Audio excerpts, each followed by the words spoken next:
Graphic audio. A movie in your mind.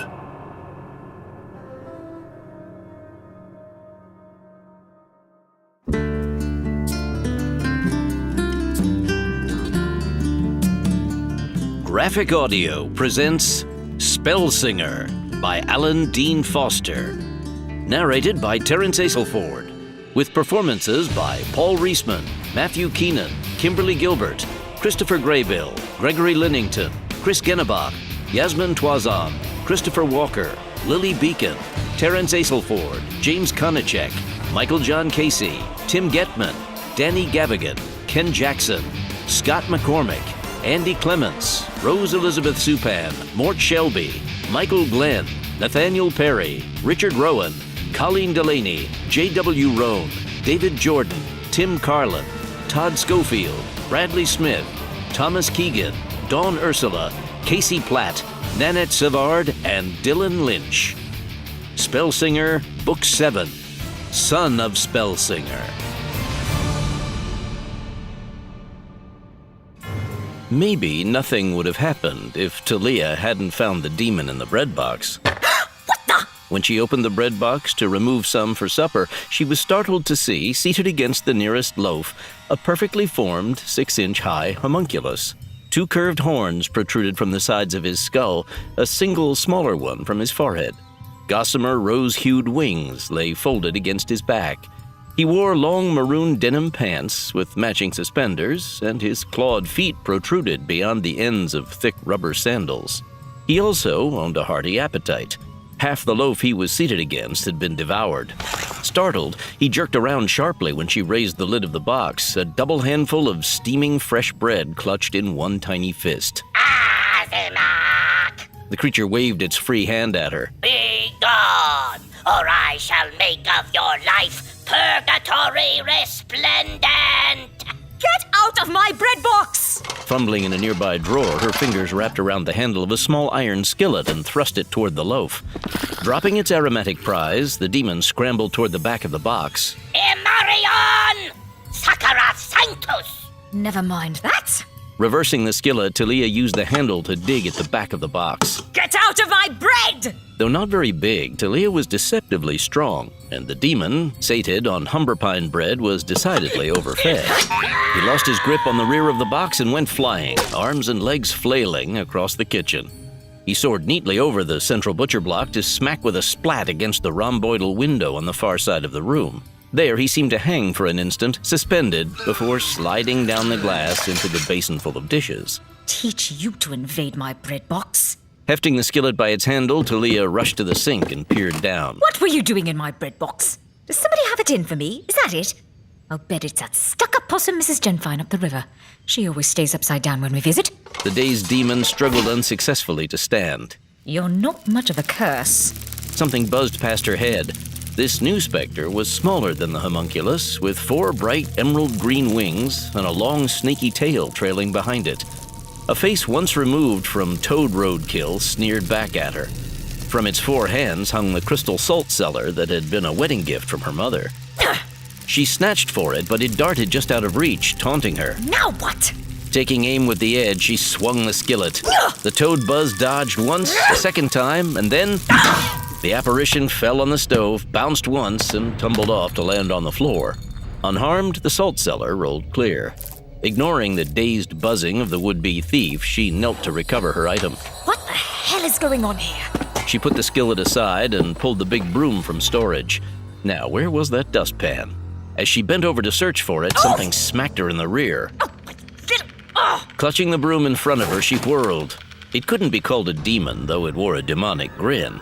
Considerably larger than the pair of intruders she'd already coped with, it squatted before her on thickly muscled kangaroo-like legs, its flat fish face regarding her blandly.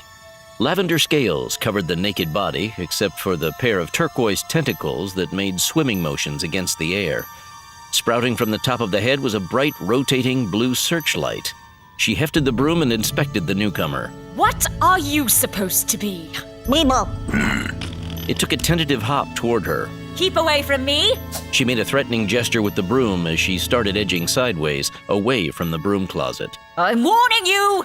The bread demon had recovered and was now busily poking through the kitchen cabinets, looking for something else to eat, its red belly hanging pendulously over its belt line. What's going on here? John Tom! Her husband wasn't due home from work for a while yet. She was isolated in her kitchen. Somebody! Anybody! She dodged as the hop searchlight took another bound in her direction, extending toward her face a vile and obscene tongue. I warned you! She swung the broom and smacked the tongue sideways. The protruding organ whizzed several times around the hopper's head before the tip smacked its owner square in the right eye. Oh! Beeble Hop retreated, trying to recoil the rebellious organ. The bread box demon was in an upper cabinet now, scattering her victuals. Broom held high, she charged, shoving the hopper aside. Damn you, Demonicus! Get out of my provisions! When she reached the cabinet, the demon was nowhere to be seen, having sought the depths within. But half a dozen brand new apparitions flew straight out at her, squealing and screeching. As they circled and darted, she swung the broom in frenzied self-defense, fighting to keep them out of her hair. Get away from me!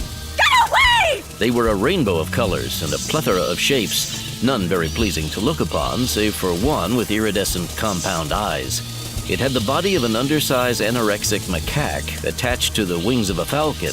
They came at her from all directions, forcing her to retreat. Get away! I'm warning you! She flailed with the broom. They were pouring out of the woodwork now, drooling, grinning, gurgling, belching and farting. They stank and they gibbered. They messed impertinently with her clean dishes and pawed through her carefully stacked foodstuffs. Get out of my kitchen! Get out of my house! Something landed on her right shoulder.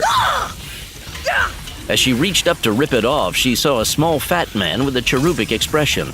He was composed entirely of layers of some resilient white substance that threatened to rub off on her blouse. Madam, I don't know what is going on here, but I have work to do elsewhere, and I resent most heartily being sucked in with the rest of these undisciplined and unrefined conjurations.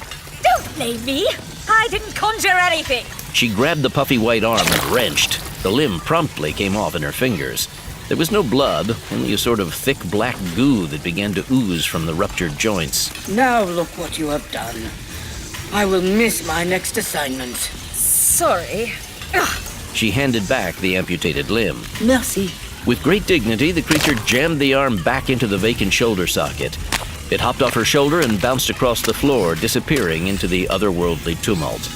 That was the trouble with being married to a wizard, or in her case, to a spellsinger. It was all very well and good to go tootling off all the time to save the world, or close shattered interdimensional gates, or defeat hordes of ravening invaders. Oh yes, but try to get something fixed around the house? No way. They never had any time for domestic mundanities. She swung her broom and anything else she could find at the hoard, while all around her, wee monstrosities and diminutive horrors gibbered contentedly as they reduced her kitchen to rubble. That's enough! My sword. She struggled to her feet. Where did I store that damn sword? Since marrying John Tom, she hadn't had much occasion to make use of her old weapon. During holidays, it was handy for making spectacularly short work of a big roast. Otherwise, it slept in storage, her thieving and fighting days far behind her. But she hadn't forgotten how to use it. She located it, jammed unceremoniously in the back of the broom closet. Now we'll see who's boss around here. Hefting the familiar old grip with both hands, she turned in her house dress to confront the room full of clawing, cawing demons. Chaos! Repossess all of you, spawn of hell! Swinging the sword in broad, powerful horizontal arcs, she waded fearlessly into the babel. Heads, limbs, and interesting other body parts went flying as blood of dissimilar colors spurted, mixing with the spilled honey and milk and household cleansers. She knew it was going to take a heavy, not to mention expensive, house cleaning spell to scrub away the carnage, but she was damned if she was going to clean up this mess manually. John Tom was going to have to drop whatever he was involved with and do something about it. She laid about the kitchen with a will. Demonic shapes struck at her or scrambled to get out of her way or sought escape in cabinets and drawers. Yet despite her successes, progress eluded her. Mocking her efforts, fresh furies materialized whenever another was destroyed. They kept coming at her, oozing up out of the floor, dropping down from the skylight, spiraling up out of the sinks, an endless procession of horrors that reinforced themselves even as she demolished their predecessors. What had happened to the carefully crafted home protection and insulation spell that usually shielded her sanctum from nefarious external influences? Admittedly, it was primarily designed to vacuum and deodorize, but it should have restricted the access of demons, gargoyles, and their ilk as well.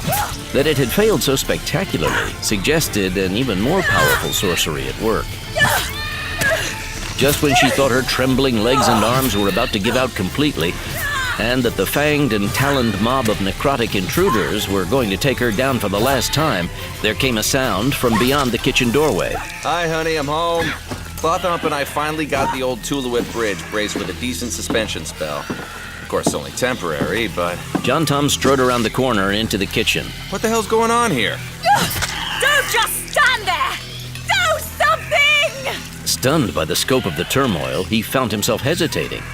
Had he left his door in the cart? No, he brought it in with him. It needed some restringing, but it ought to suffice to deal with this. It had better, he thought, seeing Talia's plight. He grabbed his door from the front room as he considered an appropriate song for the right spell. Years of practice under Clothahump's tutelage made him facile. He was infinitely more confident than the awkward young man who'd first found himself transported to this world. Still, he found himself struggling as he confronted the pandemonium in the kitchen. From cabinets and vents, from fractures in the floor, and the seams around windows, a pink haze began to emerge. Swirling in lazy currents, it picked its way into the kitchen, smelling faintly of pumpernickel and similo cheese. There was nothing John Tom could do about the latter. Considering what the miasma could have smelled like, he was rather pleased. Ancillary odors were not his primary concern at the moment. The slightly moist mist had an immediate effect on the army of invading fiends, or maybe it was the smell. From cabinets and shelves, from pots and pans and dishes, they ceased their activities to stare and sniff. One whiff was sufficient. Shrieking and screaming, they proceeded to get the hell out. Nostrils pinched, mouths puckered, they plunged back into the depths of the cupboards, the floor, the ceiling, returning at breakneck speed to the noxious neck-sigh of their respective existences. In their panicked retreat, they took with them not so much as a cookie. The door pulsed and trembled in John Tom's practiced hands. Unsourced wind caused his iridescent green cape, which was overdue for dry cleaning, to stream out behind him, as though he stood in the forefront of an intense, localized squall. Her feet and composure regained, Talia warily trailed her husband as far as the sink.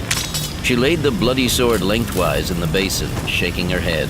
Getting the blade properly clean was going to take a lot of scrubbing. Ichor had a notorious tendency to cling. John Tom stood in the middle of the kitchen. As Talia stared, those demons unable to escape, or who had foolishly chosen to attack John Tom, began to swell like balloons. They started to rise, bouncing off the cabinets and finally the ceiling. As John Tom brought the song to an end, they began to burst. As if the kitchen wasn't enough of a mess already. Finally, nothing remained save swirling pink mist and a powerful scent of cheese and pumpernickel. As John Tom flung his fingers against the double strings of the door in one last dramatic riff, the mist faded and began to dissipate. John Tom turned to face Talia. Now then, will you please tell me what happened here? Talia, have you been experimenting with thaumaturgical cooking spells again? I told you, I'm not that big on fried foods. Sometimes household shortcuts aren't worth the trouble they cause. She waggled an admonishing finger in his face. Don't you lip me, John Tom. I haven't done a damned thing. Moving to the window over the sink, she fought to open it. Coagulating blood and gore caused it to stick. She waved at the remnants of the pink mist, backing away as fresh air sucked it outside. The heavy stink likewise began to disperse, leaving in its wake a faint memory of dill pickle. She eyed the shattered crockery, the broken crumbs of baked goods over which she'd labored long and lovingly, the thin rivulets of unidentifiable fluids which dripped from counters to pool noisomely on the floor. Talia wanted to scream. Instead, she sank tiredly into one of the snakeskin-upholstered chairs in the breakfast nook. John Tom carefully leaned the warm doer against the cooler, brushed back his long hair, and sat down next to his distraught wife. Okay, so you weren't messing with spells. How do you explain this? Why ask me? You're the great Spellsinger. Someone have a grudge against you? I'd kill for a cup of tea. He found a reasonably clean, empty cup. Iced or hot? Oh, no. No shortcuts. Rising, she picked up the tea kettle, made her way to the sink to fill it, then set it on the stove, which she tapped with a cooking spoon. Within the iron body, the indentured fire elemental went to work. The fire subsided to a proper size. I'll have to get him adjusted. Thoughtfully, she found a second cup before resuming her seat. John Tom had been pondering her question. Grudges? No, Clothahump and I have some long-term overdue debtors, but we've never used any strong-arm collection techniques. Nothing that would turn anyone vengeful. At least I haven't. I can mention it to Clothahump. You know how he can get about money sometimes. The old miser. With him, it's not the interest, it's the principle of the thing. She gestured at the kitchen, her arm shaking slightly. John Tom, I'm reasonably well versed in the nature of the inhabitants of the nether regions. I'd have to be, being married to you. But I didn't recognize half of what materialized here. Other dimensions, other demons. Don't blame yourself. Even the standard reference books have to be updated every year. She leaned toward him, smiling at sudden memories. Sometimes I think things were easier when you and I were on the road all the time. Fighting and slaughtering, living by our wits, having fun. We were a lot younger then, Talia. I didn't have the responsibilities that come with being Clothahump's junior partner. We didn't have a home or a family. You're 41, John Tom. That's hardly old. I didn't say it was. By now, Mick Jagger must be... Never mind. This doesn't tell us what happened here. Maybe I mixed something wrong. Maybe I whistled a happy tune the wrong way. Maybe some netherworld entity has a grudge against you from some years-old encounter you've long since forgotten. I could check the records, but as near as I can remember, all old conflicts have been resolved. All numinous debts paid off. You're sure you haven't offended any important deities or spirits recently? Trod on the toes of some easily offended Prince of Darkness? Clothahump and I are careful to observe all protocols. We're very proud of our work habits. Before signing any contracts, we run them through half a dozen legal spells and have at least 3 eternally damned lawyers checking them for errors. I'm clean, darling. Even if there was a serious problem somewhere, the provoked entity would take up the quarrel with me, not you. I don't know about that. All I know is what went on in my kitchen. Unless you isolate the causality, it could happen again. Ugh. I know that, love. Interdimensional manifestations of pure evil don't just happen. There has to be a reason. It has to be something I've done. Or haven't done. They fell silent. After a moment, Talia looked up. Listen. That's coming from upstairs. John Tom followed his wife's gaze. They exchanged a look. There it is, then. You haven't offended any paranormal princes, and it's not a consequence of random chance. The plated folk aren't involved, and neither are the inimical outer guards of proximate perdition. It's much, much worse than that. Her gaze rose, tracking the inhuman discord. John Tom, you have got to do something about that kid. Standing just outside the room, John Tom was better able to judge the volume within. He estimated that it fell somewhere between deafening and permanent brain damage. Steeling himself, he hammered on the solid door. Bunkin! Turn that racket down and open up! I've got to talk to you! John Tom got no response. Either his son couldn't hear him over the din, or else he was pretending not to.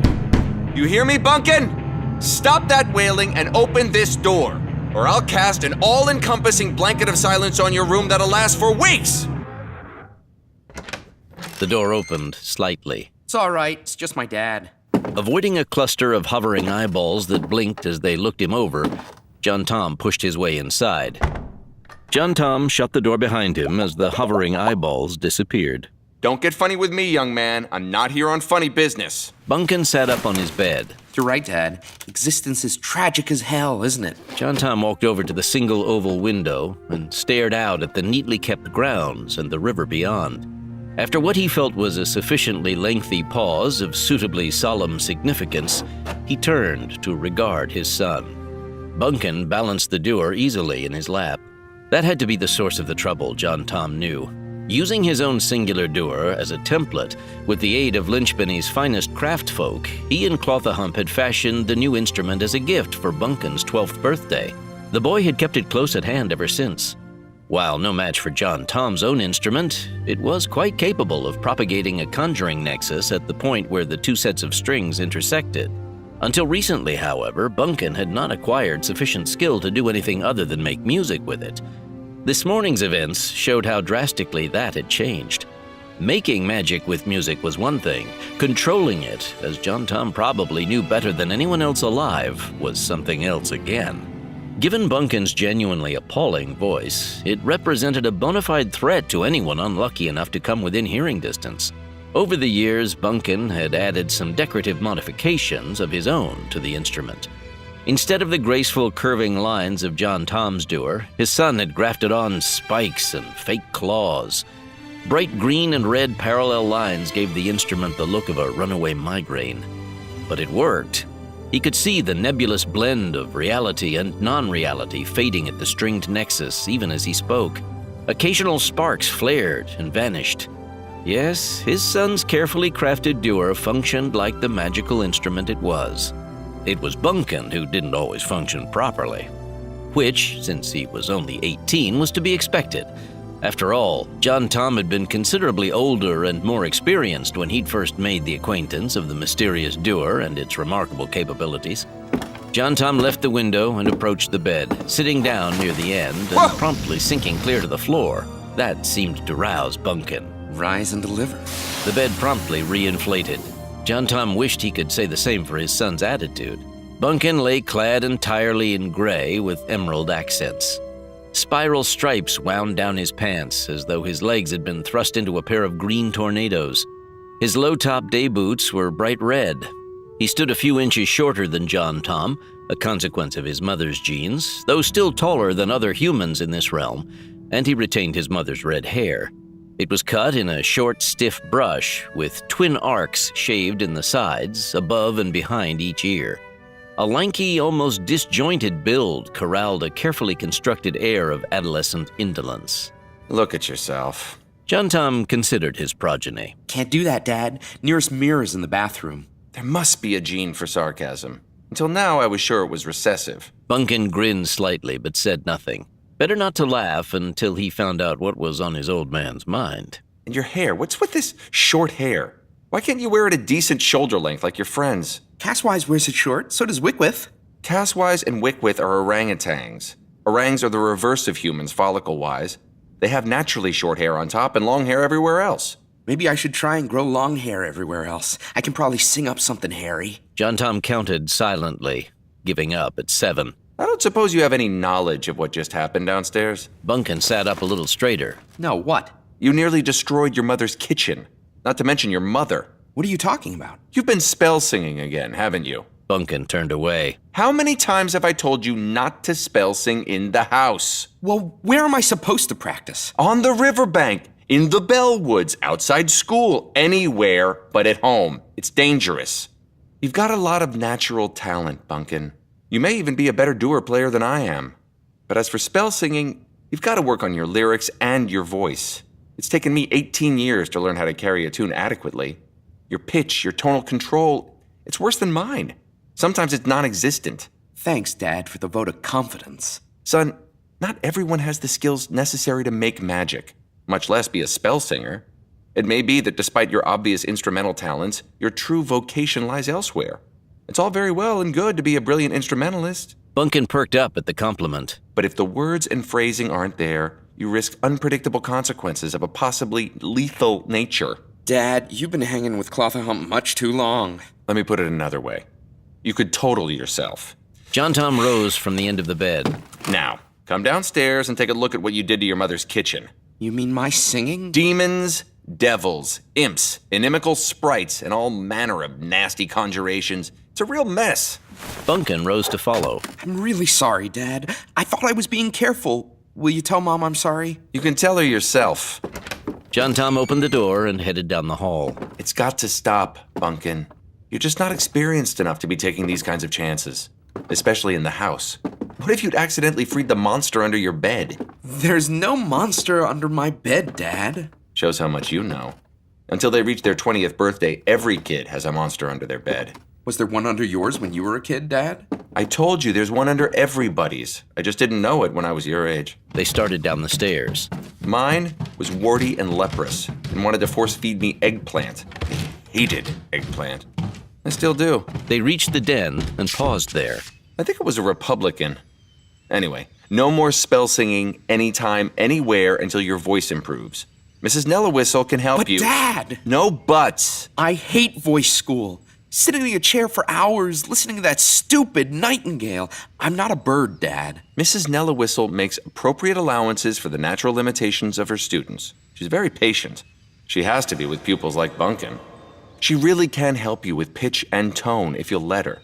Spell singing takes study and work. Or did you just think you could pick up a doer and successfully manipulate the forces of otherness? If I hadn't come home when I did, your mother could be lying on the kitchen floor right now, sword in one hand, broom in the other, eviscerated and dismembered.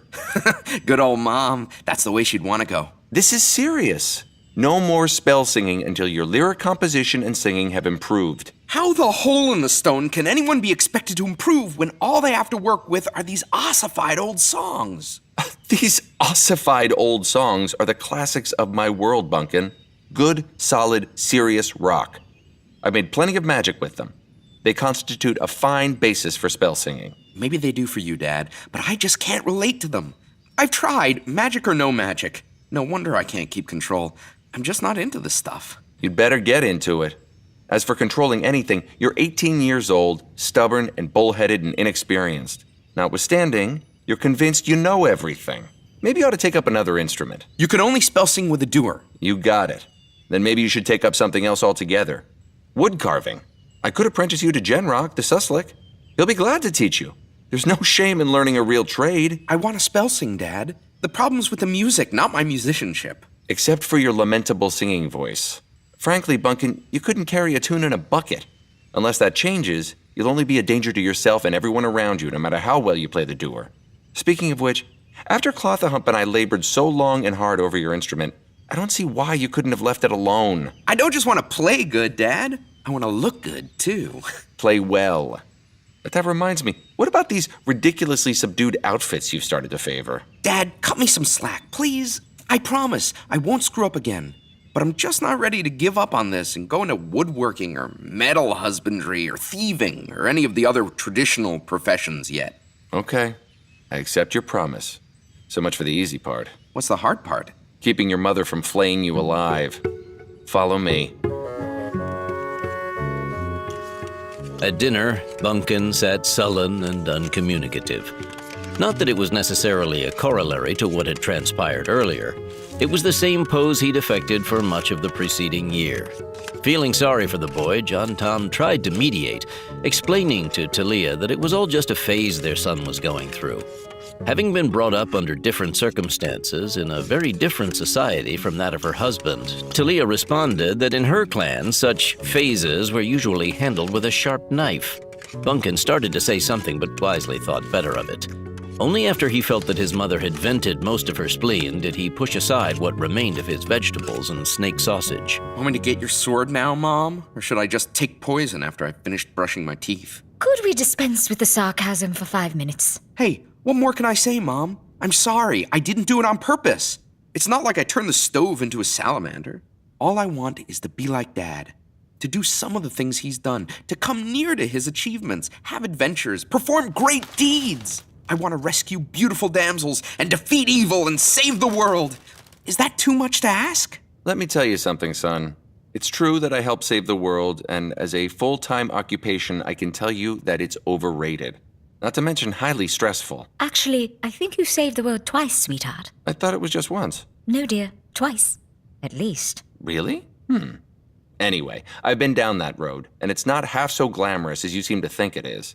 A nice, steady, comfortable practice of magic somewhere, executing medicinal spells to help people get well, and plastic surgery spells to improve their looks, that's what you want.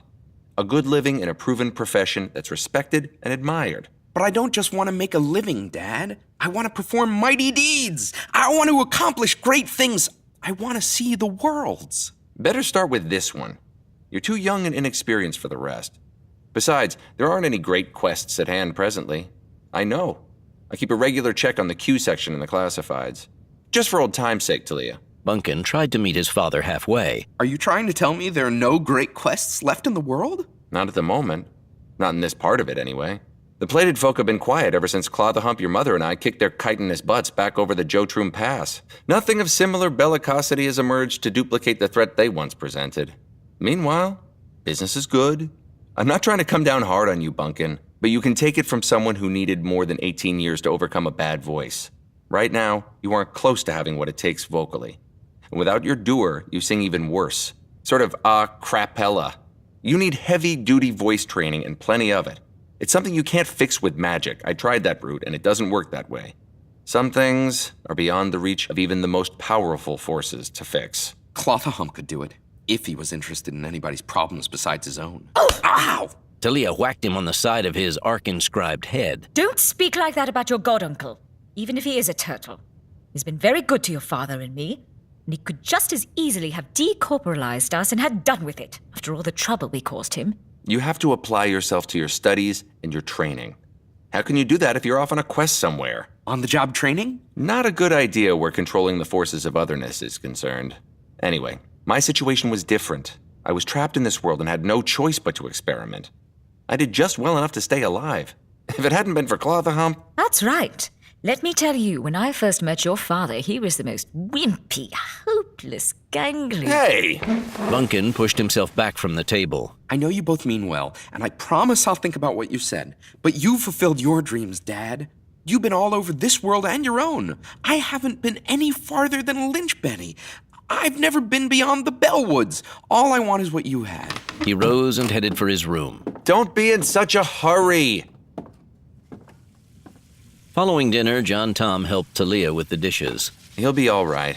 He's just going through a stage. You keep saying that. Do all the young people in your world go through stages and phases?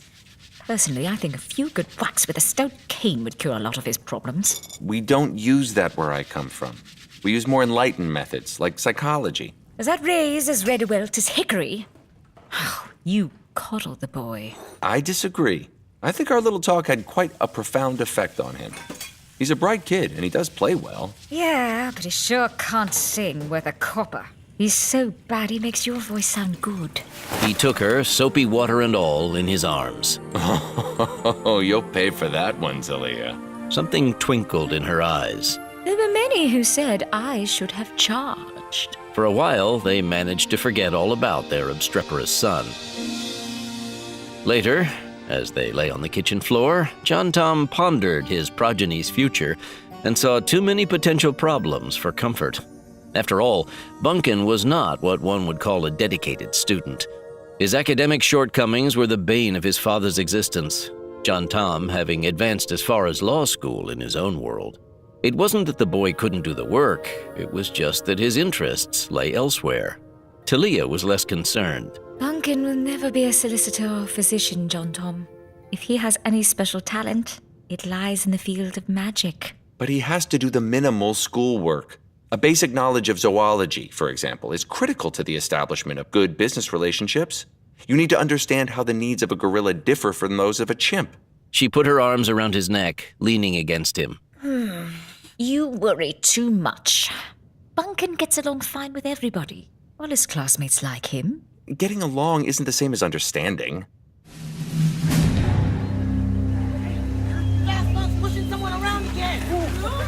Bunkin drew back his fist, but before he could swing, the heavy-bodied adolescent black bear had a paw on his chest, shoving him back and down.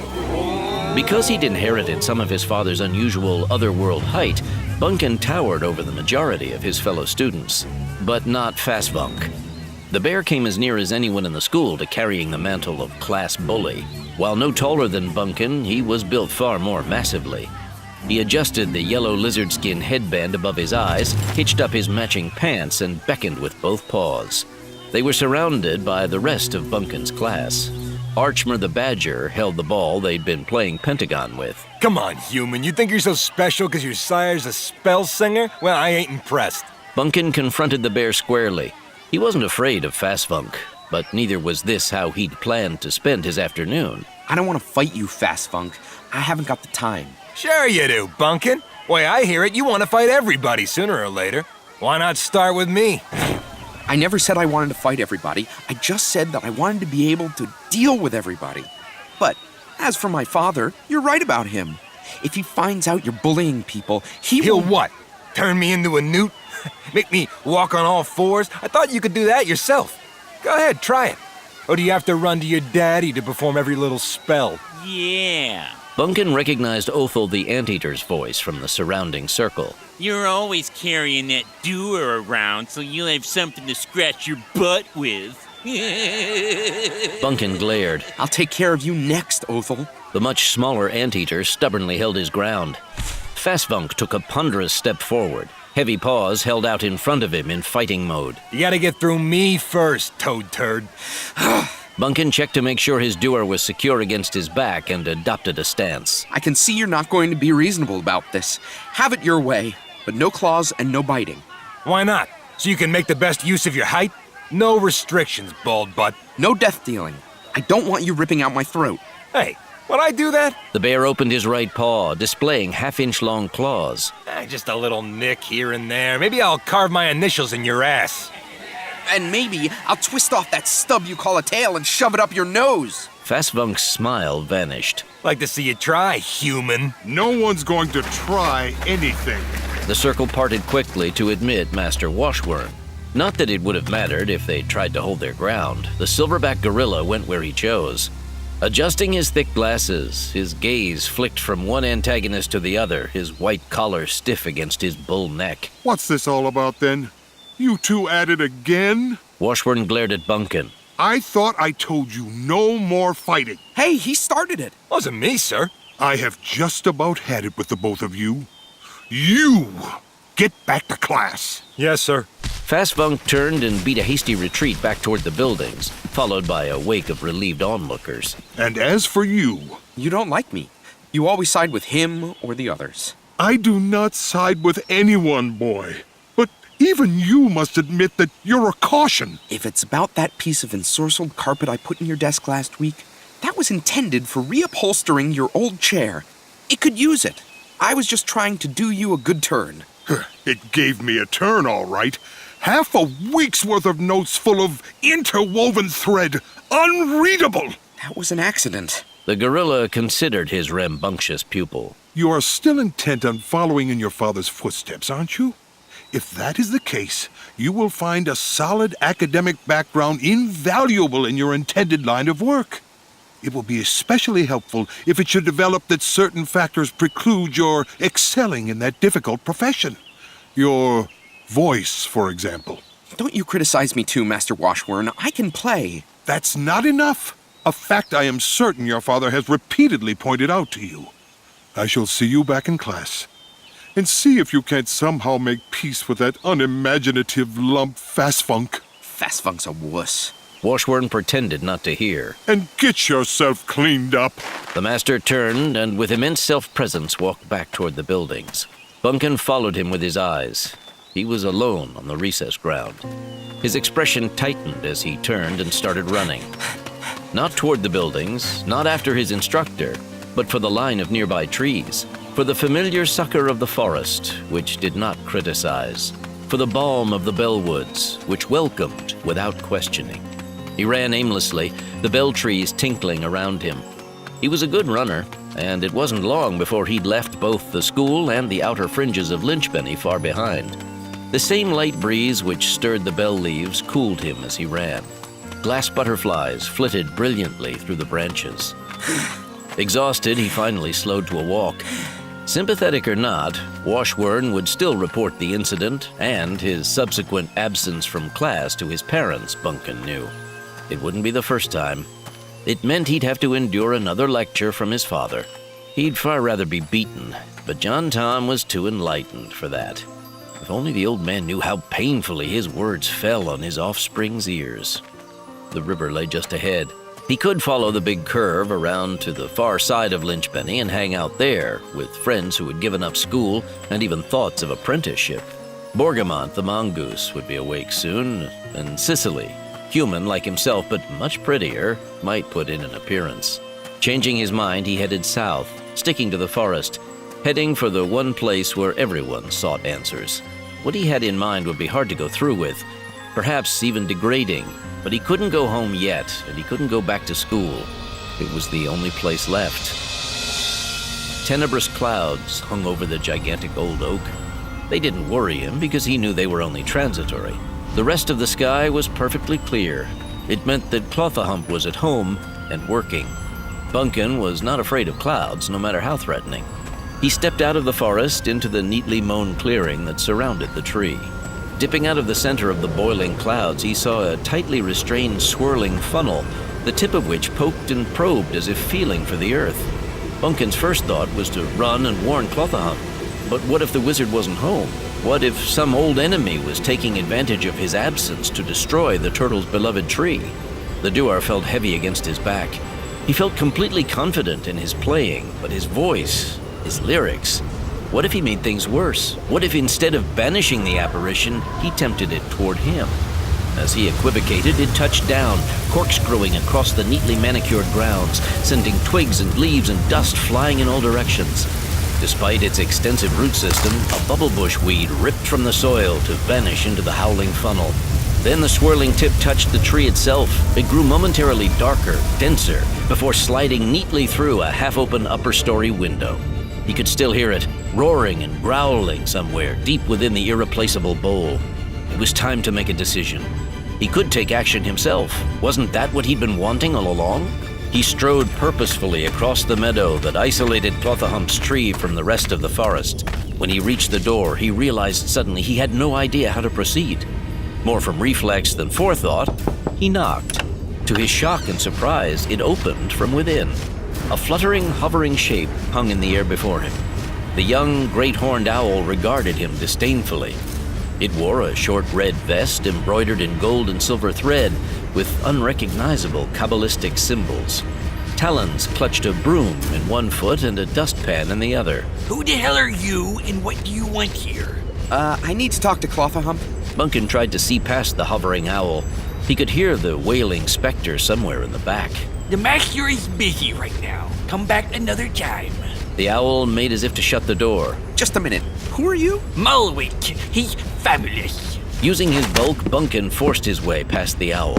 This'll just take a minute. My dad's his partner. You're John Tom Snuffling? It doesn't matter. You have to get out of here. If the master catches me talking instead of working, it'll go hard on me. But I shouldn't let you in. Not now. Not in the middle. Middle of what? Middle of everything. Go away. Mulwit flew off up a side passage. Left alone, Bunkin thoughtfully closed the door behind him before starting up the narrow hallway that led into the depths of the interdimensionally expanded tree. Light globes illuminated the way. Peering into a study filled with scrolls and books, he found it deserted and moved on. Clothahump? Master Clothahump? He came to the workshop and halted. Snarling and thundering, the funnel-shaped storm confronted him. Sticks and chunks of gravel spun wildly within the spiral structure. Instinctively, he started to retreat, reaching for his sword. It was at home with his dress clothes. Weapons weren't allowed in school. The storm slid behind him and shoved him forward into the room. He could feel the intensity of the colored winds, the power within. It could as easily have wrenched his head off his shoulders. At which point Clothahump appeared, peering curiously over his glasses. What have we here?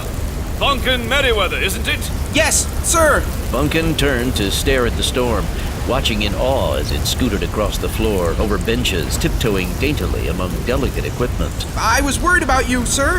I thought maybe this was some weapon called up by an enemy of yours. I see now that you control it.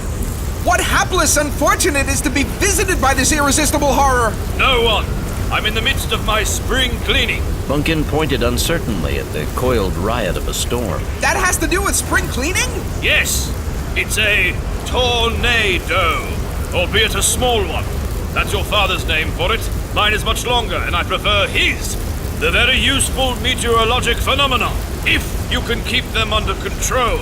Otherwise, they make a total hash of everything. Turning, he muttered a string of phrases Bunkin couldn't hear over the storm. Compliant, the tornado took one last passing swipe at Bunkin as it whizzed around the room, sucking the dust from window shelves, poking under carpets, scouring behind furniture, and generally going about the tasks Clothahump had assigned it earlier. Quite efficient, actually. The wizard put a thick-fingered hand on Bunkin's back and eased him out of the workshop, leading him back toward the front study. Have to renew the spell periodically, though, or it gets irritable. What brings you to the tree, lad? Shouldn't you be in school? Somehow it seemed counterproductive to try to hide anything from the greatest wizard in the world. I know. I've got problems. In the study, Clothahump directed his visitor to the sofa beneath the wide picture window while taking the stiff-backed chair directly across. You're 18, of course you've got problems. All the troubles of the world have fallen exclusively on your shoulders, and you haven't the vaguest notion how to cope with them. More wit! The owl appeared in seconds, a heavily patterned headband restraining the feathers above its eyes. The broom and dustpan were gone, having been replaced by a rag and a bottle of amber liquid. Pure bark tea for my visitor and me. Cold or hot? Why is it that whenever I want to talk about my troubles, everyone keeps offering me tea? Hot, I suppose. Be off! The owl shot Bunkin an impressively venomous look, but soared away to comply. Now then, lad, tell me your problem. Well, for one thing, the other kids know that my old man's a spell singer, and they're always on me about it. It's been that way ever since I started school. I'm sick of academics anyway. Your father has mentioned the situation. He seems to believe you might be better off apprenticed to some worthy craftsperson, or if you choose to pursue your music as a member of some larger group. These seem to me worthwhile goals for someone of your age to consider. But I want to be a full-fledged spell singer like John Tom. Yes, well... Not just anyone can be a spell singer, you know. It's rather more difficult than, say, greengrocering. Your father is an exception. There has to be an innate talent present, a special spark. Bunkin tapped the door strapped to his back. I've inherited his ability. I know I have. I don't know that such ability is inheritable. I can make magic already. I just can't, well, make it do exactly what I want it to every time. According to your father, you can't make it do what you want it to any of the time. Dad had similar troubles when he was starting out. It wasn't as extreme as it seems to be in your case. His voice was merely bad, and he utilized already composed lyrics from his own world. Not liking his music much, you improvise. And from everything I hear, it would appear that while your playing may possibly be his equal, your singing is truly excruciating. I'll get better. Perhaps. If you don't kill somebody in the meantime. So I must up the kitchen a little, so what? From what I was told, your would-be spell singing put your mother at some physical risk. My mother at physical risk? My mother could disembowel any three of the best swordsmen in Polistrindu before they could land a blade on her, with her balancing arm fastened behind her back. The fact remains that you are dabbling in harmonic forces you imperfectly comprehend and cannot control. Bunkin slumped back in the overpadded couch. Why does that sound like a cliché to me? Clichés are merely truths repeated to the point of boredom, lad. Then why don't you teach me? Help me to learn. Some things cannot be taught. Nor can I cast a spell to improve your voice. At best, you might become an accompanist to your father. His fingers are not as fast as they once were. Thanks for your help. Bunkin rose and headed for the doorway. It was terribly impolite. He should have waited to be dismissed. You must make your own decisions, lad.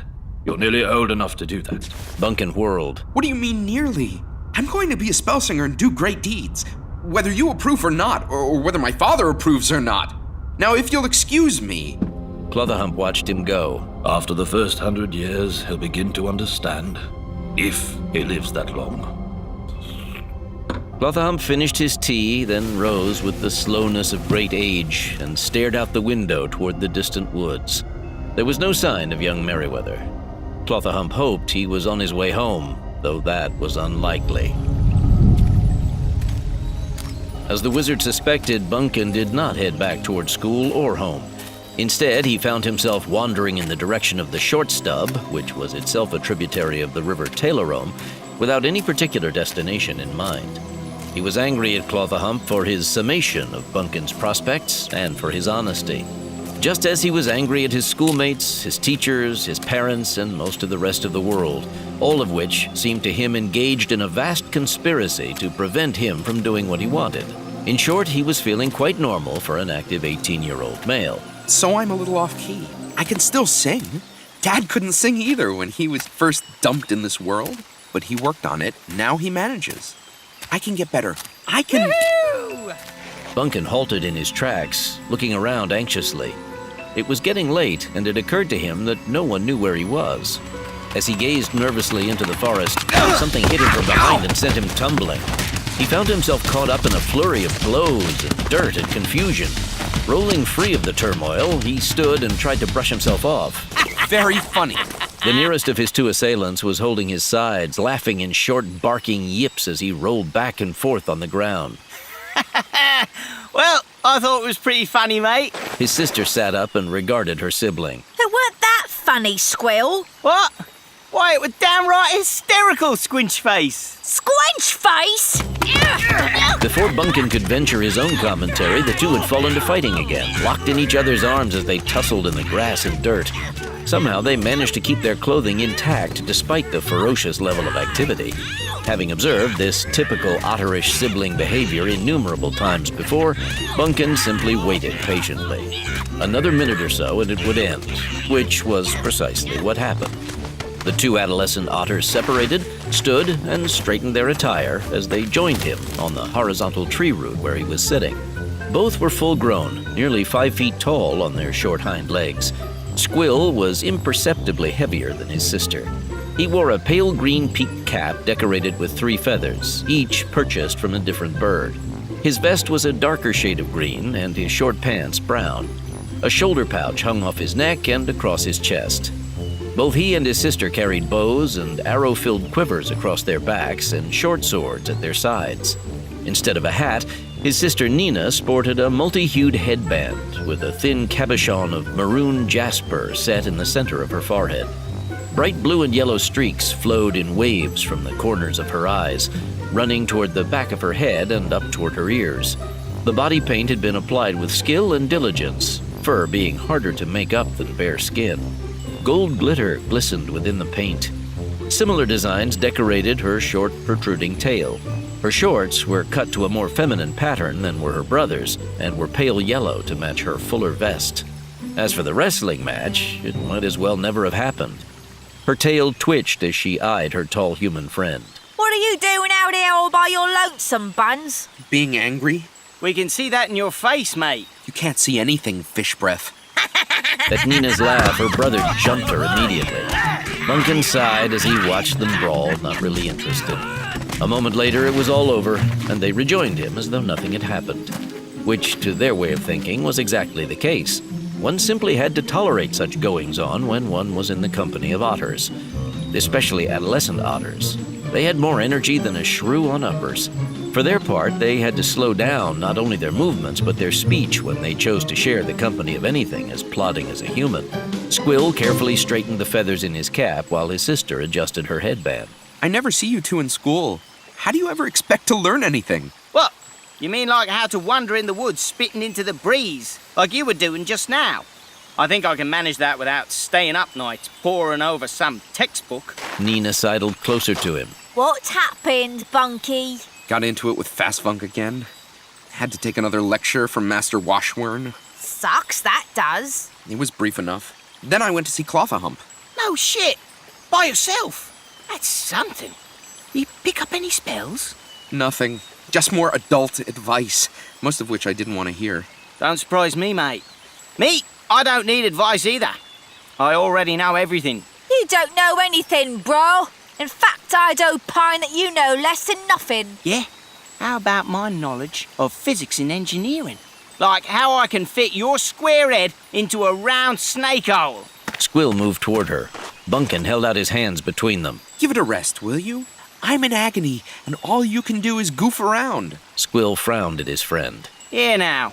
You're really down, ain't you? Squill put a short arm around as much of the human's back as he could manage, careful not to disturb the doer. It's just that I'm so bored there. I want to do great things, to challenge the primary forces of existence. I want to spell sing. Uh-oh, that again. Nothing personal, mate. But you can't sing well enough to persuade a deaf dugong to eat fish, much less summon or challenge a primary force. Yeah, well, you can't play a single-stringed bow. Hey, I know that, mate. Bunkin gazed morosely at the ground. I keep fooling myself, telling myself I can get better, but deep down I know I'll never be able to sing well enough to make magic. At least you can play an instrument. I wish I could play something. Same here. Bunkin slid off the root and turned to face them. How can I execute spell songs if I can't sing? How can I save the world and rescue fair maidens if I can't work proper gramarye? Ah, now the truth comes out. You're just like any other male trying to impress girls, so you can... Why do you always have to bring everything down to such a basic common level, Nina? Because I am a base and common sort of lass, Buns. Damn it, I want to do something noble and elevating. Then we could climb this tree. Be serious for just a minute. The otter considered carefully. Well now, that is a pretty heavy request, mate. Squill glanced at his sister. But since you're just about our best friend, we'll make an effort. Thank you. You know, I can sing well enough to make magic. I just can't sing well enough to control it. Not a very promising weapon with which to take on the primal forces. And I wouldn't rely on your sword work to get you out of any scrapes. I've seen you handle a sword. You're no match for your father yourself. True, Mudge still wields a quick blade, even if old Daddy Whiskers is getting a bit wide in the gut. You better not let him hear you say that. He'll blister your butt. I can do this. I can spell sing if I could only find a way to improve my voice. Well, you best be careful with it, Bunko. Like my brother says, you're about the best non-otter friend we have. You kill yourself and we won't have no one better to tease. Want to see something really interesting? What? From a pocket in the lower part of her vest, she extracted a flat, squarish black box. A small, transparent window was set in the slightly domed top. Intrigued, Bunkin took a closer look. His eyes widened as soon as he recognized it. Hey, that looks like the CD player your father brought back from his world on his last visit there and gave to Mudge. If your parents knew you'd taken that from the den, they'd shave you front and back. But they don't know. Mudge didn't teach us all his old techniques for nothing. They hardly ever let us use it, so we just sort of appropriated it for the afternoon. The only problem is that we can't get it to work. Nina fingered the black plastic rectangle. Something about it needing some magic installed before it'll play. Mudge says it needs better days. Batteries. I've watched John Tom use them at our tree. They're 4 little magically charged cylinders that fit in here, see? He turned the rectangle over and showed them the compartment and the 4 cylinders nestled like larvae within. The spell runs down, and Dad has to revitalize it before it'll work again. I don't remember the exact words to the spell. Something about a rabbit that keeps going and going. Here now, Bunko, if you're any kind of spell singer at all, you ought to be able to recharge a simple little spell like this. Right. Squill took the player and set it down on the ground. Get on it, mate. Now, wait a minute. This involves some serious magic. Electrons and rabbits and all kinds of stuff. I don't know if I should be messing with Mudge's property. Oh, give it a try, Bunkin. How bad can you bung it up? Well... He slid the doer off his back and plucked hesitantly at the double set of strings. A soft golden glow began to coalesce at the place where the strings intersected. This is risky. You think you won't meet any risks on a quest? Come on, you can do it. Energy is such a mighty word. Our CD player needs some now. The instrumental accompaniment was exalting, exquisitely rendered, but the words... It was a struggle for the otters to keep their paws off their ears. The CD player twitched a couple of times, but did not otherwise react. Bunkin let his fingers fall from the doer. There! You see? I told you it wouldn't work. You play beautifully, Bunky. The trio regarded the player. Hey, I have an idea. Now there's an odd notion. Nina and me, we have wonderful voices, we do. And we're quick with wordplay. Otters are quick with everything. I have to admit that this one time, Squish-brained Squill happens to be right. Though I don't see his point. Don't you get it? What if Bunkin plays and we took care of the singing? Don't be ridiculous. Spell singing's not a cooperative enterprise. Says who? Don't wizards oft times work together to homogenize a big spell? Sure, but that's different, isn't it? We've known each other all our lives. We've grown up together. We're personally and emotionally compatible lots of times. Being friends is different from making magic together. Being friends is a kind of magic. Deeply as it pains me to admit it, me brother might have something worth pursuing here. It's worth a try, mate. What's to lose? We could try that new kind of music, that kind that John Tom brought back from his last visit to the other world, that our parents don't like. That's a good reason to use it. You mean that rap stuff? I don't know if I can play to accompany that. Oh, sure you can, mate. It's all beat. Just follow us. You can do that, can't you? I suppose. Who's the Spellsinger here? This won't work, but what else can I do? Slink homeward? Time enough for that. Time enough to deal with my parents and Master Washburn. Okay, I'll suggest some words of power I picked up from listening to Dad. You work them into whatever lyrics you improvise, and I'll back you the best I can. He hefted the dewar, his fingers hovering over the strings. The otters looked at each other. What we sing about? We can't just imitate one of those other world songs we've heard. It has to be specific to the situation. To the player? Nina nodded at the black rectangle on the ground in front of them. While Bunkin waited impatiently, they discussed various approaches among themselves. Finally, Squill indicated their readiness. Facing each other, the otters commenced to rap. Music flowed from the dewar as Bunkin matched them chord for word. Well, we got no music and we got no sound. Got to hear it clear if we want to go round. Play it loud and play it neat. Into the ground so it gets to your feet. We play it in the forest cause we got no street. Cause we wanna hear the beat coming through the ground. Dig it where you found it. Get your head around it. Certainly it was the first rap ever heard in the Bellwoods. The otters were nothing if not enthusiastic improvisers. Bunkin was hard-pressed to match their energy with music. The radiance at the nexus of the dewar intensified, darkening from pale pink to a deep rose hue. It expanded to envelop his fingers and then his hands. The CD player began to quiver. The black rectangle bounced on its edges, bounced in time to the music, Bunkin noted. As he looked on, a miniature golden vortex issued from the transparent domed cover. Music began to emanate from the tiny built-in speaker. He didn't recognize the song. He was too busy playing. Abruptly, the otters ceased their rapping so they could stare. Bunkin's fingers stilled. The player was now floating 4 feet off the ground, still jiving and bouncing to the music which issued from within. The words meant nothing to any of them, but that didn't matter, not now. Let's make it louder! Squill was enthralled by his own accomplishment. His sister nodded slowly. They resumed their rapping while Bunkin hastened to back them. In response to their efforts, the music pouring from the player grew louder, much louder. The black rectangle was now rotating rapidly on its axis, pierced through from top to bottom by the golden vortex. Around the trio, the forest began to vibrate, the bell trees ringing in time to the rap. Insects and small flying reptiles scattered in panic. Bunkin's initial hesitation had vanished completely, his earlier depression displaced by the ecstasy of pure performance. This is great! Sparks flew from the dewar's nexus.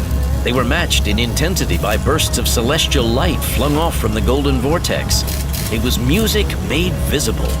And then, as the otters finished off a particularly zesty phrase, the vortex containing the CD player shot straight upward, climbing toward the clouds.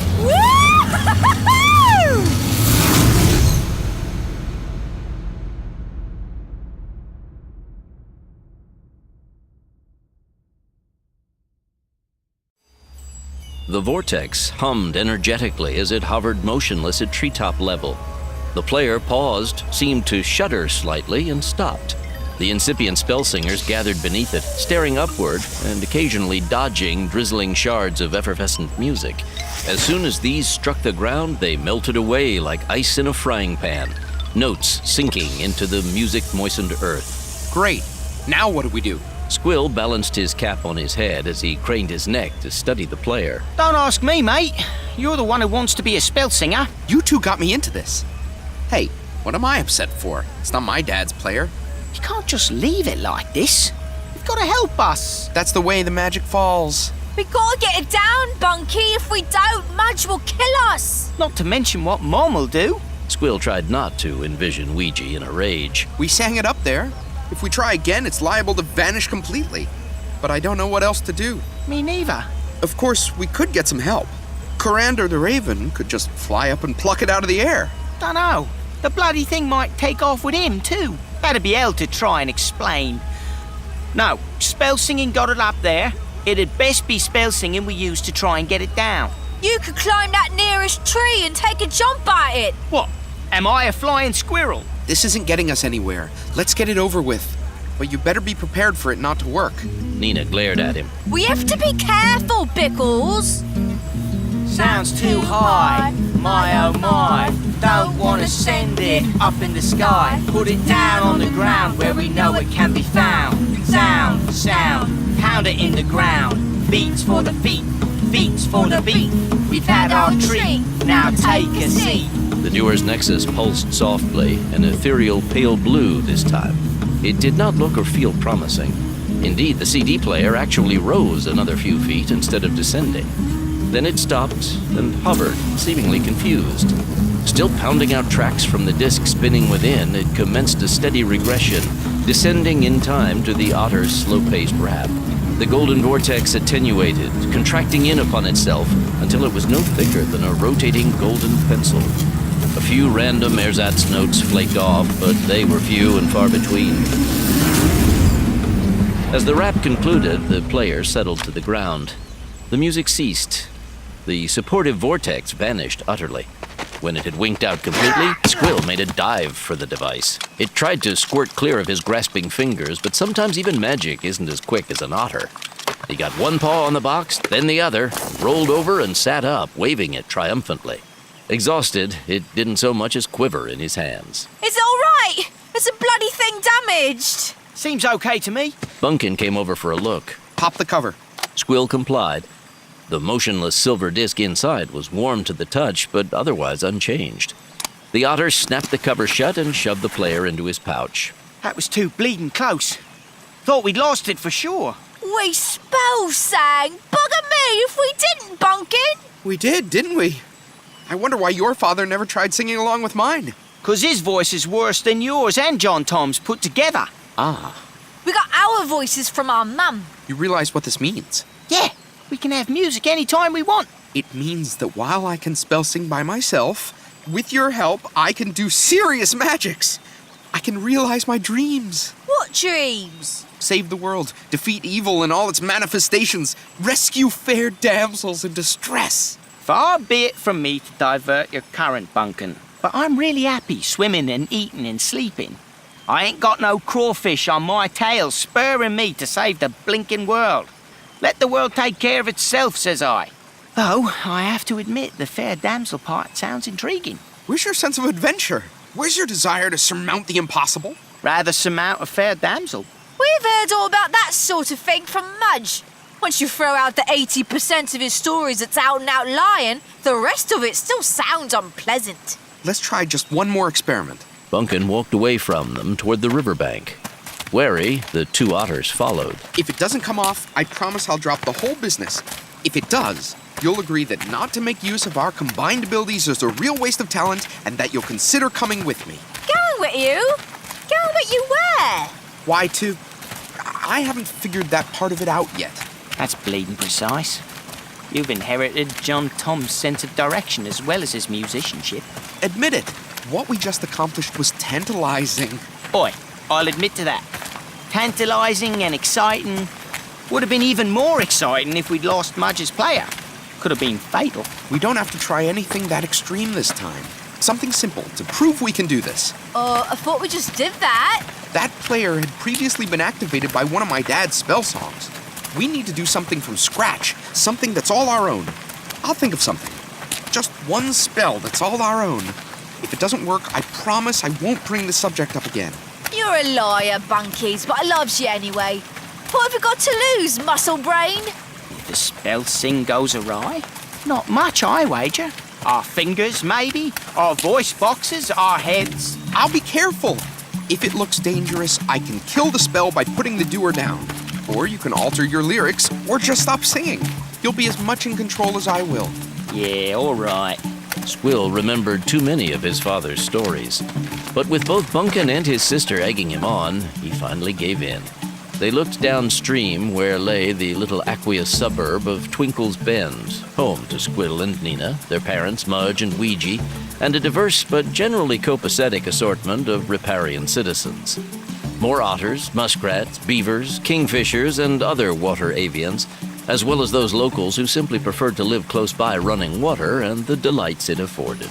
Presently, the river below them ran deserted. The short stub did not carry anywhere near the volume of commerce of its much larger relative, the Tailorome, which ran deep and wide all the way down to the Glittergeist Sea. Bunkin had spent many a contented afternoon splashing and diving with his friends in those invigorating waters. They were good about not teasing him, for while he was an excellent swimmer for his kind, no human alive could match the aquatic acrobatics of even the youngest, most inept otter. The bank on which they stood rose some 9 feet above the river, falling in a gentle slope to a gravelly beach. At the high water mark, mature trees gave way to weeds and bushes. Nothing moved in the forest on the far side. Bunkin chose a convenient boulder for a seat, plunked himself down, and readied the door. His legs dangled over a drop of several feet. The otters eyed him expectantly. This is your show, mate. What we sing about? You did pretty well before. I thought you two might come up with something. Not me. You're the one who wants to save the world, as if it asked you. It should be profound, Bunkin mused, but for the life of him he couldn't think of anything. It was a lovely day, the river was calm. Spell singing in such circumstances seemed suddenly superfluous. He had to try something. If he waited, given the otters' demonstrated reluctance to participate, they might never again prove so amenable. Especially if either Mudge or Ouija found out what they'd been up to. I'm hungry. We'll be having supper soon enough. Cool, but I'm hungry now. How about we try to conjure up some food? Or right on the short stub, how about we spell sing out some nice fish? That's not much of a challenge. You listen to me, Bunkles. It's all very well and good to want to go off battling hellish hordes and uplifting the downtrodden and all that rot, but a bloke's liable to work up one hell of an appetite in the process. So let's see if we can manage a snack first. I did say we'd start with something simple. Mudge would approve. Sure he would. Mudge approves of anything having to do with food. Food it is, then. I'm waiting. Once more the siblings conferenced. When they separated, Nina nodded at Bunkin. 3 feet tapped out a unified beat. Got no gear, got no line. Still wanna eat what's fine. Bring it from the bottom, bring it from the depth. The otters rapped a nice, relaxed rhythm. One Bunkin could follow easily. A satisfyingly bright green nimbus coalesced at the nexus of the duo's strings as the harmonious blend of otterish voices and dual sets of strings drifted out across the placid expanse of the short stub. No fish responded by breaking the opalescent surface to land at their feet.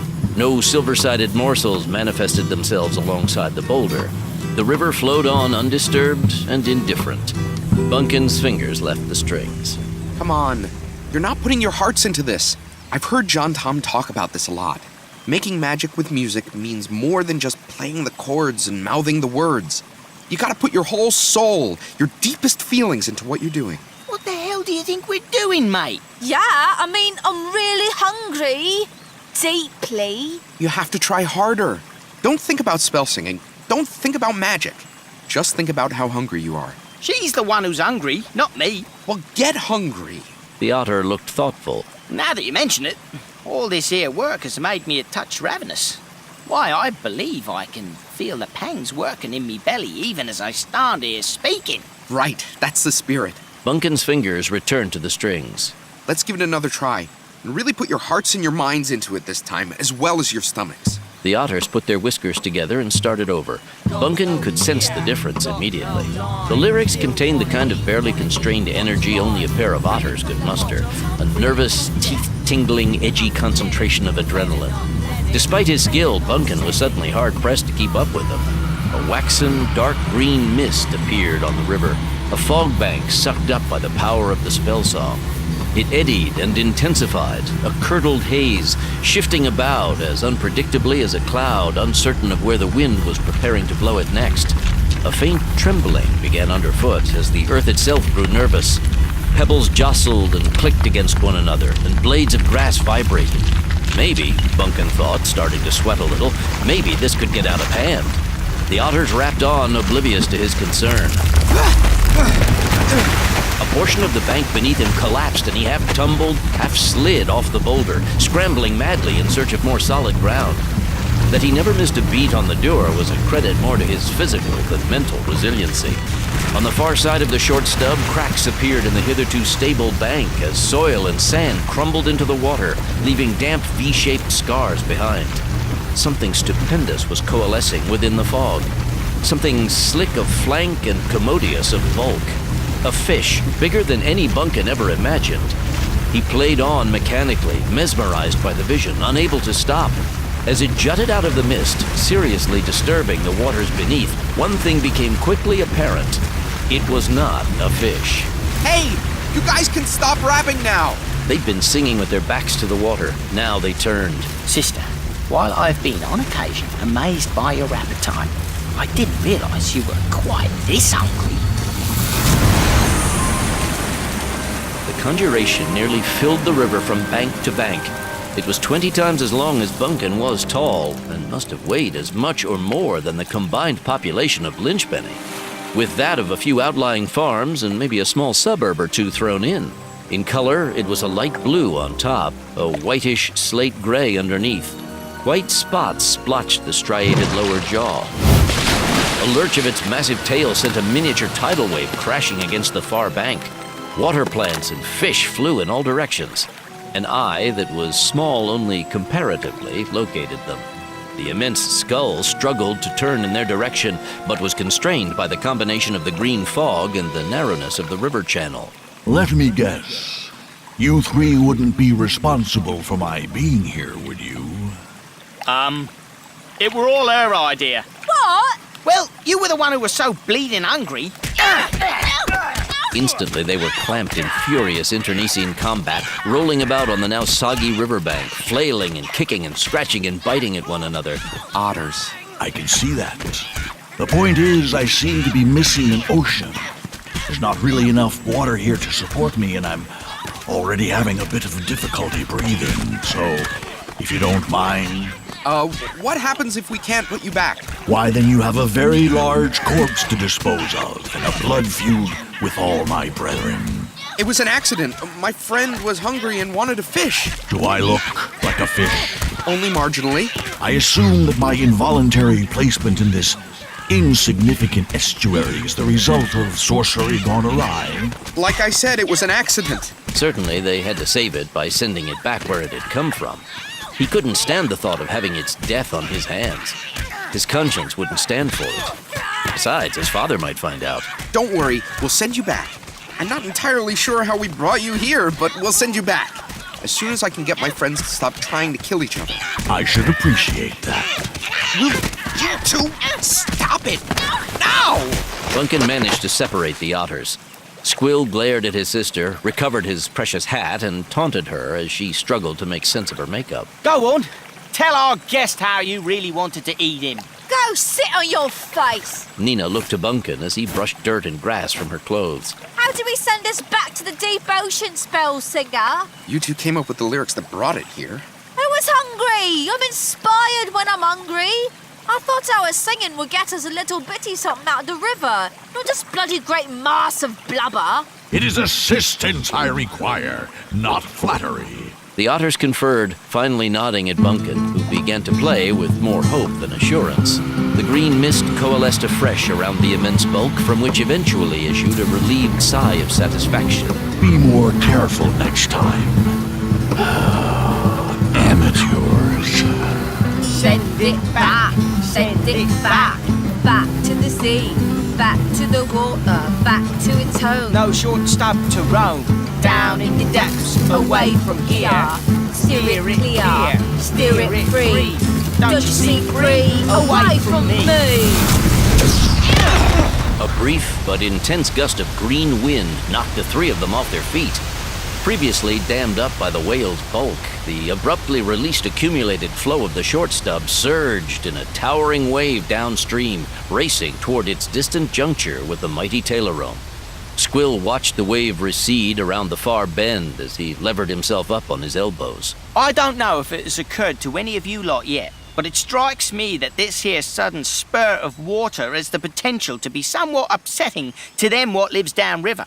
There've been floods on the short stub before. Not this time of year, fungus lips. Not in this kind of weather. Boats, docks, front porches. Maybe it would be a good idea if we didn't mention this little episode to anyone for a while. Capital idea. Like maybe never.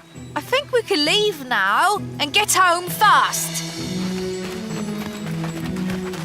As they hurried back through the Bellwoods, Bunkin couldn't resist nudging the otter nearest him. It worked, Squill. Maybe not exactly the way we intended, but it worked. We spell sang. We performed great magic. Blimey. But you're a hard one to convince, Bunkin. Next time we're half likely to bring a mountain down on top of us. Come on. Aren't you proud of what we just accomplished? Didn't you get a little charge out of it? Well, just a flicker, maybe. Yeah, right. We put a little too much into the spell, that's all. With practice, we can do better. Modulate. Refine. Nina, you want to try for your fish again? I'm not hungry anymore, Bunkies. We've got to do some serious thinking about this. An otter serious? She didn't reply. All right, we can talk about it tomorrow. And if anybody asks us about what happened on the river, we don't know anything, right? Bloody right. But we're a team. Don't forget that. Sure, I'd like to be able to spell sing like that all by myself, but being part of a team has its advantages too. I can concentrate all my efforts on the doer. Oi, and the next time we do something equally stupid, we can run away in 3 different directions and maybe one of us will survive. Don't be so negative. You'd think you'd never seen a whale before. Never had, and neither have you. Except in pictures. Seemed like a right enough bloke, though. Just a bit put out. Think about this, though. If we can spell sing up something like that when we're trying for a fish dinner, imagine what we might do if we take our time and really make an effort to do something serious. We could do better than John Tom, or maybe even Clothaham. We could change the world. Ain't sure I want to change the world, mate. It's a nice day. Maybe if it were blowing cold, I'd try something. Just think about what we've done. That's all I ask. After the episode in the woods, Bunkin made a show of tending seriously to his studies. But each day he waited for the opportunity to meet with Squill and Nina. They chose a small glade well away from the river in which to practice. Not out of fear of encountering any more polite but irritated cetaceans, but to avoid those angry citizens whose waterfront homes and business establishments had been damaged by the mysterious tidal wave of some days previous. They sang only small spells, conjuring up nothing they couldn't deal with, practicing and refining their ability to match Bunkin's music to the otter's improvised lyrics. Repetition gave rise to confidence as they invented raps for recovering spent arrows or blunting sword points. Sharpened skills enabled them to turn grass blue or open sizable holes in the ground without the use of spade or shovel. They spell sang into existence cooked food and sleeping platforms, complete with fresh linen. Soon they were feeling very good about themselves and their talent. They just couldn't figure out what to do with it. Bunkin devoted a good deal of time to the problem, certain that if they just kept their secret and had patience, an appropriate situation would present itself. It was peaceful in the house, where the west side of the tree wrapped itself around the dimensionally expanded den. Outside, past the neatly maintained lawn and flowers, the short stub flowed tranquil and undisturbed to the south. Father and son sat reading. Bunkin had heard John Tom speak of something from his own world called television, but from his description of it, Bunkin didn't see how it could better a book for good company and entertainment. It was an evaluation John Tom never chose to dispute. His mother was finishing up in the kitchen as the doorbell pealed for attention. Bunkin looked up from his reading as his mother entered the hall. As he watched, he envisioned her wielding the sword she kept in the back of the broom closet instead of the dishcloth she was presently carrying. It was a difficult image to sustain, no matter how many tales he recalled of her early life. She leaned back to peer into the den. Dear, there's an owl to see you. John Tom put down the large book he'd been browsing and rubbed his eyes. He needed glasses, Bunkin knew, but insisted on using imperfect vision spells instead. They needed constant adjustment. Bunkin headed for the kitchen on the pretext of getting something to eat. Actually, he rose and moved because it offered a much better view of the front door. Clothaham's famulous Mulwit spoke to John Tom, who knelt on one knee to respond to the owl. Talia lingered nearby.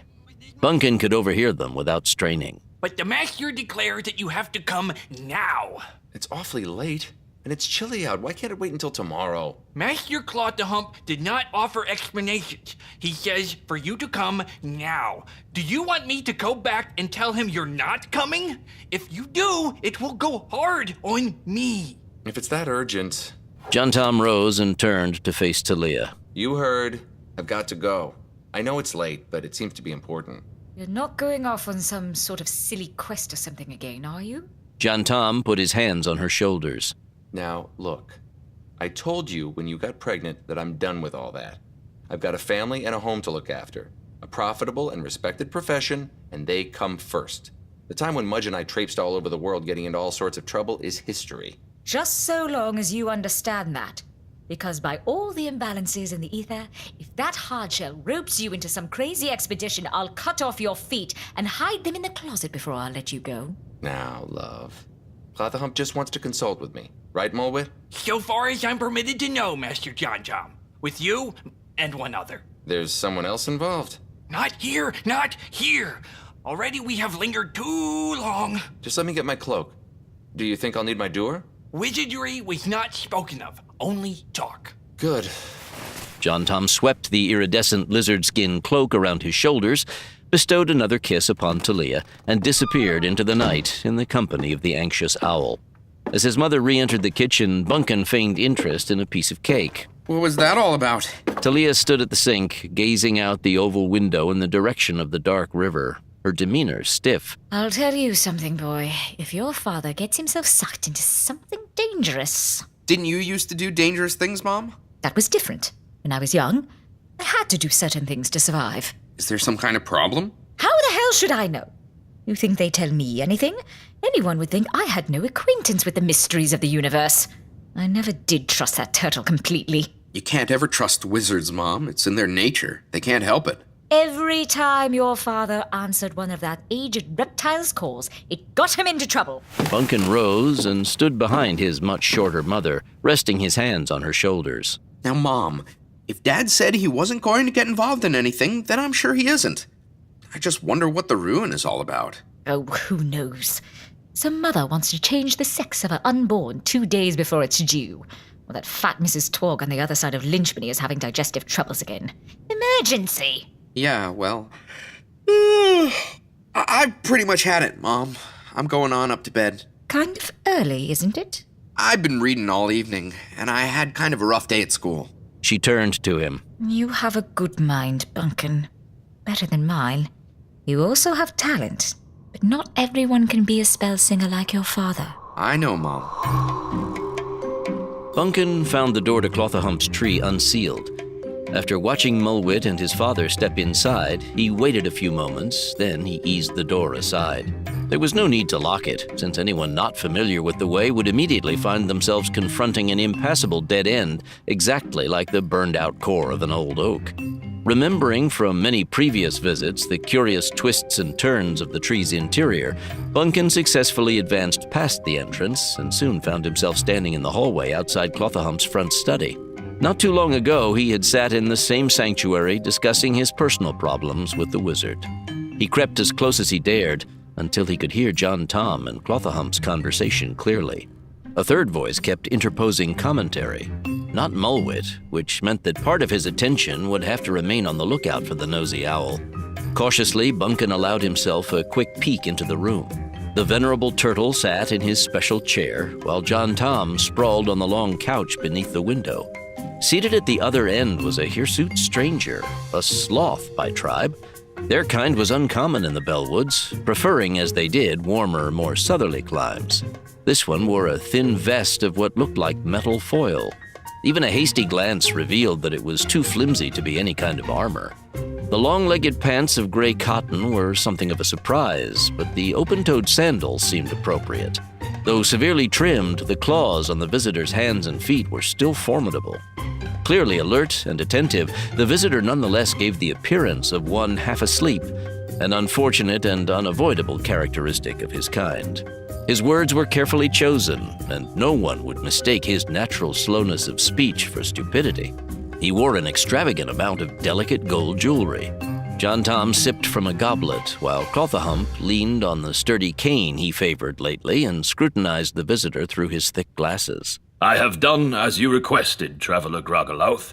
I have roused myself from deep slumber, and, since you insisted you would relate your tale to no fewer than 2 witnesses of sorceral competence, caused to be brought hence my junior partner. Clothahump always stuck in that junior, Bunkin reflected sourly. The wizard leaned slightly but threateningly forward. All I have to add is that what you have to say had better be worth all this inconvenience. After a few 100 years, one begins to value one's time.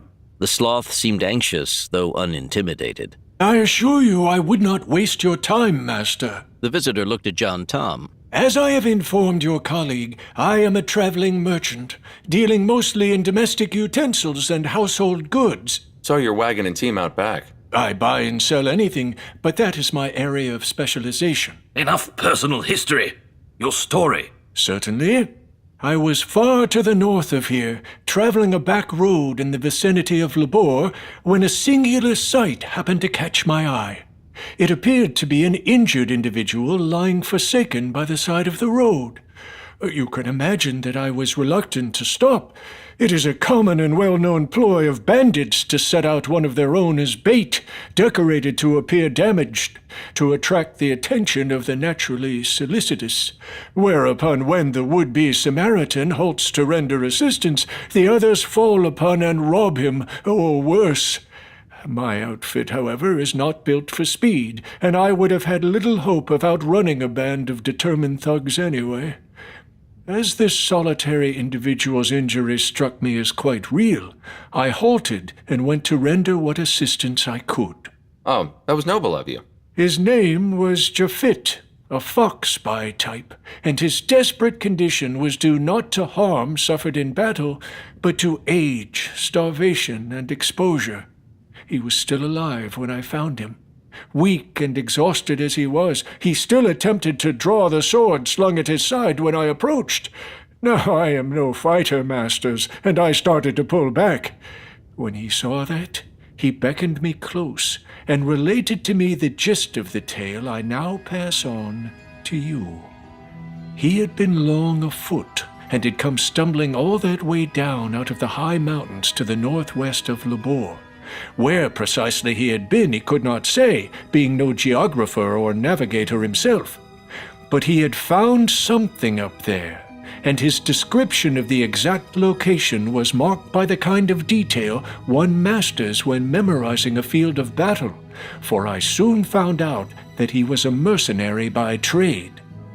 This lifelong professional soldier had encountered something which had frightened him badly. So anxious was he to flee its environs that he lost both his mount and his kit in his rush to escape, and it was only by some miracle that he had half run, half wandered as far southeast as Labor, shunning all who crossed his path. One more day, masters, and he would have made it to the outskirts of that northern town, which he confided to me was his intended destination. But his strength had at last deserted him. His body had played him false, and he had fallen helpless where I encountered him, at which point he was nearer death than Labor. I comforted him and gave him water, but he was too weak to take food. So, what did he find in the northwestern mountains? Treasure? Some fabulous forgotten city? Nothing like that. I do not pretend to understand all that he said, only that what he found had been compelling and terrifying enough to drive him to that desperate condition. I have discussed this with others whom I knew or encountered on my journey here, and if anything, their ignorance on the subject exceeds my own. Only one, who has had some minor dealings with matters sorceral, suggested that I seek you out. This I have done because this dead soldier's tale has become something of an obsession with me, and I desire deeply to understand it. Also, it was, in a sense, all that this unfortunate fox had to bequeath, the only other thing of value left in his possession being his oft-used sword. Which you have with you. No. I hocked it. I am, after all, a merchant, and I have to live. This thing he encountered? Groggelouth turned gratefully to the wizard. He called it the Grand Veritable. Clothahump jerked backward, stunned. John Tom looked on in bewilderment. There is no such thing as the Grand Veritable. It's nothing more than a widespread rumor among those of us in the profession. An old rumor, but a rumor nonetheless. It does not exist. I know I never heard of it. You would not, John Tom, nor is it something you'd likely encounter in your spell singing. It is not a subject to spark casual conversation. I do not know whether it exists or not. I only repeat to you the tale of the dying mercenary, real or not. It cost him his life. It's not unknown for individuals weakened by exposure and its consequences to suffer from delusions. The sloth favored the spellsinger with his inherently mournful expression and perpetually sad eyes. I may be ignorant in matters thaumaturgical, sir, but I flatter myself that I am a good judge of people. It is a consequence of being a successful trader. Nor have I suffered the companionship, however brief, of many on the verge of death. That confessed, I am convinced those who are about to depart this plane of existence have no reason to lie to a stranger.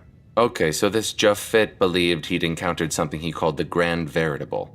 That doesn't mean he actually did so. I am, of course, in no position to dispute that. Even people of good intention sometimes repeat falsehoods, so often they come to think of them as truths. Real estate brokers, for example. I can only say that I received the dying testament of this soldier, Japhet, and that I believe in what he said. Something so dangerous, so insidious, could not exist. When I think of the damage it could cause if it did, the havoc it could wreak, I shudder inside my shell. Clothahump leaned back in the chair. Just what exactly is this rumor, anyway? Yeah, what is it? Like all truly great dangers, it is at once simple and complex. To adequately analyze it would require its use, a proposition fiendishly designed to ensnare any who would attempt it. Its attractions would by definition be simultaneously irresistible and invariably fatal. The Grand Veritable, lad, is a notion best avoided by all sensible thinking folk. Forget about it. Pretend you never heard of it. In the hands of even the most clever, careful, and well-meaning of individuals, it could destroy entire communities, up to and including civilization as we know it, which is why it cannot exist. The mere concept is too terrifying to contemplate. As he delivered this warning, the lights inside the tree dimmed until it was black in the hallway and downright murky in the study. The reduced illumination did not trouble Mulwit, who came flapping into the room through the portal on the side opposite Bunkin. I didn't call for you. Mulwit perched on the back of an empty chair. You sounded, exercise, Master. I thought perhaps you might need some assistance. Your concern is praiseworthy but misplaced. As long as you're here, you might as well hang around. That was an old joke between one of your predecessors and me. Clothahump squinted at the glow bulbs. Here, this won't do. A quick arcane gesture restored the study to its previous brightness. Bunkin knew he was pushing his luck by staying, but fascination held him in the hallway. The Grand Veritable, the merchant Groggelouth had called it. Reality or delusion, it had certainly provoked Clothahump. What could be formidable enough to cause the great wizard to adamantly refuse to acknowledge so much as its possible existence? What could frighten the all-powerful Clothahump that badly? The soldier Japhet spoke of it in more efficacious terms. He said that possession could make one wealthy beyond imagination, that any desire could be fulfilled if one but learned how to use the Grand Veritable properly. The true horrors always bewitch. The Grand Veritable does not exist, and if it does, it is best left alone. The fate of your Japhet should be proof enough of that. Continue to pursue this rumor, and you will surely meet a similar end. Clothahump turned abruptly on John Tom, jabbing a finger in his direction. As for you, associate, I know how your mind works. Put aside all such thoughts. Besides, your mate would cut you off at the knees if you proposed anything. Wasn't going to. We have ample work to keep us busy, and I need you here. Even if I did not, I would do everything in my power to stop you from pursuing this dangerous rumor. I'm not afraid of rumors. Out in the hall, Bunkin felt an unexpected surge of pride. Talia, however, is another matter. Bunkin slumped. Deal solely with those nightmares which have been domesticated by sleep, and leave the real ones to the reckless. Clotherhump turned back to face the sloth. You have come far to see us, merchant. To what purpose? I think what Japhet spoke of as he lay dying in my arms is worthy of further investigation, but I have no experience in matters mystical. I thought to seek assistance. You intend to pursue this matter purely in the spirit of intellectual inquiry, of course. I am a merchant, a trader in goods and stores. I do not deny that I seek profit alongside elucidation. Tell me, with proper supervision, could not this grand veritable be a force for good? No, never. It can only cause divisiveness and disruption, destruction and death. On this, the old tales are explicit. I would not trust its possession even to myself. You can at least allow us how someone else might hold a differing opinion. Anyone is entitled to an opinion about hearsay. You'll get no help from me. I'm too old to go chasing after dangerous rumors. You've been getting old for 150 years. And believe me, nothing gets old faster than getting old. If you want my advice, traveler, you'll go back to your trading and forget this nonsense. If it's nothing but a rumor, you'll perish in the seeking of it. And if it's at all for real, you'll perish in the finding of it. I won't charge you for this little conference. Disillusionment is costly enough. Having tried every ploy he could think of, Groggelouth had nothing more to say. Do you have lodging for the night? Many times have I had to bed down with my wagon and team. It's late, and a ways to Lynchpenny. I can make a suitable room for you here. Dimensional expansion, one of my better spells. You are as hospitable as you are discouraging. I accept. He reached for the purse attached to his wide belt. Not now. Even absurd tales have their uses.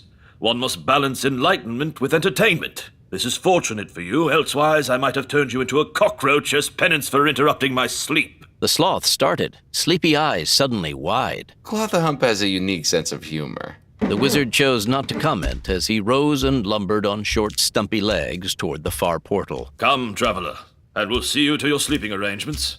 Your body type would, I think, prefer a particularly soft bed, or perhaps a low-slung hammock. No need to linger over farewells. As Bunkin hurried home, his head whirled with what he'd just overheard. Too much to contain, it spilled over into ancillary hopes and dreams, washing reality aside. Not to mention common sense. It was news he had to share with others, and soon.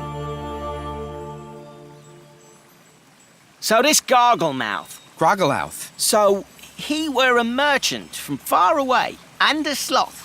Squill dug his feet into the squishy sand of the riverbank. What was he besides slothful?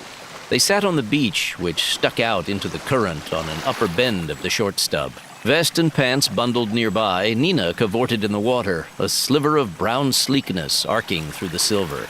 Like any other non-otter, Bunkin could only look on enviously. Experienced and well-traveled. Wealthy? Hard to say. Sloths, as a general rule, aren't very forthcoming. Don't see many in the Bellwoods. This one had a wagon and pair. Came a long way, he did, to harangue Mr. Hardshell. This here grand veritable he were prattling about. Sounds special. Clotherhump doesn't think it exists. According to what you're telling me, mate, old Beakface spent a lot of time listening. What did that tell you? That Clotherhump is kind to strangers. Tell me another.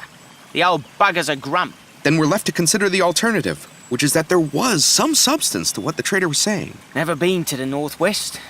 Never been anywheres, really. Nina emerged from the water and shook herself dry, her dark brown fur glistening with droplets. So Clotherhamp's not going to check this story out? Doesn't look like it. He let this Groggelouth spend the night. I'm sure he has already left. What about John Tom? Bunkin regarded the river. Dad's become settled. You know what Talia would think about him going off on some crazy quest. Or how Ouija would give it to Mudge if he tried the same. Old people. Better not let Mudge hear you say that. Squill's more than half right. They've all gotten tired and lazy, forgotten what adventure's all about. They become too much a part of the community. Well, I ain't part of no community. Squill rose and adjusted the angle of his cap's feathers. Me, I says we go after this here Groggelouth and check out his story for ourselves. And if he's lying, we'll be able to bring back proof of it. Right, maybe he was just trying to extort some money from old Droll Guts. Or free help. Clothaham doesn't hand out free samples. Sure, he ain't dumb, just lazy. I wonder how far to the northwest this grand veritable thing is supposed to lie. Don't matter. We got lots of time. You said he was near Labor when he found that dying mercenary. Did he mention if he were headed back up that way? He may have said something along those lines. We know where Labor is. We can find our way. This slant-eyed bloke came to Clotherham looking for help, did he? That's right. Bunkin stood, brushing at the seat of his pants. Well then, what are we hanging around here for? Do you think he'd take us with him? He's a bleeding merchant. He don't know nothing about sorcerer matters. If it's spell-singing help he wants, it's spell-singing help we'll offer him. Let's get after him. The farther off he gets, the harder it'll be for us to catch up with him. We'll try the main north-south roads first. Squill ran off through the woods. What, leave right now? Bunkin and Nina hurried to catch up to the excited otter. Without telling our parents? The more distance we can make before they do, the harder it'll be for them to interfere. If this Grugeltooth, Groggleouth. if he turns out to be nothing more than some country extortionist, we'll be right back anyways. Clotherham will be grateful for the confirmation. Always wanted to see Labor. What'll we do for money? We'll live by our wits, mate. That's what Mudge always said he did. Your dad's an inveterate liar. Oh no, it's one of his most endearing traits. Come on! You said this slaughtered a team of two in a wagon. If it's much of a team, he might be moving fast. No matter, we'll catch up with him somehow. Discreet queries revealed that the merchant had indeed passed through Lynchpenny that very morning and had been observed heading north out of the town.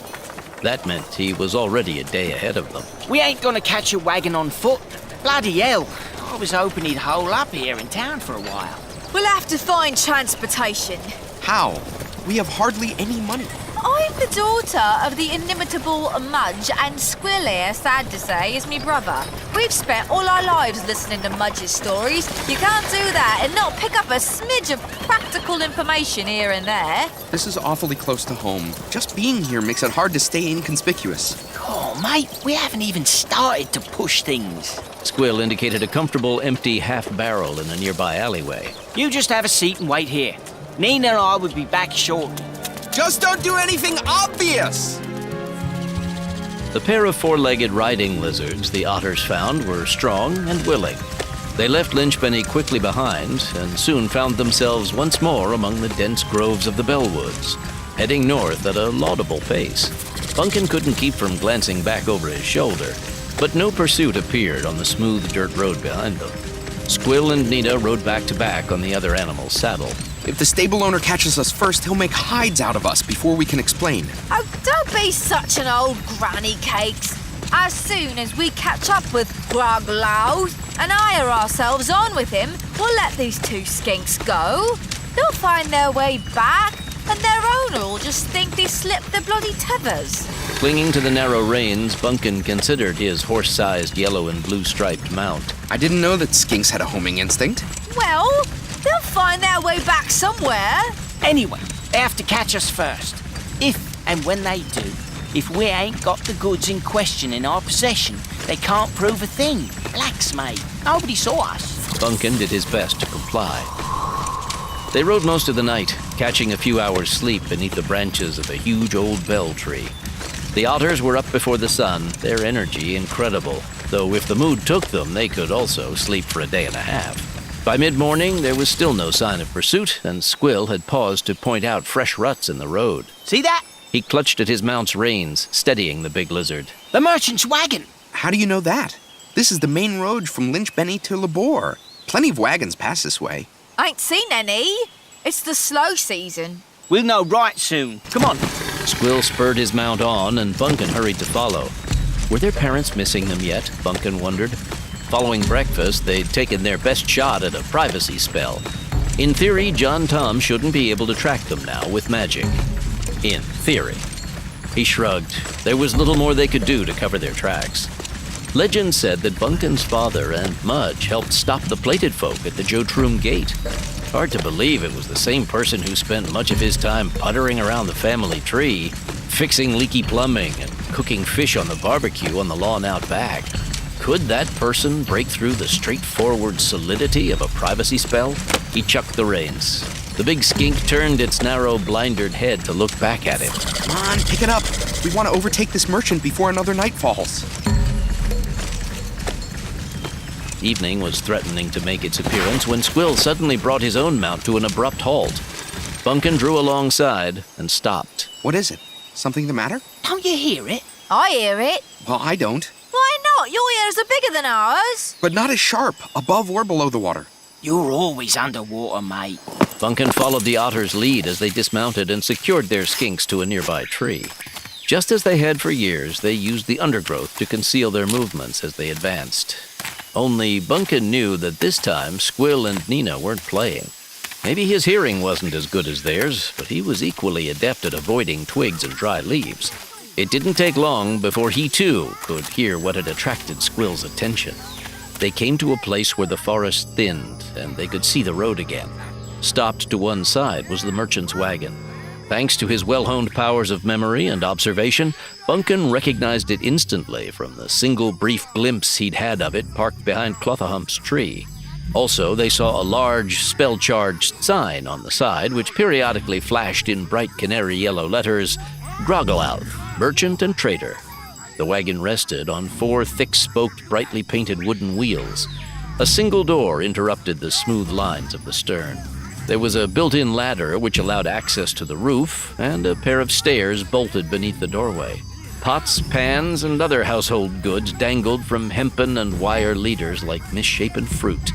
2 muscular, squat-bodied dray lizards, yoked side by side, stood placidly in front of the wagon, scratching at their blinders and sampling the ground with their flattened pink tongues. Though the wagon faced away from them, they could see the merchant seated on the forebench. Hatless, his thick gray coat showed evidence of recent trimming. The long fur beneath his arms swayed as he argued with those who had surrounded him. Standing near the front of the team and holding the harness of the lizards stood a massive masked figure. The mask was natural, for the individual was a spectacled bear. He wore long pants, a dull hazel shirt, and a heavy leather cap. His size made him prominent among the sword and axe-armed ringtail cats and raccoons who comprised the majority of the gang.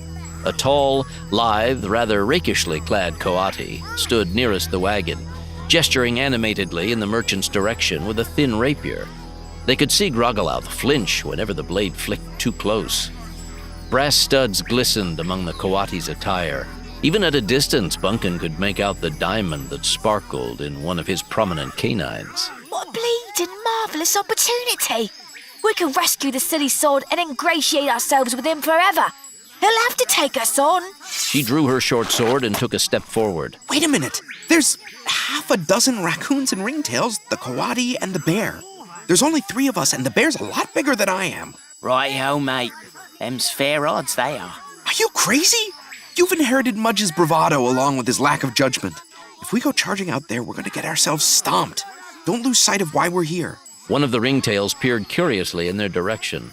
Bunkin hurriedly ducked back down into the vegetation. You're right, Bunkies. Nina sheathed her sword. We're here to show this merchant how our spell singing can help him.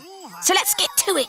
Squill was less enthusiastic. He fingered his bow. We might take 2 or 3 of them out with arrows before they pinned us. If we try singing first, we'll give away both our position and the element of surprise. Singing might surprise them, or they might even ignore it. We can always resort to our weapons if it doesn't work. Righto, but 'tis likely we'll only get one chance. Keep your blades handy. What'll we sing about, Bunkin? Don't ask me. You 2 are the lyricists. Better get on with it before the hoods get tired of Groggleouth's banter. He must have something worth protecting, or he'd have given them what they want by now. Bunkin waited nervously while the otters conferred. If it came to a fight, he was bigger and probably stronger than any of the bandits save the bear, and nothing was quicker in combat than an otter. But there were 8 of them, all much more experienced at real fighting than he or his friends. How shall I start off? Something slow and heavy, like when we called up the whale. Okay. His fingers hovered above the strings, anxious to begin. We don't want to kill anyone if we can help it. Why not? Because it's messy. We don't want to frighten off the merchant either. Squill stared in the wagon's direction. He turned back to his sister. Ready, Mushmouth? 3, 4. Rumble in the woods, got no place to go. banging in the hood where it ain't no show. Gonna break it up, gonna bring it low. Throw it out, kick it out, stop it now. Stop it before it gets serious. Every one of the bandits surrounding the wagon, from the bear to the slightest raccoon, turned to stare in the direction of the music. Bunkin's fingers flew over the duar. He could feel the energy surging from the instrument, felt confidence in the counterpoint he was generating to the otter's rap. The more the three of them performed, the easier it became. He began to feel that with practice and time, they might actually become proficient. Except, while the music was invigorating and sounded fresh, nothing else happened. The coati conversed rapidly with 3 of the 4 raccoons. A moment later, this heavily armed trio started toward the source of the singing. 2 of them wielded axes, and the third a wicked, barb-tipped pike. Nothing's happening. Something's wrong with your singing or your choice of lyrics. I can't think of anything else. Well, you're the one who's supposed to be so clever. Hell, don't pick on me. You're always on about how clever you think you are. For the tree's sake, don't start fighting now. The lead raccoon wore a checkered and striped bandana, while his companion sported an incongruous stovepipe hat decorated with tufts of bird down. The pike wielder shifted a leather beret between his ears. All 3 readied their weapons as they drew nearer. Do something!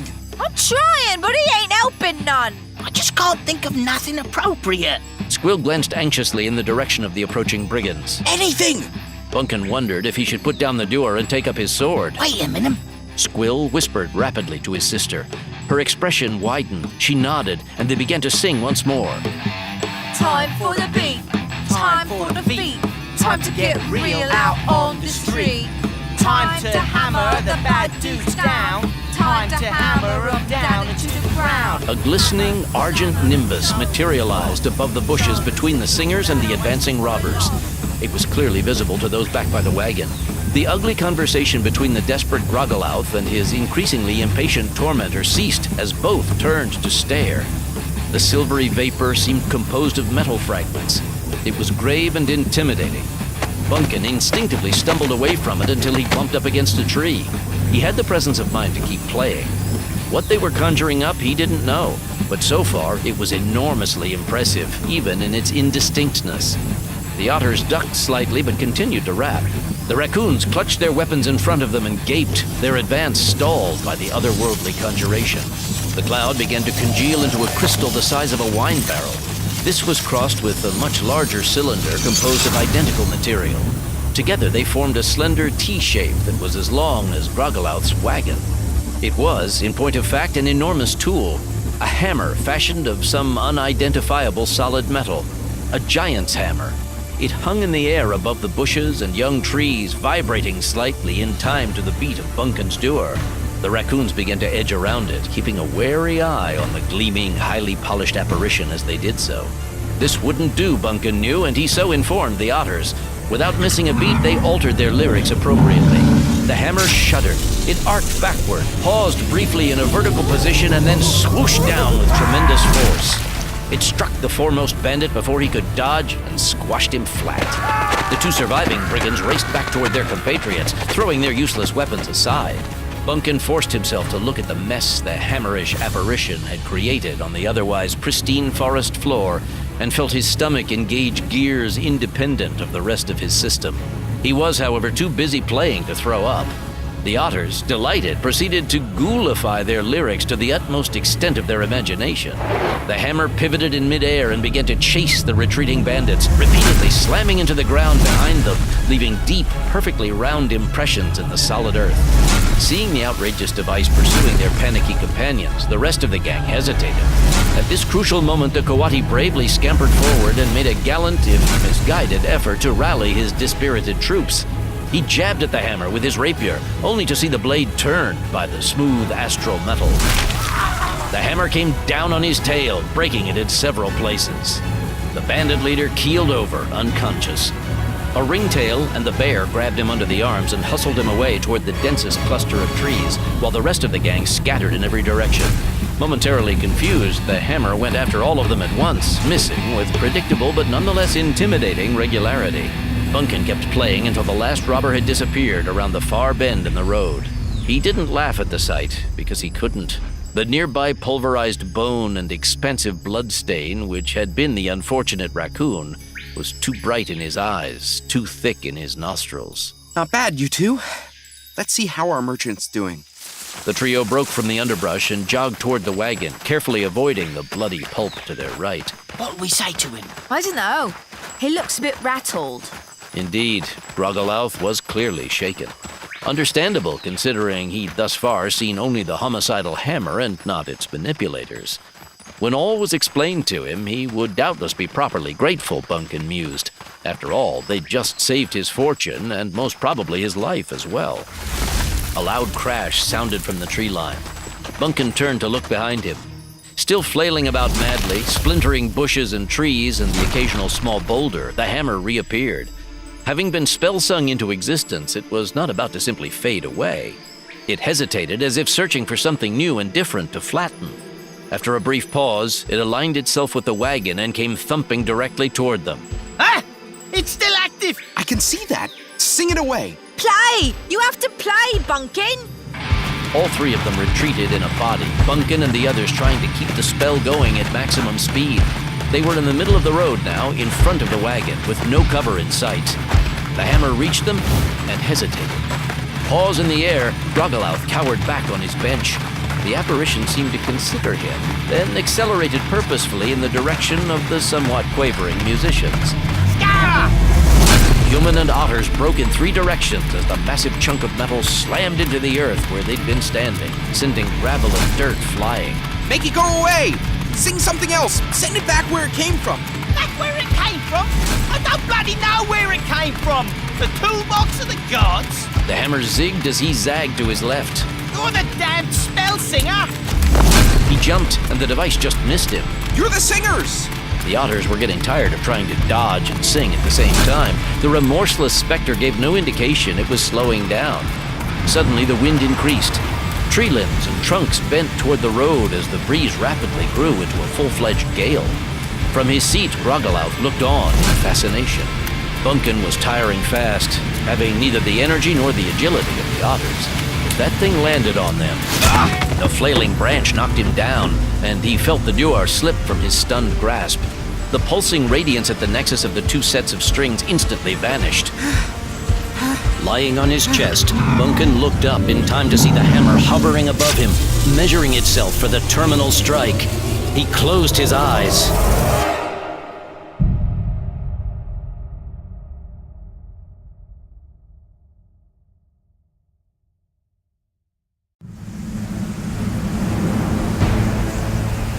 As the gigantic hammer hovered over Bunkin, ready to deliver a death blow, suddenly the wind died. Two doubled-over trees straightened, their thick trunks catching the hammer on either side of the gleaming head and lifting it upward. They bounced back and forth a couple of times before quivering to a stop, the hammer pinned between them as neatly as on any holder in a carpenter's shop. There, the apparition hung motionless, seemingly pacific at last. Bunkin rolled over onto his back and regarded the sky. He scrambled to his feet and walked over to recover the dewar. Some leaves had landed in the active nexus. He brushed all of them away and examined the instrument anxiously. It appeared intact. He carried spare strings, but if the body had been damaged... A few experimental strums reassured him of its integrity. As he moved to sling it across his back and shoulders, he felt a paw on his arm. It was Squill, gazing up at him with concern. You all right, mate? Bunkin nodded, narrowing his gaze as he looked up at the neatly pinned hammer. Interesting resolution. Couldn't think of anything else except the tools in Old Man Ayrton's shop. At least it worked. Wonder how long it'll stay there. No telling. Don't like to think of it as putting in an appearance some night outside my bedroom window. Your bedroom ain't got no window. That's right, brother. Just go ahead and stomp on me reputation. Anytime. What say we go accept the grateful genuflections of our pitiful fellow traveller? Squill started toward the wagon. I'll go get the riding lizards. Groggalouth sat stiffly on his bench seat, watching them approach. Bunkin rejoined his friends momentarily, his expression grim. Who tethered the skinks? I did. Well, they're gone. What do you mean they're gone? You snub-tailed twit, you never did learn how to tie a proper knot. Is that so? Want to see me tie one in your whiskers? Yeah, right, as if you could. The two of them went down. rolling over and over until their scuffling eventually carried them beneath the wagon. Bunkin bent slightly to check on them, then straightened and extended a hand. Those are my friends, Squill and Nina. So I presumed. The sloth shook his head slowly, the dark stripes that began around his eyes and ran down his face giving him a look of perpetual sorrow. Otters. Holding carefully to the reins of his team with one hand, he took Bunkin's with the other. It was warm to the touch. Pleased to meet you. I'm Bunkin Merriweather. The merchant withdrew his hand and placed it over his heart. I am Groggelouth, trader by profession and inclination. I find that I owe my everything to your timely arrival, young traveler. What I do not understand is why you youngsters should intervene on my behalf. You are not, I hope, deranged altruists. Not at all. I'm pleased to tell you that we have a perfectly valid ulterior motive. Ah, I am delighted to learn that you are merely foolhardy and not insane. Reaching behind his seat, he rummaged through a large satchel. You must allow me to reward you for your help. Though I am not wealthy, I am most certainly wealthier thanks to your efforts. I regret only that you did not slay more of those brigands. Actually, we were trying hard not to hurt anybody. At least I was. Spoken like a true student of the thaumaturgical arts. We're still learning. That is what life is for. To stop learning is to begin to die. He opened the purse he'd extracted from the satchel and made a show of searching the contents. I will give you all that I can spare. Impossible as it is to put a price on a life. I retain only enough to support me while in labor until I can resume my sales. We don't want your money. A grateful Groggelouth sealed his purse. Something from my stock, perhaps. I maintain quite a diverse inventory. Some fine new weapons to balance your magical skills, or raiment most excellent to insinuate you with the female of your choice. Though I carry garments for humans, I'm not sure I can fit one of your stature. We don't want anything like that. What then can I do for you? An unpaid debt weighs heavy on the soul. No doubt something that involves your aforementioned ulterior motive. In point of fact, sir, it involves us doing something more for you. Explain yourself, Bunkin Merriweather. Your words warm my heart but confuse my brain. It's like this, Trader Groggelouth. We're bored. Ah, the endemic affliction of the incipient adult. I fear it requires a more skilled physician than myself to treat that condition. Several nights ago, you discussed your travels with my father. Your sire is a turtle? Hardly, but he is a master spellsinger. How do you know of this? I was there in the front hall. I heard pretty much everything. I see, and you were not discovered. You are a very adroit young human. And you're a very intriguing old sloth. I suppose Clothahump could be right, and your whole story could be an elaborate ploy to draw attention to yourself, or get some free sorceral help, or whatever, but I happen to think that there was a lot of conviction in your voice. The conviction of truth. My friends think so too. Just because Clothahump and John Tom don't feel it's worthwhile to assist you doesn't mean no one does. Sleepy eyelids rose. You? Why not us? Squill emerged from beneath the wagon, slapping his hat against his side to knock the dust off. At least we believe in you. Halfway, anyway. We're younger and more resilient than that old hardback. More important, we're willing to give you the benefit of the doubt, we are. We're ready and willing. Groggelouth sat silent as he studied his youthful saviors and would-be companions. At last, he shook his head slowly. I am sorry, but you cannot come with me. Why not, Gov? Nina struggled out from beneath the wagon. Something about our looks you don't like? There is nothing wrong with your appearance or your enthusiasm. It is your parentage that concerns me, most especially his. He pointed at Bunkin. You tell me that your sire is the great spellsinger John Tom. I cannot help but feel that since he declined to aid me himself, he would prefer that you not do so in his stead. I cannot chance incurring his wrath, much less that of his colleague, the wizard Clothahump. Yeah, but since he doesn't believe there's any truth to your story, that means he doesn't think there's any danger either. How can something that doesn't exist pose any threat?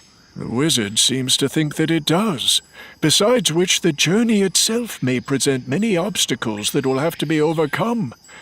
But you argue like a solicitor. Clearly you have mastered certain skills. Like spell singing? Aye, that's right enough. Squill gestured in the direction of the tree-hooked hammer. What did you just think you saw, Gov? Unprovoked prestidigitation? Me sister and I does the singing, and Bunkin here does the playing. We're a bloody magic mastering trio, we are. And we saved your bleeding life. And nearly lost your own in the bargain. Upon extended observation, it struck me that you have less than complete control over your conjuring. Now see here, mate. No, Squill. Let's be honest from the start. Honest from the start, me dad would have a fit. Nevertheless, Bunkin looked back to the merchant. we don't claim to be masters. There's still a lot we need to learn. But I've spent my whole life watching and studying my father. All I wanted to do is be like him. I can do some spell singing on my own, but the otters are in better voice, and the three of us have spent so much time growing up together that we've been a unit of sorts practically since birth. That's why we were able to scatter those bandits the way we did. Sure, our control isn't perfect, but neither was my father's when he started. Maybe we're not as proficient as him, but we're a damn sight more powerful than anyone else you're likely to encounter. Do you still want the special kind of help we can offer? And if so, how badly do you need it? Your style and sound of spell singing is entirely new to me. I admit that it frightens me some. Hell, it frightens us sometime. Anything new is a little bit frightening, ain't it? But it works. It nearly worked on you. That's a risk we're willing to take. What about you? You espy clearly my desperate situation. Have any of you ever taken a long journey away from your homes?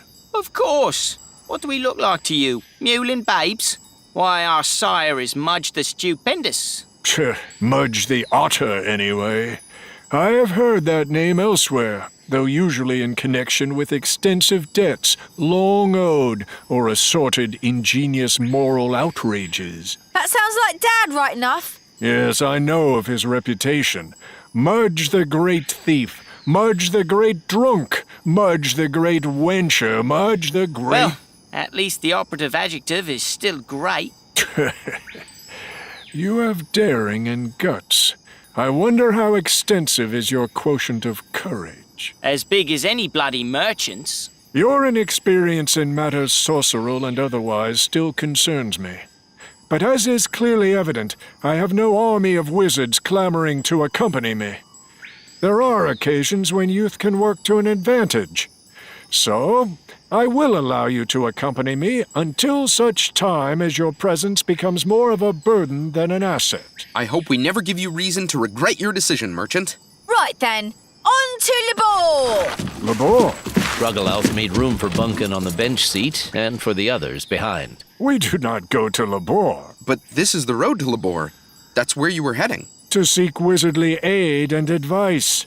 I now have, the great Counter watch over me, you three to supply that. So there is no reason to waste time journeying to Labor. We will procure final supplies at Timswitty, which is nearer, before striking out northwestward. Northwest? That means crossing the Muddletop Moors. That is correct. Ruggleouth watched him closely, watched all of them. Piece of carp. A little lousy weather, the projected mental murmurings of some discontented fungi, maybe an humble but interesting ogre or two. We've heard all about the place from Mudge and John Tom. They made it through, so will we. Bravado is useful when it translates into assurance and not foolhardy overconfidence. He glanced at Bunkin. Do you have money of your own? Very little. My resources are limited. Now it seems they are to be stretched still further.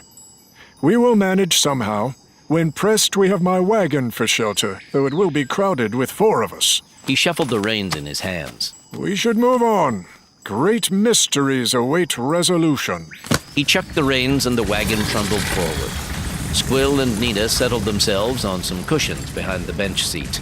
You hope to capture or acquire this grand veritable? Nothing so estimable.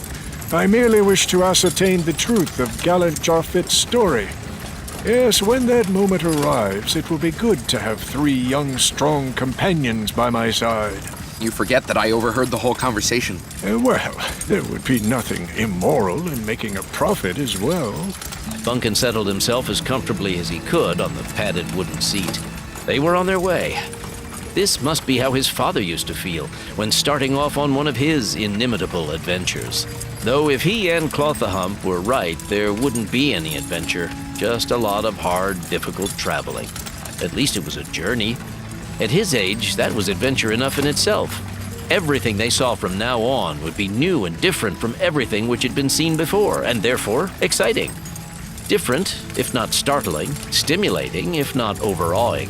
From their excited chatter behind him, he could tell that Squill and Nina felt the same way. With the three of them working together, he was confident there was nothing they couldn't handle, no obstacle they could fail to overcome. This was a common enough feeling among young men his age, so he could hardly be faulted for thinking like an idiot. Drive on, Groggelouth. We'll find this grand veritable, if it exists, and toss it in your wagon like any other piece of goods. Maybe it'll be worth a few gold pieces. All things are possible to those whom life has not yet disenchanted. You are not afraid, then? Afraid? Of what? Of meeting Jafit's fate, of horrors and obstacles unknown, yet to be overcome, of what the grand veritable itself may be or be capable of. It's only a thing. I've never yet encountered a thing worth fearing. Besides, if it gives us any trouble, we'll just spell-sing it away. Too right, mate. We'll conjure the bleeding whatever it is back into thin air. We can do oversized hammers. Why not a grand veritable? Whatever it is indeed, we may hope to survive long enough to find out. From the undergrowth, several pairs of eyes watched the wagon disappear over the next rise in the road. Their owners were exhausted and battered, scratched and torn from their wild flight through the brush, worn out from avoiding the crush of the thaumaturgical hammer. Some studied the apparition warily where it rested high up in the trees. It had not moved for some time, but where the necromantic arts were concerned, nothing, absolutely nothing, could be taken for granted. Poke their eyes! The ringtail named Sisarfi mimed driving fingers into his eyeballs. Who knew the interfering ones were spell singers? Children! Chamung, the Coati, had eyes that flashed almost as brightly as the diamond in his left canine. Are you all to be put to flight by children? Even sorcery invoked by children is still sorcery, and any sensible person fears that. They were lucky, that's all. The Coati gestured toward the hanging hammer. Did you not see how after putting us to flight, it turned on its conjurers and tried to kill them? They are inexperienced and callow. I'm not interested in what it did after it tried to kill us. I saw what it did to poor Chache. He was my friend. Now he's a smear on the ground. Aye, that's sorcery of a kind I've no desire to encounter again. Certainly not for what poor quality swag a humble merchant's wagon might contain. They caught us by surprise, that's all. A little stealth, a little planning next time, and we'll take them before they can sing up so much as a blue wasp. Hard to spell sing with your throat cut. And if we fail, what then? Will assurances and excuses deliver us? Well, me? I'm not gonna chance finding out. Hefting his war axe, one of the reluctant raccoons turned and stalked off toward the road, not in pursuit of the vanished wagon, but south toward Lynchpenny. Go then, Rocheck. Flee to the safety of a thieves' hall in a protected bed. Sounds good to me. The ringtail promptly broke into a trot to catch up with the raccoon. Their impudent departure started a minor rush. Even the spectacled bear lumbered off to join his defecting friends. Even you, Sinwa, put to flight by infants. All of you brave robbers terrified by 3 cubs and some strange music. Cowards, weaklings, offspring of discount whores. You'll not share in our bounty. The sloth looked like nothing but a simple merchant. You believe that? Then you're no better than those spineless fools who fled. What simple merchant merits rescue by 3 spell singers, even young ones? Do you imagine that the newcomers risk their lives out of the goodness of their hearts or for some imagined debt to the traitor? He spun around to glare at the northern stretch of now empty road. There's more at stake here than pots and pans. There's something in that wagon worth dying for. A lifetime savings in gold, perhaps, or precious stones garnered in glittergeist trade. Or something even more valuable we cannot imagine. Something worth the concern of young wizards. He turned back to his 2 anxious companions. You are right, Sisarfi. That wagon is not worth the attention of common thieves. But I am not common. And by cleaving to me and my leadership, you bask in the glory of my uncommonness. Thanks. Sisarfi rubbed at the place on his head where his left ear used to be. It had been sacrificed many years before in a badly bollocksed attempt at robbing a riverboat. Those fools. They'll find no profit in Lynchpany. They'll starve. It's a town overrun with thieves, and half of them don't even have guild cards. All profit entails some risk, and we're not afraid of a little risk, are we? Come, we'll have our profit and revenge for our poor brother Jache as well. Already my mind ferments with provocative scenarios for entertaining disembowelments. The ringtail and raccoon exchanged a distinctly hesitant look before following. The wagon wound its way through the Bellwoods until a barely visible leftward branching in the road that Bunkin would not even have guessed was there drew Broggalouth to the west. As their new route was not merely less traveled, but practically non-existent, their progress was slow. The terrain remained relatively level and firm. The Bellwoods did not so much meld into the moors as gave way abruptly. The moors found them passing between cinder-gray groves and the inert hulks of long-dead trees. These quickly surrendered the soil to an astonishingly fecund and fevered forest of giant mushrooms, toadstools, and shelf fungi, an overgrown morass of macabre mycelium that throbbed with an unwholesome internal phosphorescence.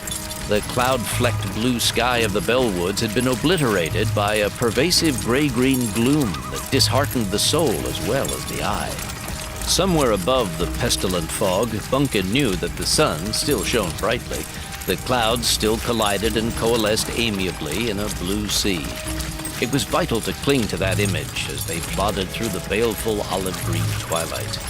Water seeped lugubriously from the crowns of gigantic mushrooms and other fungi. Ghostly white growths loomed before them, diseased in appearance, loathsome of smell. Bunkin drew his cape in a little tighter around his neck. Even the otters were subdued. The dampness didn't bother them, but the gloom did. The dour surroundings muted their irrepressibly cheerful sibling banter as effectively as the soggy earth hushed the creaky wheels of Broggalouth's wagon. So these are the muddled-up moors. Broggalouth picked their way through the intimidating vegetation. I've heard all about the moors. Squill knelt on the cushions behind the driver's bench, peering between Bunkin and Broggalouth. Like his enthusiasm, his smile was forced. Moisture beaded up on the tips of his whiskers. Mudge talked about him a lot. He's been through here and back and come out tail intact every time. He just never said what a really depressing place it is. Therein lies the true danger of the moors. It infiltrates the mind and weakens the will to resist, to go on. Eventually, you give up and just stop. Then the spores come, and the white tendrils, and enter your body. They grow in you and on you and use you up, until nothing is left but a collapsed skeleton. That, too, is eventually returned to the muck. Glad to see you don't let it bother you. I have to admit, this ain't the happiest place I've ever been. How about a song? No spell singing. Broggalouth eyed Bunkin's doer warily. I thought it was agreed that was only for emergencies. I admit I am depressed, but not mortally so. Not yet. No spell singing, just something to buoy us up and beat back this gloom. Bunkin struck the strings. Got no time to be sad today. There's a time to be sad, then the time to play. Place to be crying, place to be dying. Gonna get out of here, 'cause we be trying to motivate this wagon on its way. The music drifted out across the moors, penetrating and pushing aside the gloom as if it were a dirty, rotting curtain. The weight of the air they breathed lightened perceptibly, while the nearest sfacilated fungi seemed to recoil from the unrelenting cheerfulness, a perception that turned out to be anything but imaginary. Will you stop playing that music? Blimey, Mudge were right. They can communicate when they want to. Nina examined the chorus of shelf fungi. How can you sing when there's no hope left? When all is doomed? When existence defines itself through unending misery? If you put it like that. A paw came down hard on Bunkin's shoulder. Watch it, mate. Remember, that's how they work, the moors. If the atmosphere doesn't get you, and they try fatalistic philosophy, That's what Mudge always told us. Nina glared challengingly at the fungi. There can't be depression where there's music. Keep playing, Bunky. Bunkin looked down at his doer. The polished surface of the unique instrument seemed dulled, the strings uneven and fraying. I don't know if this is doing any good. This time, Squill grabbed him by the shoulders and half spun him around on the bench, the doer colliding with Groggelouth's knee. Forget your don't-knows, mate. This here swamp is the mother of all indecision. Wake up and play. Bunkin nodded, blinking. The effect of the moors, he realized, was so insidious you weren't aware of what the place was doing to you even as it happened. Immediately, the air seemed brighter, clearer. The grim fog rolled back, and fungi in the wagon's path crawled or oozed aside. The rest of their journey through the muddle-up moors proceeded without incident, marred only by a damaged wheel that the merchant quickly and efficiently repaired. As they pushed on, Bunkin played frequently, and the otters sang to keep the enervating atmosphere of the moors at bay. Eventually, they emerged from the dour surroundings of the moors onto a wide, lightly vegetated plain, different from any country Bunkin or the otters had ever seen. Having grown up in the lush confines of the Bellwoods, they were immediately intrigued by the stunted trees and dense, dry-leaved bushes and grasses that covered the land. Hey, is this the desert? I've heard about the desert, I have. Behind them, a low bank of permanent, purulent fog obscured the western reaches of the moors. Bright sunshine had banished the last psychic echoes of manic-depressive fungi from their minds. It was a pleasure to let down their mental guard. Pirouetting breezes swept blue-stained dirt into occasional dust devils. Broad-winged flying lizards sculpted predatory patterns in the air, searching for smaller gravity-bound prey below. Slim, hasty creatures with multiple legs scurried out of the wagon's path to vanish down camouflaged holes and burrows. No, this isn't the desert. There's far too much water present, and the abundance of plants reflects that. I would call this upland scrubland. He nodded in the direction of high chaparral-covered mesas. Where flowing water had eroded the hillsides, multicolored sandstone sparkled in the sun like the layers of a coronation cake. Pretty, that. Bunkin agreed, and would have enjoyed spending a day or two exploring such country, but they had no time to linger. In any event, the otters did not share his enthusiasm for casual sightseeing. The absence of running water made them nervous. The landscape changed little over the next few days. Desert it might not be, but it was more than hot enough for everyone. Fortunately, water in greater quantities soon showed itself in the small streams that ran from the mesa tops, and in shaded pools deep enough to offer the otters an occasional reinvigorating plunge. Doesn't anyone live out here? There are tales of communities, but this is little-known country.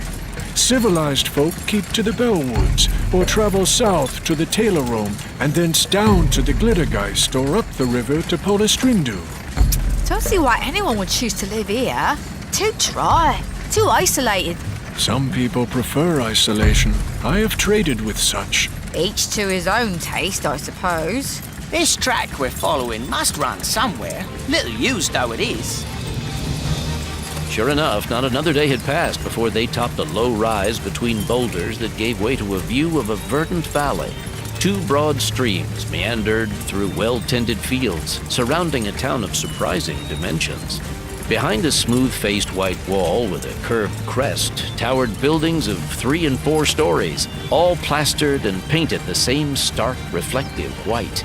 Under the midday sun, the city shone so brightly that the approaching travelers had to shield their eyes against it. Groggelouth, in particular, suffered considerably. Where's this? Or maybe I should say, what's this? I do not know. As I have already said, I have never been this way before. Sure is well kept. Bunkin could see the otters eyeing the nearest of the 2 main streams. I don't know about anyone else, but I could do with a swim. Tentative as always, Groggelouth pursed thick lips as he considered the prospect. The local farmers may not like people bathing in their irrigation water. Chill out. We'll turn off before we reach the city wall and slip in somewhere upstream. No one will see us. Well, they may not mind. The community looks quite prosperous. As Squill surmised, their brief swim passed unnoticed. All were in high good spirits as they dried themselves in the sun while the merchant drove the wagon back toward the city. There were numerous tracks to follow now. Farmers' wagons, Bunkin thought. As they approached a city gate, other vehicles could be seen entering and leaving. Wagons piled high with produce or supplies, two-wheeled carts, riders on individual mounts, preoccupied pedestrians. As was typical, Bunkin was taller than any of them. His unusual height, he knew, was a gift of his father's otherworldly origins. It was Squill who first noticed the anomaly. Crikey! They're all bloody rodents. It was true. The city was populated entirely by rats, mice, squirrels, and their relations. There were no canines, felines, primates, or ungulates. No representatives of any of the other great tribes of the warm-blooded. Such species isolation was unprecedented in their experience. It was almost as if the inhabitants had chosen to segregate themselves. Despite the city's evident prosperity, Bunkin knew that such a sequestered population would inevitably make for cultural famine. Back in the civilized world, the representatives of the Rodentia had often been looked down upon, until they had helped to turn the tide against the plated folk at the Battle of the Jotrum Pass. So it was most unexpected to find so many of them living like this, isolated from the great and wondrous diversity of the wider world. Nina stood on the cushions back of the bench. Look at them. No expressions of individuality at all. Indeed, regardless of tribe, everyone they saw was clad entirely in white sheets or robes. These extended in unbroken fashion from head to foot, save for slits for ears and tail, and an oval opening for the face. White sandals shod feet regardless of size or shape. Within this all-pervasive whiteness, there was room for some variation, with buttons, belts, lace, and other trim of exquisite detail and design, providing the only distinctiveness in the absence of color. In addition to their voluminous robes, some additionally wore masks or scarves of embroidered white. More notable even than the unvarying whiteness was the immaculate condition of the city and its citizens. Bunkin could not find a spot of mud, a chunk of decaying plaster, or a blighted structure anywhere as they passed through the unbarred gate into the city proper.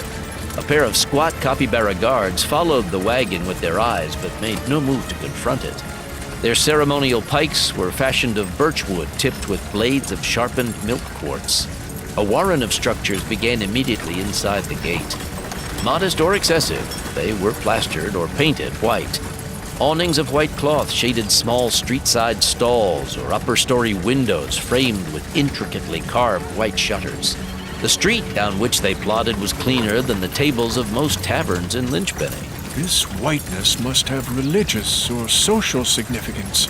Such uniformity could not persist in the absence of pressure to conform. Bleeding dull, I calls it. White reflects the sun and keeps everything cooler. Wonder what they must be making of us. Judging from the stares we've been drawing since we arrived, they don't seem many outsiders here. Who'd come here? Have you had to punch through the walls first? All of this uniformity makes me uncomfortable. It implies a rigidity of thinking inimical to trade. We will linger only long enough to replenish our supplies. Be good to sleep in a real bed, not to mention having something decent to eat for a change. Groggelouth brought the wagon to a halt before a two-story structure with no windows in the upper floor. Several other vehicles and their reptiles stood tethered nearby.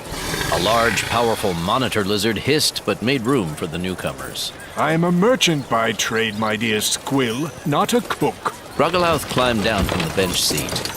Locals hurrying up and down the street on business stared unabashedly, their snouts and whiskers protruding from their hooded attire. Bunkin dismounted to stand next to Groggelouth. He could overhear but not decipher the whispered comments of the passers-by. Crikey, maybe they're afraid of us. No, I do not get that feeling. It is something else. Groggelouth considered the building before them. I wonder if we are welcome here, or if it might not be better to move on. Should be able to find out quickly enough. Bunkin placed himself directly in the path of a 3-foot-tall mouse with a peculiar bushy tail. It halted uncertainly, gazing up at the towering human. What place is this? We're strangers to this city. The mouse gestured with a tiny hand on which reposed half a dozen exquisitely fashioned rings of white gold. Why, this is Hygria of the Plains, primate. Now, please let me pass. He looked anxiously, not at Bunkin, but at those of his fellow citizens who had gathered in front of the windowless building to watch. Please, a moment of your time, sir. We need to avail ourselves of your city's hospitality. Can you tell us where we might find suitable food and lodging? The mouse turned. From this point inward, the streets grow narrow. You will have to leave your animals in vehicle here. As to your personal needs, you might try the Inn of the All-Scouring Beatitudes. It sometimes will accommodate travelers. 2nd Avenue on your left? Though were I you, I would not linger here, but would take your wagon and depart soonest. Why? We just got here. You have broken the law. Bunkin looked to Groggelouth, who shook his head uncomprehendingly. What law? We haven't been here long enough to break any laws. The citizens assembled in front of the building suddenly acted furtive, as if simply hovering in the vicinity of the outlandish visitors constituted in itself a kind of daring complicity in outrages anonymous. I have done my courtesy. Good day. The mouse abruptly folded both hands beneath its white robe, bowed, and scurried off to his left, dodging before Bunkin could again block his path. Hey, come have a look. Turning, Bunkin saw the otters standing beneath a canopy across the street. Sauntering over, he saw they were inspecting the wares of a very nervous jerboa vegetable seller. There were white onions and white grapes and a kind of oblong white melon, but there were also peppers and tomatoes and other more familiar produce. At least everything here ain't white. Nina held up something like a pale white peppermint-striped cucumber. How much for this, madam? The jerboa fluttered her paws at them, the tall turban atop her head threatening to collapse at any moment. Go away! Go away! You know, don't be like that. I'm just hungry is all. She presented a fistful of coins. Ain't none of this good here. Yes, it's all good. With an air of desperation, the jerboa reached out and plucked a couple of minor coins from Nina's hand, practically shoving the vegetable at her. Now, go away. The three nonplussed choppers rejoined Groggelouth. Well, they ain't hostile. This ain't half bad. Kind of a nutty flavour. Fits you, then. No, they're not hostile. Just bloomin' antisocial. Bunkin gazed down the street. Let's see if we can find that inn. He looked back to the vegetable seller. If we leave our property here, will it be safe? Of course! This is Hygria. No one would approach, much less try to plunder anything so unclean as your belongings. Certainly are proud of their cleanliness. They started down the street. Yes, one might almost say they make a fetish of it. Makes it inviting for visitors. Does it? I wonder. As they made their way down the narrow avenue, Bunkin looked for but was unable to find a spot of garbage, junk, or misplaced dirt. Hygria was without a doubt the cleanest community he had ever seen. By comparison, Lynchpenny, a comparatively well-kept forest town, was a fetid cesspool. I think that female was telling the truth. I believe our goods will be safe. Not that you three have anything to worry about. All you brought along you carry with you. What's this? Trust? That's not like you, merchant. The sloth indicated the narrow avenue. As we were told, this byway is too narrow for my wagon. There are only pedestrians here, and I found that stall owner's expression of distaste convincing. Nina let her gaze wander from structure to structure, each as pristine white as its neighbor. This place could use a little livening up. It's so bleeding stiff and clean it makes me teeth hurt. They found the inn, its entrance clearly marked by a sign of carved white wood overhanging the street. But before they had a chance to enter, their attention was drawn to a singular entourage approaching from the far end of the street. A line of half a dozen white-shrouded mice and cavies marching abreast was coming toward them. With fanatical single-mindedness, each attacked his or her portion of the avenue with a short-handled, wide-bristled broom. They were followed by a number of mice, pacas, and muskrats, armed with wheeled containers and double-handed scoops. Advancing with the precision of a military drill unit, this furry assemblage was doing everything but polishing the smooth stones that paved the street. Bunkin strained, but could not see beyond the wispy cloud of dust they raised. Perhaps the polishers, he reflected only half sarcastically, would come later. Well, would you take a look at that? That's carrying cleanliness too far. No wonder that little jerboa thought us unclean. Maybe that's why they call this kind of country scrubland. Bunkin confronted a well-dressed, slightly corpulent capybara as he emerged from the cool darkness of the inn. His fur was cut in bangs over his forehead. Where have you people come from? Out of the moors. I doubt that, but it's obvious you're not from around here. Bunkin indicated the approaching street sweepers. How often do they do that? Several times each day, of course. The copy kept his distance from the tall human. That's the hygiene patrol. Patrol? What do they do when they find dirt? Arrest it? Grogolauth made anxious silencing motions at the otter. As strangers here, you self-evidently do not understand. We are proud of our ways. If I were you, I'd get out of sight as soon as possible. Why? Because you do not measure up to local standards. Now, if you will excuse me... Bunkin stepped aside and watched the copy waddle away up the street. Wonder what he meant by that.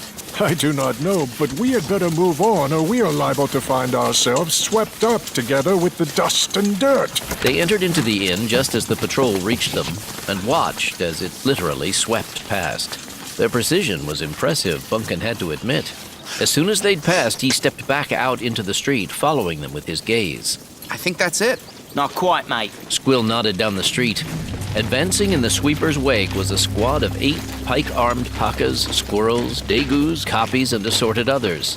They marched in 2 lines, one behind the other, blocking the street from side to side, their white uniforms immaculate. Each wore an inscribed headband beneath his flowing headgear. The insignia of a large rat marching in front gleamed golden. Bunkin met his gaze evenly as the entire squad halted outside the inn. The rat's disgust as he inspected the travelers was almost palpable. Strangers. Just arrived? That's right. Bunkin sensed Grogolauth trying to fade into the shadows behind him. A pair of degus stepped inside, squeezing past the otters. You'll have to come with us. What for? We were just going to see about a couple of rooms. Accommodation will be provided for you.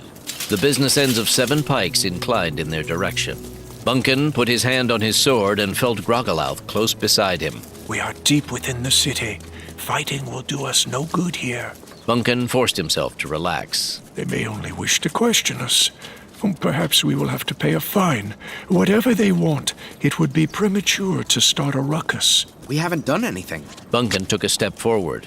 The 3.5-foot-tall rat retreated instantly from the towering primate, pulling a silver whistle from a pocket. Additional soldiers materialized from nowhere until the travelers were no longer merely surrounded, but hemmed in. Hey, take it easy. We'll come with you. A wise decision. The white-clad troops formed an impenetrable mass both in front of and behind the sullen travelers as they were convoyed down the street. You still haven't told us what we're supposed to have done. Done? You offend by your very presence. Your existence degrades, indeed mocks, all decent community standards. Here now, Gov. Are you implying that me and me mates are dirty? No, I'm saying that your condition is filthy, execrable, squalid, and unclean. Your odor is rank, and your feet defile the ground wherever they make contact. As for your breath, it is of a loathsomeness so lavish that I do not possess terms of sufficient severity with which to describe it. I think he's saying that we don't quite measure up to the local median cleanliness-wise. You will have an opportunity to purify yourselves as much as possible prior to your appearance before the magistrates. On the far side of the city's main square, they were marched into a large building and made to wait in a spacious chamber, while the Commandant Rat conversed with a colleague behind a desk. Asked to hand over their weapons and personal effects, there was little they could do but comply. To Bunkin's chagrin, he was also compelled to turn in his dure. That done, most of their escort departed. The remainder escorted and shoved them, none too gently, down a short corridor and into a huge barred vestibule. Even the odd diagonal bars had been painted white. Jail it might be, but the cell was as spotless as the antechamber outside. Squill grabbed the bars as the rat and his companion, the chief jailer, a shrew of unpleasant disposition and appearance, departed. You better not try to keep us here any longer than we're willing to go along with this. We're powerful sorcerers, we are. The rats looked back and grinned thinly. Of course you are. But tell me, if you're such masters of the arcane arts, why not use your magic to properly cleanse yourselves? We are clean, damn it! Gripping the bars, Squill hopped up and down in frustration. Not by civilized standards. The officers turned a corner and vacated the corridor outside the cells. Nina took a seat on one of the two benches that hung suspended from a wall. Well, we didn't have no trouble finding a place to spend the night. Bunkin tried to put the best possible light on their situation. This isn't so bad. Inconvenient, but hardly dangerous. We'll answer their questions and pay their fine, and then we'll get the hell out of Hygria as fast as we can replenish our supplies. My wagon and team. You're the one who said to cooperate. The sloth regarded him with atypical sharpness. You saw how many there were. We would not have stood a chance in a close-quarter battle. The intelligent fighter picks the time that best suits him. Righty-ho. Why, we're in a much better position to get out of this compost heap now than we were before. At least we're not dead. I have watched. You need time to compose your spell songs. We possessed no such margin for error when we were surrounded. We could magic ourselves out of here, except... No doer. We may have to try and clean ourselves up to meet their standards. You weren't paying attention, mate. That'll just get us an audience with the local judge, not out of here. And what happens if no matter what we do, we can't never live up to their bleeding high standards? I don't like being pushed around. Or they may only want our money. Maybe. Or they might want everything of ours, which they'll confiscate while we rot away in this bleeding cell. They won't let us rot. Wouldn't be a clean thing to do. Maybe, but I don't think I want to hang around to find out. Roggelouth rose from where he'd been sitting and gazed up the corridor. Someone is coming. It was the rat, flanked by a pair of strangely garbed woodchucks. Their attire was richly embroidered with a plethora of appliqued arcane symbols. They halted outside the cell. The nearest woodchuck adjusted bifocal glasses. What have we here? They claim to be sorcerers. Look more like vagrants to me. The second woodchuck stood slightly taller. His associate nodded. I am Mothamot, senior master of the hidden arts for Hygria. I do not believe, but I am willing to be convinced. If you are sorcerers, show me a sample of your skills. You mean you're gonna let us? Right. An effective demonstration will require more than enthusiasm. We are sorry if we have given any offense. Roggelouth advanced from the back of the cell to the bars. If you will but return to us our possessions, we will depart immediately. It is too late for that. You have committed grave offenses and must pay the penalty. Roggelouth nodded his shaggy head. It is as I suspected. You were right, merchant. That's what they were after all along. Tell me, Baldtail, is your conscience as clean as your butt? I don't know what you mean. Right. They want proof? Let's give them some proof. Maybe it would be better simply to pay the fine. Stuff it, Sloth. This here is personal now. I need my instrument back. The master wants to see magic, not music. Mothamot waved a hand. Bring what he requests, but first check the interior for weapons and devices. This had best not be a joke, human. Do not think to toy with me. Bunkin kept his expression carefully neutral. A squirrel appeared with the doer.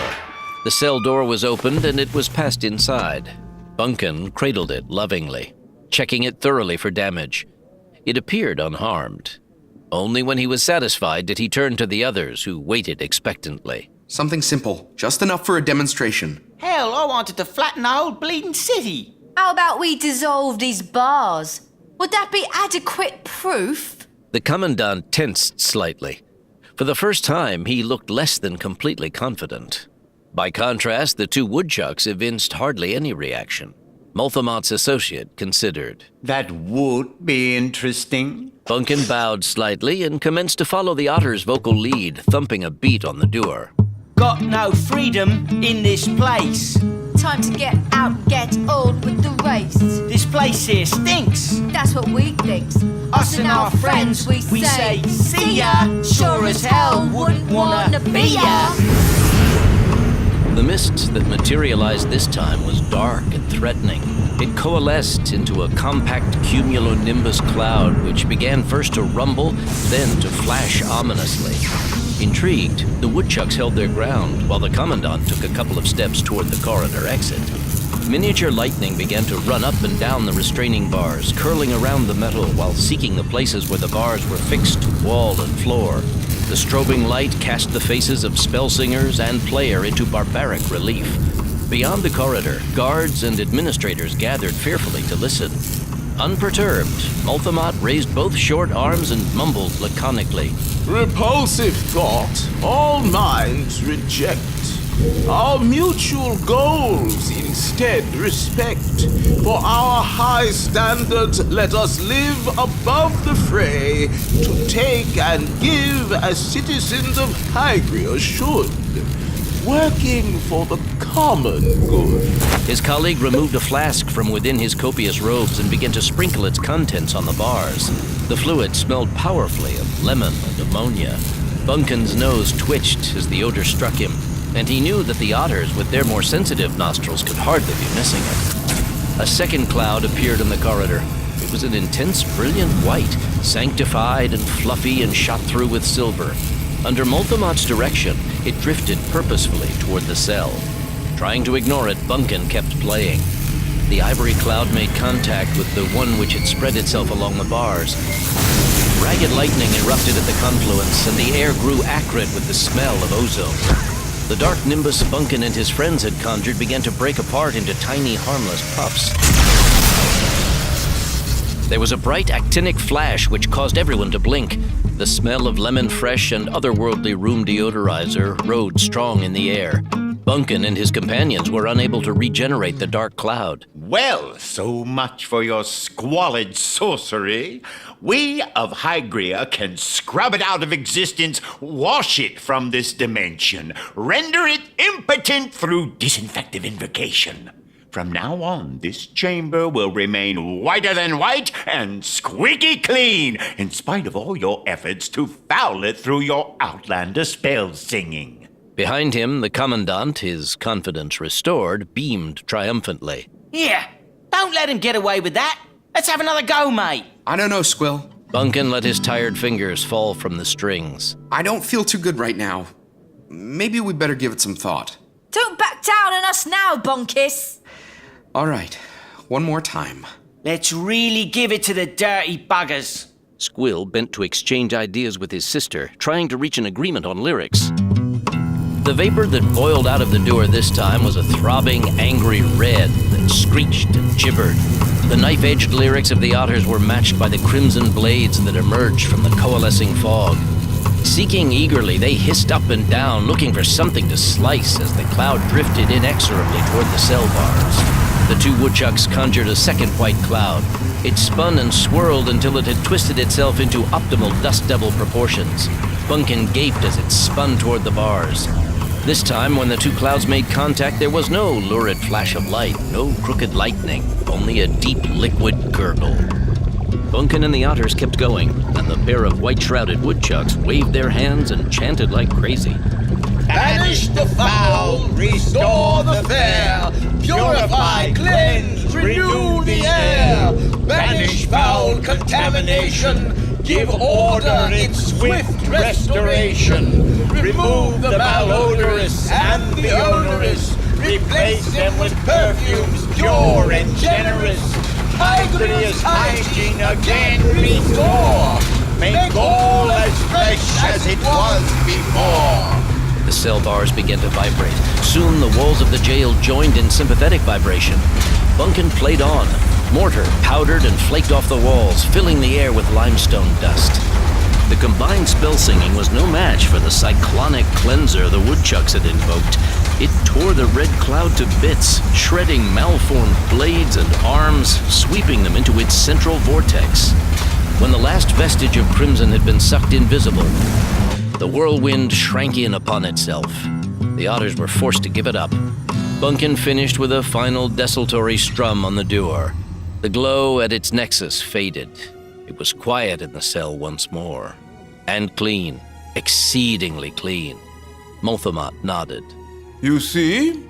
All the anger and fury in the netherworld cannot stand against good hygiene, even in sorcery. Perspiration stains spread beneath his arms. We haven't done anything. It's wrong to keep us locked up like this. Multhamot straightened his attire. Either Kimmelpat or I will be on guard in the antechamber at all times.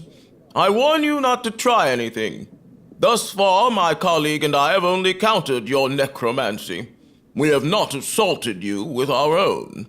Rest assured you would not find our serious attentions pleasing. Therefore, I recommend that from now on you behave yourselves. You don't scare us, Gov. Come on, Bunkin, let's give him another. No, no more. Not now. It didn't work, and I'm not ready to try again. Not just yet. If Clothahump were here, I saw him use that kind of enchanted wind myself, only it wasn't white. Maybe there's a better way out of here. Another body stood next to him, Rogalouth. What will happen to us? That is the concern of the city magistrate. I suspect you will be fined. To what degree, I cannot say.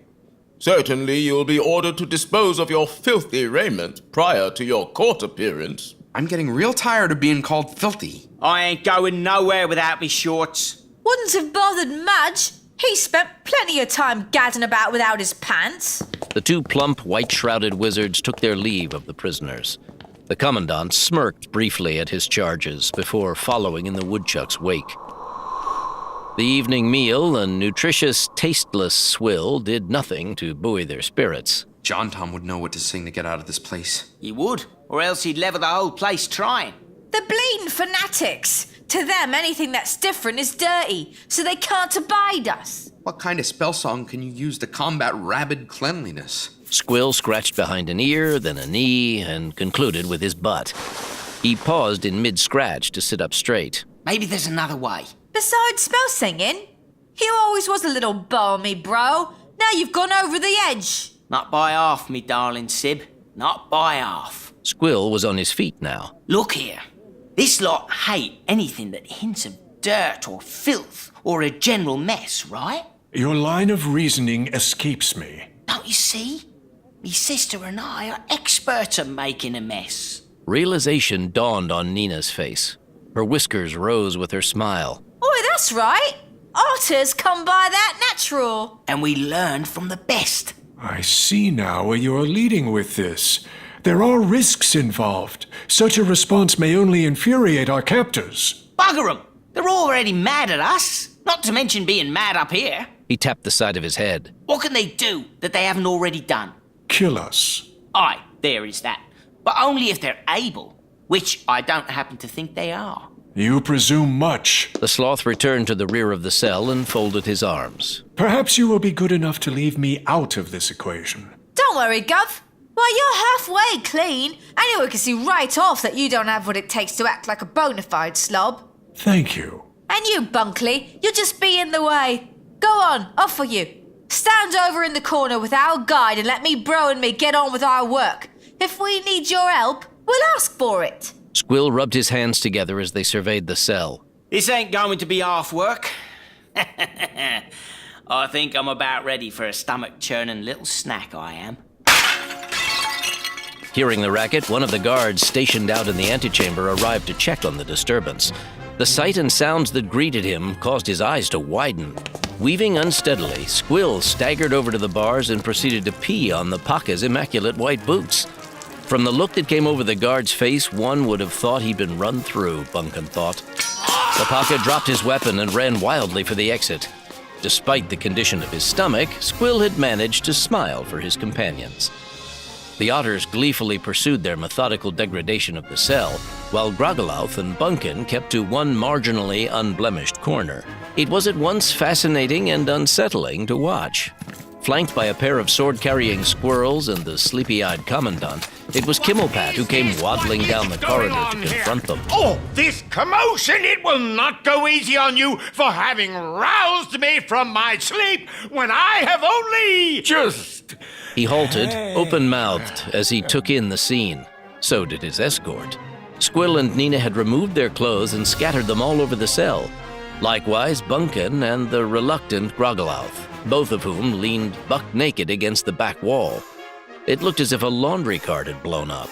The cell's single chamber pot had been overturned and its odorous contents tossed out into the corridor, save for what had stuck to the now stained white bars. Fragments of broken dinner bowls lay everywhere, mixed with the demolished stuffing of the several sleeping pads. Perhaps half the evening's meal lay strewn about.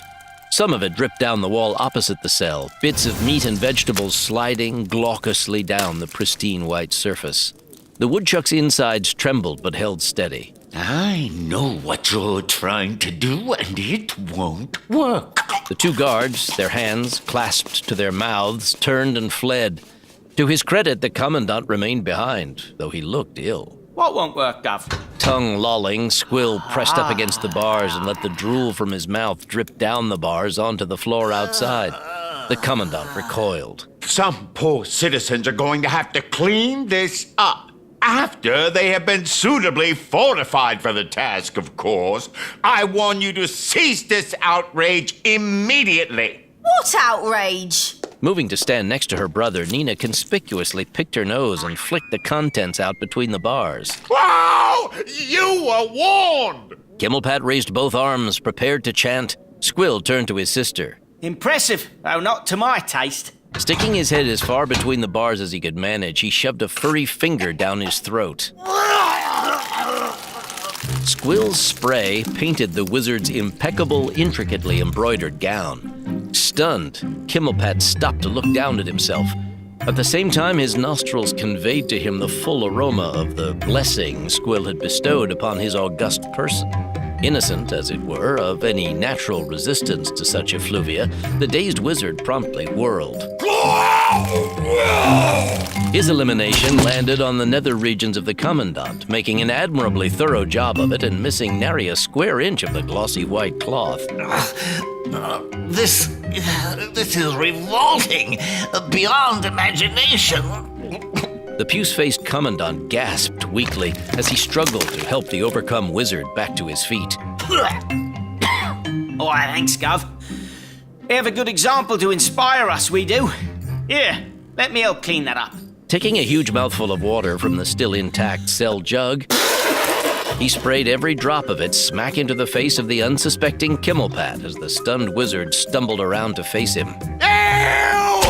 As the overwhelmed woodchuck collapsed for the second time in as many minutes, Squill considered the nearly empty jug. Hard to make great art when you don't have sufficient materials to work with. Commandant, we need another meal in here. We nearly went and digested that last one we did. A cluster of guards tentatively examined the corridor, intent on aiding their commanding officer. The sight and smell turned the ones in front and set them to struggling frantically with those following immediately behind. Pinching his nostrils with two fingers, Bunkin turned to Graggleouth. See? Squill was right. Where cleanliness is concerned, these people are so used to perfection that they can't handle real filth when confronted with it. They can't cope. They can still kill us. The sloth was doing his best to shroud his own much more sensitive proboscis. Forcing his way through the knot of panicked guards was the senior Hygrian wizard, Multhamot, resplendent in a gold-embroidered white gown of office. Indignation colored his broad, furry face as he pushed the commandant aside to assist his colleague. What is this corruption? Covering his broad nose as best he was able, he advanced purposefully on the reeking cell, his other hand upraised. Miniature lightning crackled between his spread fingers as he commenced a deep-throated invocation of profound import. He barely opened his mouth to chant when Squill launched a brief, potent urinary stream square in the wizard's face. The wizard stopped dead in his tracks and fainted clean away. Not the similarly debased Kimmelpat, nor the Commandant, nor any of the ordinary guards had the courage to advance to the woodchuck wizard's rescue. Meanwhile, the otters, employing the relentless energy and enthusiasm of their kind, did their best to exacerbate the despoiled condition of both their cell and the adjoining corridor. Throwing himself into the spirit of the moment, Bunkin participated as best he could. Graggleouth simply could not bring himself to do more than occasionally expectorate on the cell floor. Most of the time, he simply kept his face averted from the fray and let out an occasional moan. Eventually, a trio of guards crept down the corridor, improvised masks covering their mouths and nostrils. They hustled the still-heaving Kimmelpat out of the hallway before returning to drag the comatose mass of his colleague to safety. That ought to give the buggers something to think about. Wonder how they're going to react to our little party. Bunkin pinched his nose tightly, trying not to inhale any more than absolutely necessary as he peered up the corridor. Whatever they do, I hope they do it soon. It's hot in here, and I'm having a tough time maintaining my own equilibrium. Yeah, now, bunkins, don't you up and pass out on us. I have to confess that I cannot imagine you spell singing up anything worse than this. Crikey, Gov. Go easy on the compliments. We just improvised as best we could. They're coming back. The Commandant was alone, stumbling and hesitating as if he was being urged on, not to say pushed, from behind. The rat's demeanor was as thoroughly disheveled as his previously spotless uniform. Behind the handkerchief he kept tightly pressed to his muzzle, his narrow, pointy face looked rather green. This was unsurprising, given the fact that the city's moist heat had invaded the cell block, the atmosphere of which had already graduated from ripe to rank. I am pleased to inform you that a decision has been rendered in your case. Is that right? Yes. Through the infinite magnanimity of the Justice Court of Hygria, and by special dispensation from the Council of Cleanliness, it has been decided that you will be allowed to recover your worldly possessions and depart unhindered without having to face the formal prosecution you so richly deserve. Oh, what a generous lot of folks. I almost hate to leave. What do you think, Bunklewit? Maybe we ought to hang around a while longer. No, the streets have been cleared for you. This entire borough of the city has been sealed against your presence. Just take your belongings and leave. I don't know. I think we're owed something for our trouble. For being accused of something we weren't aware of, and for being shut up here while... If you do not mind, I would rather not strain our current luck. We should get out while we can. I know. I just like to push the edges of the envelope. A peculiar expression. One of my dad's. Very well. We accept your offer. Now open up. We're ready to leave. Roggelouth turned to the otters. While I personally would have opted for a less unconventional means of resistance, I have to admit that the outcome has been congenial. Please try not to puke on anyone as we make our way to freedom. Relax, Gov. I don't think I have it in me anymore anyways, so to speak. A week passed before the grassy, scrub-flecked plains gave way to the foothills of a rugged range of unknown mountains. They saw no trails leading within, forcing them to pick their way carefully around boulders and over rough spots. The dray lizards hissed and jerked violently, but the merchant kept them under admirable control, with well-chosen tugs on the reins and sharply barked phrases of command. Easier for a mercenary fox on foot than for a vehicle to get through this way. I do not know for certain that he came this way, only that this seems to me the only possible avenue through these mountains. It's your wagon, Roggelouth, so we go your way. What's this range called, anyway? I have no idea. Days later, the hitherto peaceful atmosphere was interrupted by a steady susurration. Initially a loud whisper, it intensified with their advance until it had become a roaring in the ears like a steady gale. It carried with it a becoming freshness to the air which invigorated tired spirits. Even the dray lizards picked up their pace. The otters recognized it from the first. Nothing mysterious or sorceral about that noise, friends. It's a river, and a big, fast-flowing one. Not as big as the Taylor Rome, or maybe even the Short Stub, but steeper of drop than either. White water. The narrowing pass they had been following ended at the river, which funneled swiftly but not impassively to the west through a steep gorge. Roggelouth inspected the terrain with a practiced eye. It cuts through these mountains more or less in the direction we must take. He pointed downstream. See, there is a contiguous beach. If it is sufficiently compacted, we can parallel. He chucked the reins, urging his team onward. As they swung out onto the sand, Bunkin uneasily eyed the torrent to their right. The wagon rattled and rocked, but did not sink into the firm mixture of sand and gravel. Roggelouth kept a steady eye on the surface ahead, watching for any soft spots. As the canyon closed in around them, Bunkin found himself glancing worriedly back the way they'd come. If the river came up, the wagon would float, until it struck the first submerged boulder. They hadn't traveled far before the beach spread out to form a shallow plain complete with trees and grass. Just ahead, a tributary, slow-moving but too deep and wide to cross, entered the main current from their side. There was no way around it. The beach down which they were traveling, which had looked so promising at first, was a dead end. Someone or something had found the little valley at the junction of the rivers conducive to permanent habitation. Nina pointed out the house and barn, both of which had been fashioned out of river rock and driftwood. The home had a single sharply raked roof facing the main stream. Behind the barn, a corral had been staked out. Its reptilian occupants looked healthy and well-fed. Bunkin identified them as a species bred for consumption rather than work. There was also an extensive garden and small orchard, irrigated with water from the tributary by means of 2 small canals. Grogalouth indicated the network of stakes in the shallows. Shellfish farming. Whoever has taken residence here has done well. This is not the abode of traders or transients. Not just shellfish. Nina pointed to the double rack of skinned and filleted fish drying in the sun behind the house. As they drew nearer, several cubs came tumbling out to greet them. They were followed by 2 adults. No one exhibited any fear or apprehension at the wagon's approach, which suggested that visitors to this place, while probably infrequent, were not unknown. Bunkin had never seen their like before, but Grogalouth recognized them readily enough. They are of a tribe called Platypi, who are noted for their love of privacy. Weird looking they are. Squill stared at the youngsters with their grinning, duck-billed faces and slick fur peeping out from beneath their clothing. You should have much in common with them. They are as at home in the water as yourselves, though not, I think, quite as quick. The otter hopped down off the wagon. If they'll sell or trade us some fresh fish and maybe a cray or 2, I can see them any race. Bunkin climbed down to join his friends. They look friendly enough. Think it's a ploy? No. There would not be enough traffic through here to make banditry a paying proposition. Cubs and adults alike jabbered incessantly at the travelers as they escorted them toward the house.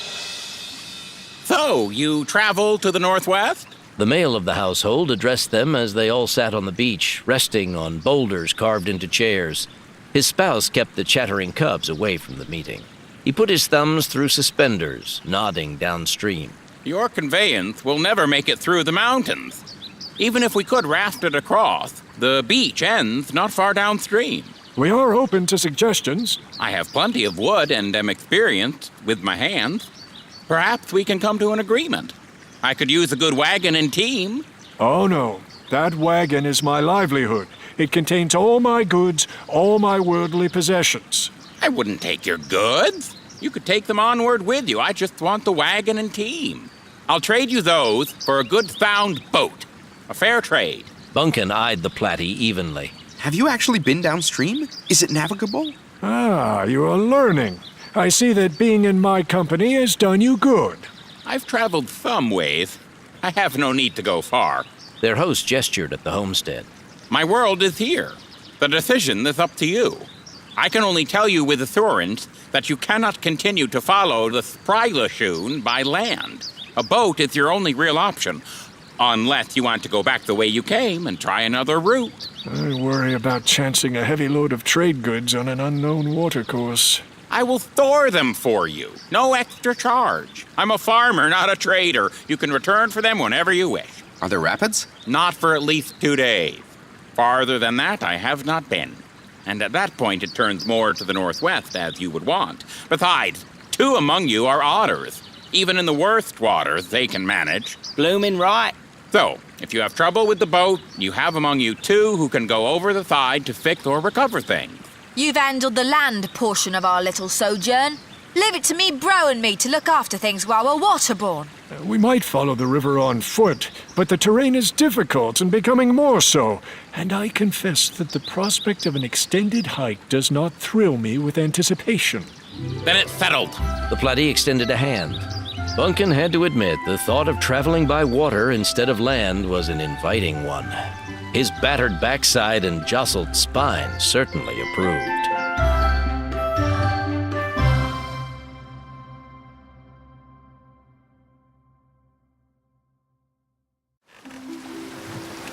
The boat was sturdy and larger than expected, with fresh supplies Grogalouth procured from the Platy family through trade. There were 4 sets of oars.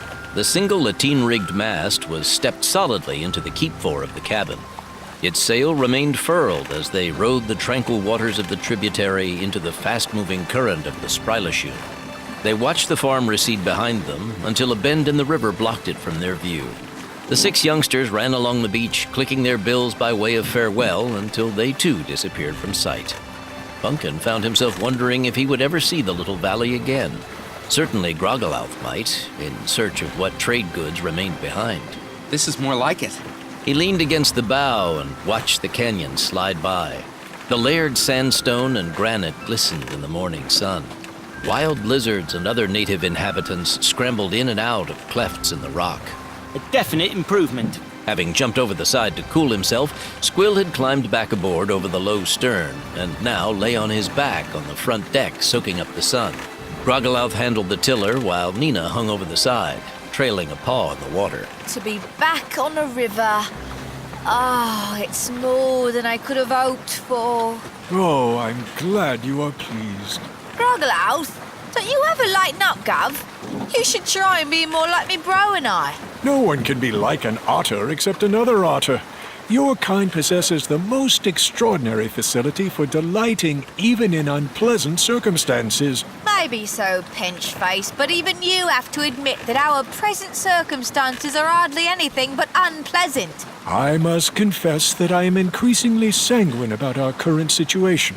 Crikes, don't overdo your glee. You might strain something. I miss the old wagon, but one must be prepared to make sacrifices in pursuit of great goals.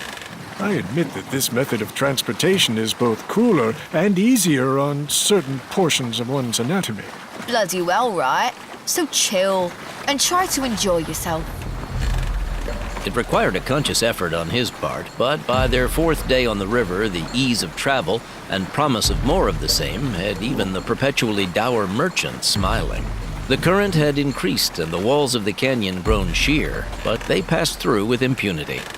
It was mid-afternoon when a distant hum in the air pricked Squill's ears. He was lounging near Bunkin, who was taking his turn at the tiller. Groggelouth and Nina were down in the main cabin, cobbling together a lunch. Now there's a sound. The otter sat up straight. Where's a sound? Nina emerged from below, carrying a plate of assorted cold cuts. Rapids? Probably. Squill helped himself to the food, but ate with unaccustomed gravity. Not much time had passed before the noise had grown noticeably louder. Big rapids. The otter scampered monkey-like up the mast and clung to the top, shading his eyes with one paw as he stared forward. Bunkin squinted at him. See anything? Not much. That's the problem. I do not like this. Didn't the duckbill tell us this river was safe? He's never been down this far. He told us that too. He said there might be rapids. The roar had intensified, progressing from loud to deafening. Sounds like more than rapids to me. Anything yet, Squill? The otter was silent, looking like a large brown comma astride the punctuation of the mast. A moment later, he slid down to rejoin them. His eyes were alert as he confronted his tall human friend. It's a rapids, all right. Rapids that run straight up. I could also see through the rapids to the river, nice and calm on the other side. The merchant blinked doe eyes and then turned away to commence a desperate study of the passing banks. By this time, the rock walls they were traveling between verged on the perpendicular. There's no place to land here, no place at all! Let's keep calm here. Groggelouth, take the tiller. My friends and I have magic to make. Bunkin dashed below and returned seconds later with his doer. We don't want to flow up. Maybe we can knife through to the other side. We'd better, or in a few minutes, we're all going to be sailing up to who knows where. Words, lyrics, get on it. I don't know anything about sailing through flying water. Think of something. Groggelouth clung to the tiller as though it were some graven wooden talisman, fighting to keep them on a straight course in the grip of the now relentless torrent. Bunkin felt the mist beginning to moisten his skin. They must be very close now. You two improvise, fast! They could see the edge through the fog, a boiling white froth marking the spot where the water flew to heights unknown. The cascade might be 100 feet high or 100 miles.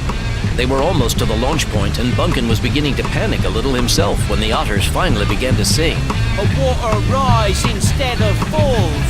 Can't turn away when it beckons and calls. Don't wanna go up. Don't wanna go down. Got a knife right through this watery wall. The glow at the Dewer's nexus was concise and clear. An instant before they entered the rising rapids, a pale green mist enveloped the entire boat. Oh. It formed into a knife blade, the boat riding within as it sliced through the rushing torrent. The singers and players stopped. They were still sailing along down the Sprylishu, boat and bodies intact, the river flowing mellow and unthreatening beneath them, also on either side of them, and overhead. They were in a watery tube or tunnel. It was noisy as well as impossible. The boat gave a sudden lurch and sailed up the side of the tunnel, continuing its progress until they were cruising along upside down, the original surface of the river directly below them. They found themselves twisting and swirling, upside down, sideways, and every other way, within the tube that was the River Sprylashoon. How do we get clear of this? Bunkin found himself dizzy. How do we find a place to land? I haven't an answer, though we are traveling in the right direction. How do you know that? I have a brilliant sense of direction. But upside down and all enclosed like this, I'm buggered if I can tell a thing. Traders who travel as much as I do learn how to judge such matters. Many of my customers live in difficult-to-locate places. It would be bad for business if I were unable to find my way to them. I certainly hope we do not reach a point where this tunnel collapses. We wouldn't let you drown, baggy eyes. I'll get lonely for your constant complaining. As it happened, they didn't need to. The river continued east. As the landscape turned to desert, the walls and roof of the tunnel evaporated. They put in at the town of Pukelpo on the edge of the Tamas Desert for provisions. Pukelpo was little more than an outpost, full of tired, slightly disreputable types unable to make a go of it in the more prosperous lands to the south and east. While Grogolauth haggled over the price and quantity of their supplies, Bunkin inquired of a scruffy Tamandua as to the origin of the desert's name. Where did the name Tamas Desert come from? The Tamandua shook his head. There are those that will tell you it's named for the first person known to have entered and returned alive. A kangaroo rat by the name of... Thomas, right? No. You'd think so, but the rat's name was actually Desert. Funny coincidence, that. He shrugged. I've no idea where the Tamas comes from. It was a not altogether illuminating explanation. Snoggenhut, the rhinoceros they'd hired for their trek, looked up as the last of their water barrels for the trip was set into place on his back.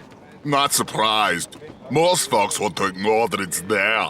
The tick bird on his back, they worked as a team, ruffled his feathers and settled down. He's right. Bunkin shaded his eyes as he let his gaze wander out past the edge of the little community. Heat shimmered above distant canyons and mesas. According to what he'd overheard and been told since they arrived, they were about to enter a region of unknown dangers and great uncertainty. It seemed that he and the otters were to be regular visitors to such lands, and in any event, they had to go in that direction.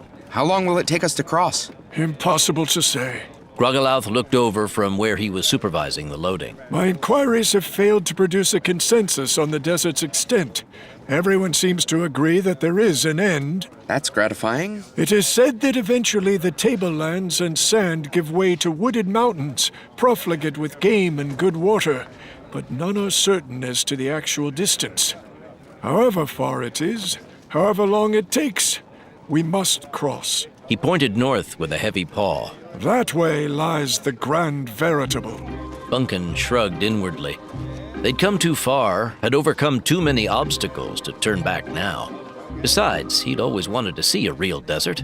As for the water-loving otters, they were apprehensive, but game. There was no need to worry about Snoggenhut. Fit, and according to his companion Viz, completely sober for the first time in years, the rhino was ready to fight mountains. No one bade them farewell as they ambled out of Pukelpo.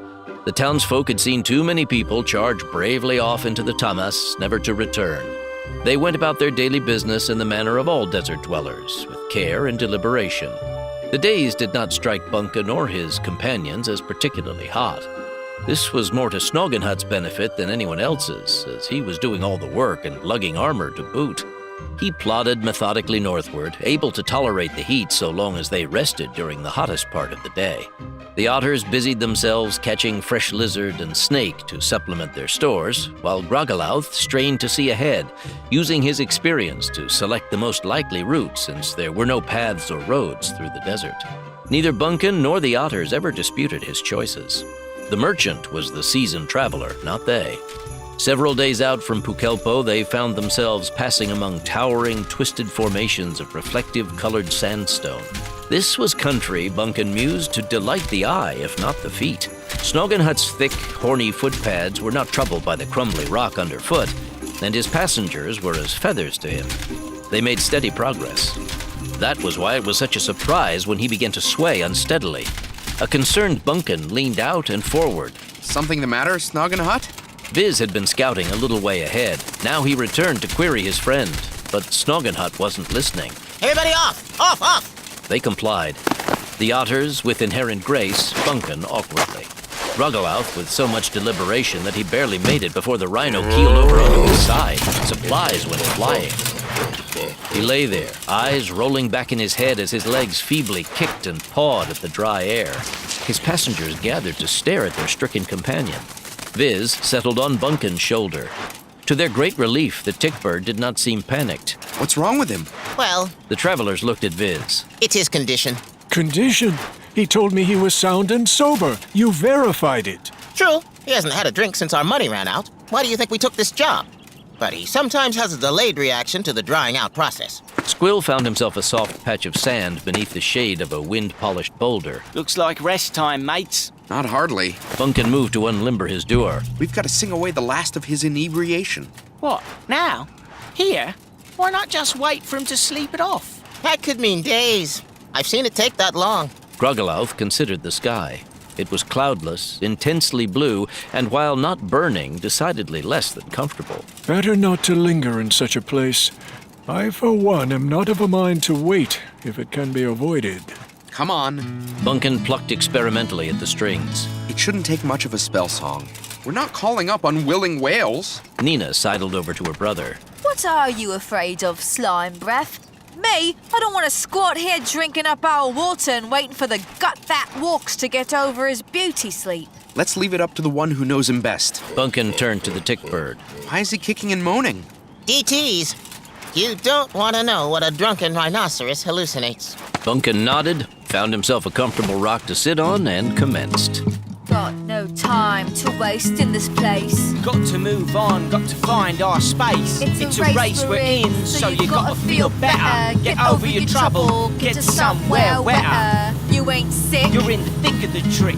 Bunkin relaxed as the by now familiar silvery cloud began to take shape alongside the moaning rhino, growing thicker and more pronounced with each note, each rapt rhyme. The cure took the form of a grotesque, misshapen outline stained green and yellow with slavering, rotting jaws. Furthermore, it was not alone. Horrid multiples of the initial phantasm were taking shape all around them, half stolid, half invisible.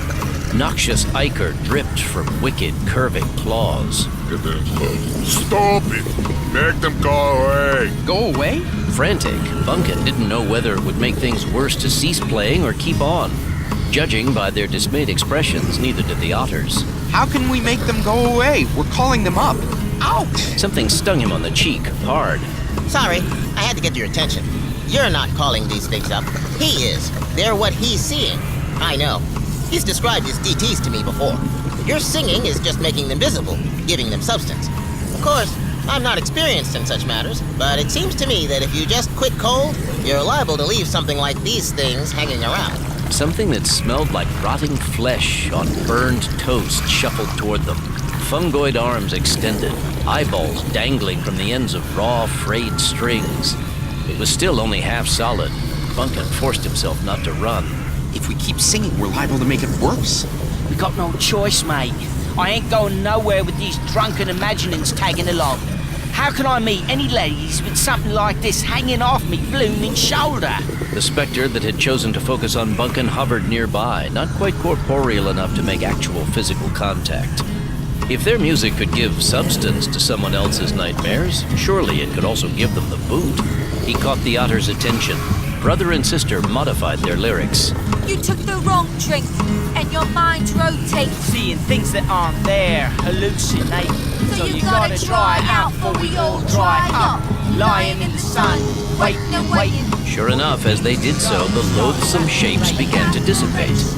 Dissipation. Evacuation, absquatulation. It's all just a bad hallucination. One demon took an intangible swipe at Nina with a glistening, translucent tentacle. The blow passed right through her. The more the swiftly deteriorating DTs complained, the less the unconscious Snoggenhut moaned and kicked. As with most alcoholics, he couldn't conquer his problem until he faced it. Only this time, the otters and Bunkin were facing it for him, literally. A concatenation of rotting fangs and putrefying eyeballs swam up in Bunkin's vision, only to seep past and vanish. It turned out to be the last of the discomfiting visions. As it evaporated, Snoggenhut slumped into a peaceful rest, breathing in slow, steady heaves like an armored bellows. That ought to do it. Viz couldn't sweat, but looked like he wanted to. Bunkin slumped, his fingers numb and sore at the same time. He's still asleep. Aftermare. Might last an hour, maybe a couple. No more. Guaranteed. You did good. Thanks, I think. Thoroughly worn out, Bunkin felt like a nap himself, but decided to hold off. Snoggenhut's nightmares were still too vivid in his own memory. Also, some of them might still be hanging around with nowhere else to go, and after what he'd seen of them so far, he didn't want them popping up in his own dreams. When the rhino woke that evening, he felt fully rejuvenated and ready to roll. To his surprise, none of his companions exhibited comparable enthusiasm. So he was compelled to wait while they spent the night in the shelter of the eroded boulders, wondering how they could be so exhausted when he felt relaxed and thoroughly refreshed. Snoggenhut's nightmares had departed for more congenial dreams, and everyone slept comfortably. After a quick breakfast, they remounted their bemused but now fully recovered four-legged ferry and pressed on deeper into the Tamas. The landscape grew ever more fantastic, presenting towers and turrets of stone carved by angry wind and impatient water into a surfeit of fanciful shapes. Fragile fingers of layered stone reached hundreds of feet into the sky, while rivers of broken rock flowed in frozen riot down the slopes of brooding, flat-topped mesas. The blaze of mineralized color ranged from pure white to a deep maroon that reminded Bunkin of fine wines he'd seen for sale in the shops of Lynchpenny. Black basalt and gleaming obsidian striped the lighter stone like collapsed veins in the bodies of fallen giants. They passed beneath a wall of solid peridot, the intense green volcanic gemstone afire with inanimate life, and had to avert their eyes from the glare. Squill stared until the tears ran down his cheeks, and not only from the light. What a sight. A determined bloke could winkle out jewels here for a century without denting the supply.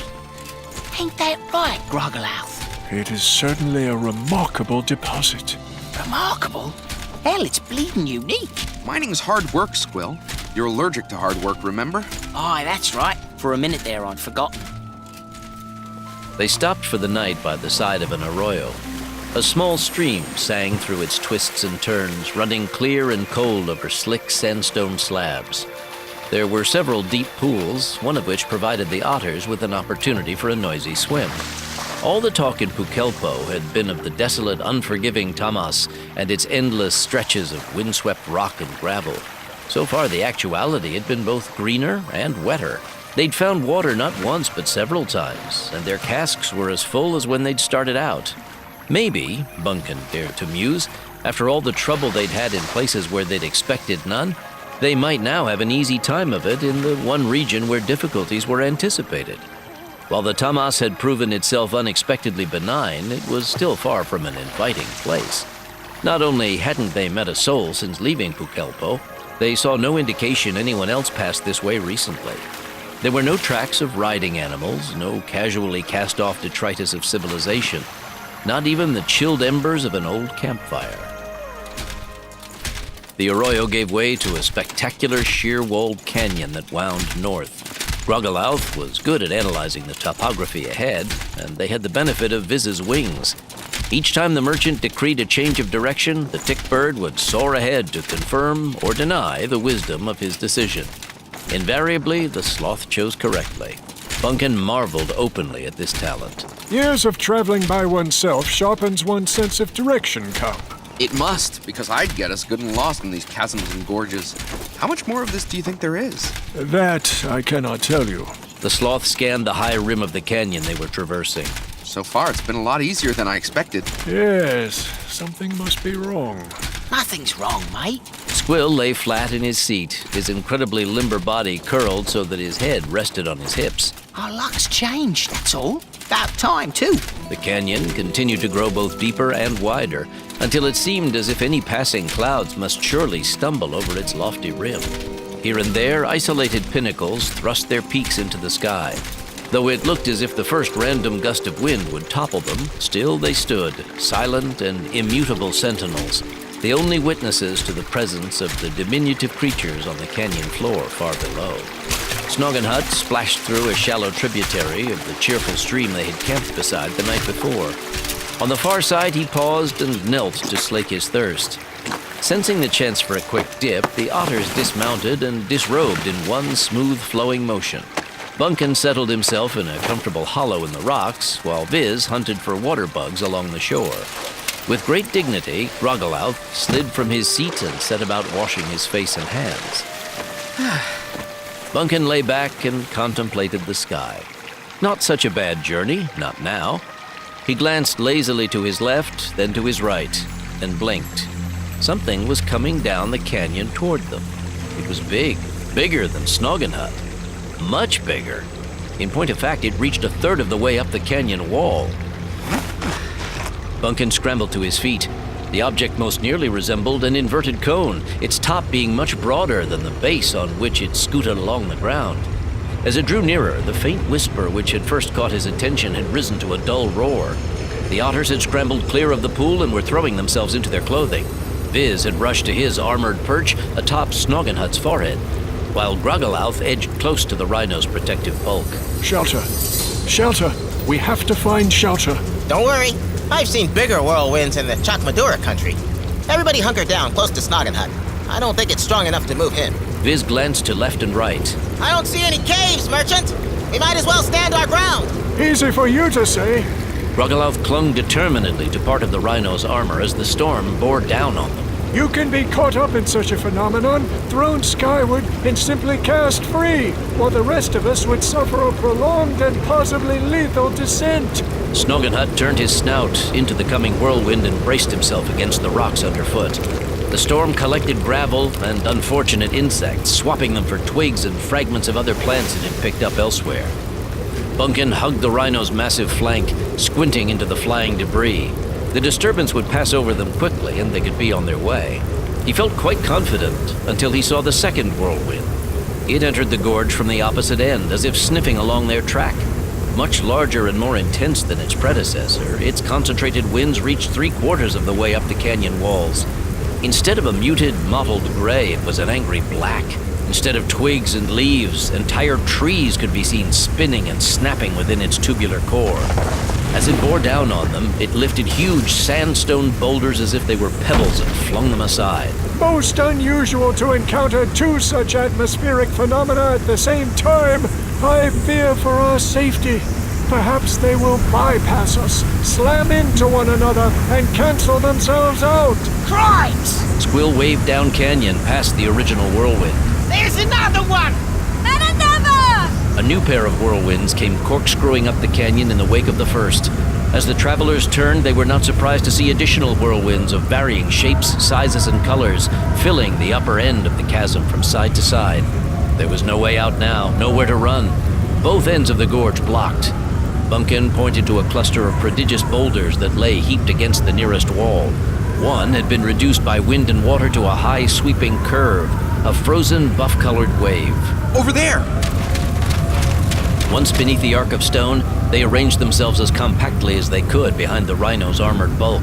Flecks of mica sparkled within the rock as they waited to see what would happen when the two onrushing clusters of wind slammed into each other. The first two whirlwinds to enter the canyon paused in their advance and turned toward the mound of boulders. Highly concentrated gale force winds sent dust and sand flying and muddied the surface of the small stream that flowed through the canyon. I saw them first! Somehow Bunkin wasn't surprised. He'd often listened to the wind moaning and howling in the treetops of the Bellwoods, and if it could howl and moan, why not also speak? Not so! The larger storm seemed to bend in the middle to peer down at them. It was I who first sensed their presence.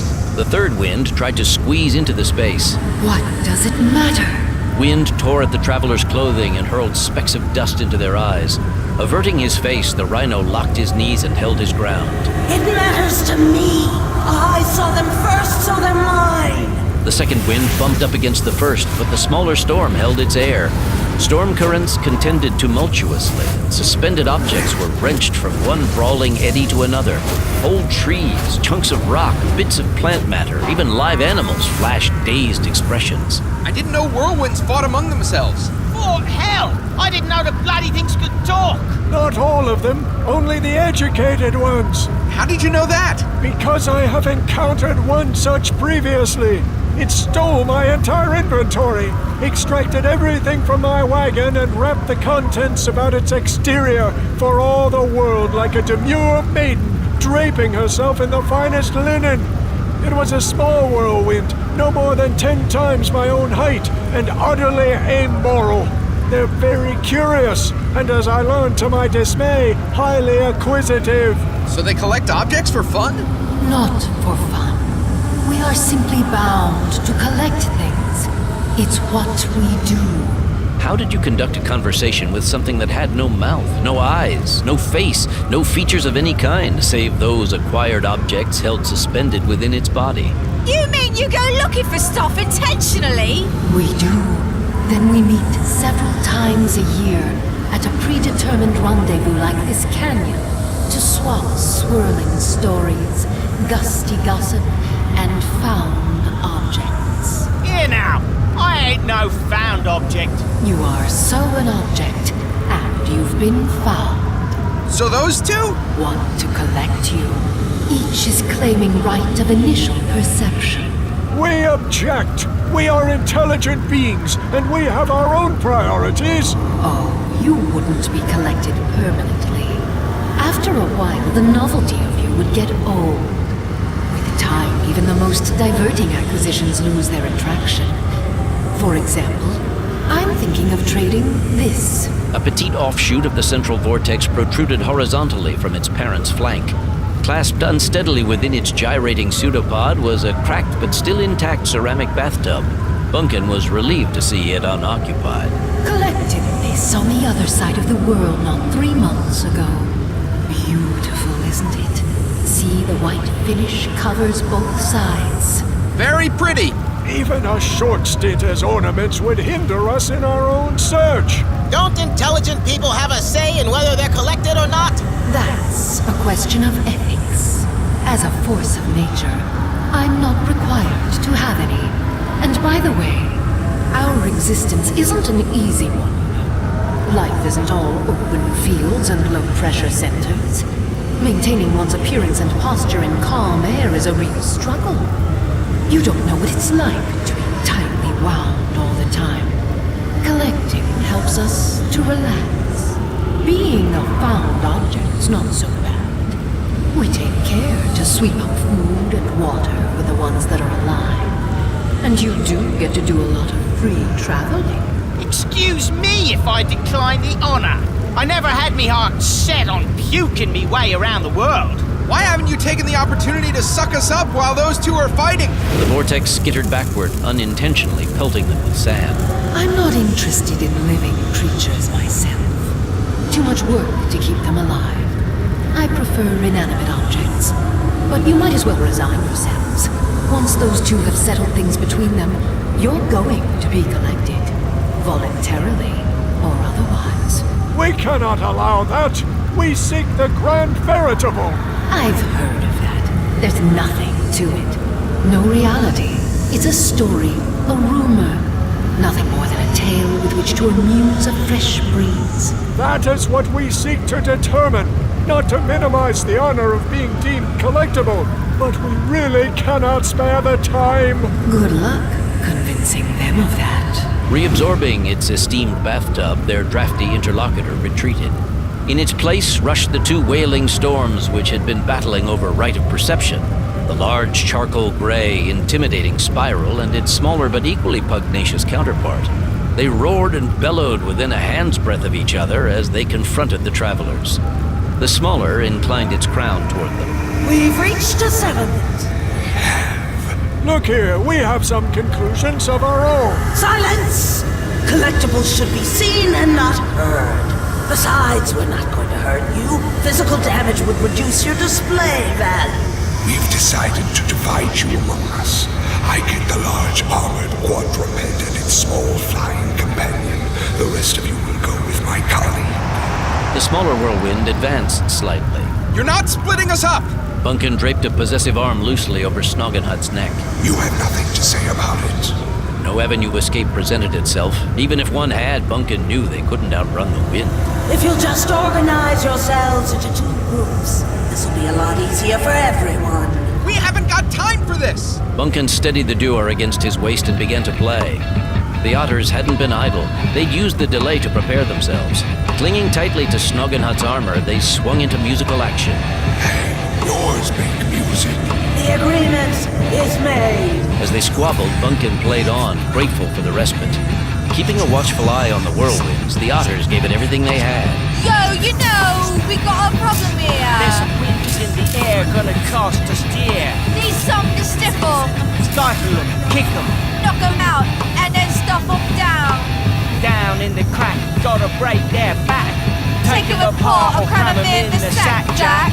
Call it a windbag, the biggest you've seen. Gotta break the wind, if you know what we mean. Something black and ominous began forming. It started as a softly mewing spindle shape, hardly large enough to bully a pebble. As the otters wrapped on, it grew larger, until it was the size of a bedpost, then a lamppost. Tightly wound, it swelled and expanded, a coal-black shaft screwing its way skyward. In seconds, it was large enough to divert the attention of the equivocating whirlwinds. The smaller wind suddenly refocused its attention. Are you doing that? Look at it, just look. Stop it! You've got to stop it! The agitated whirlwind shifted toward them, its intentions clear. Bunkin braced himself for the shock of gale-force gropings. They never came. The squabblers had waited too long. The spell-sung black spindle was enormous. As the whirlwind darted forward, the spindles cycled to intercept it. A sound not unlike a breathy grunt filled the air as the approaching vortex was knocked backward. Trees, rocks, chunks of debris flew from its flank as it momentarily lost shape. Tornado! The dazed whirlwind collected itself as best it could after the blow it had taken. Staggering wildly, it skittered off down the canyon. The rest of the boreal convention pushed and shoved as they scrambled to escape. Fleeing from the restrictive walls of the canyon, the frenzied storm scattered frantically to, well, the 4 winds. The invoked tornado towered higher than the greatest of the previously assembled whirlwinds, an inverted black cone that sucked at the sky. Its power was palpable, its bellowing like that of a runaway waterfall. Squill and Nina could hardly hear themselves.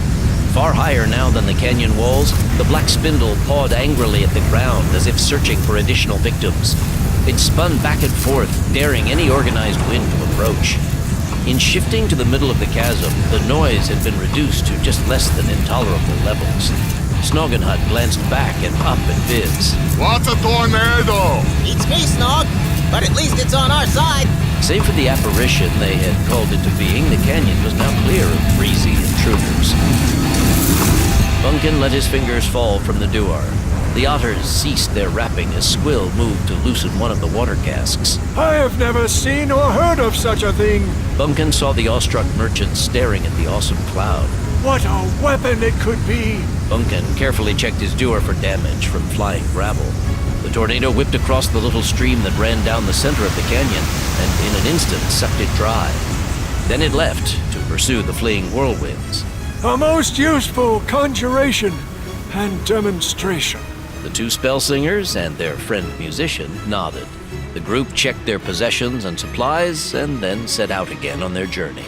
As they finally exited the steep-sided chasm, Ragalauth turned in his seat to peer back the way they'd come.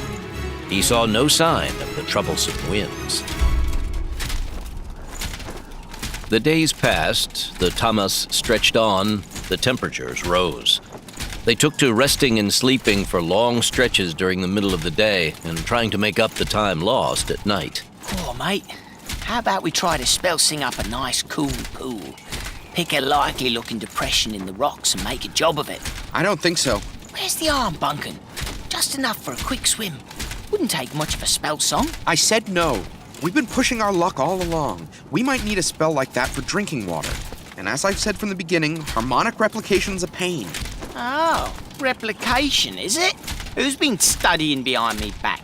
You don't need a swim. The hell I don't.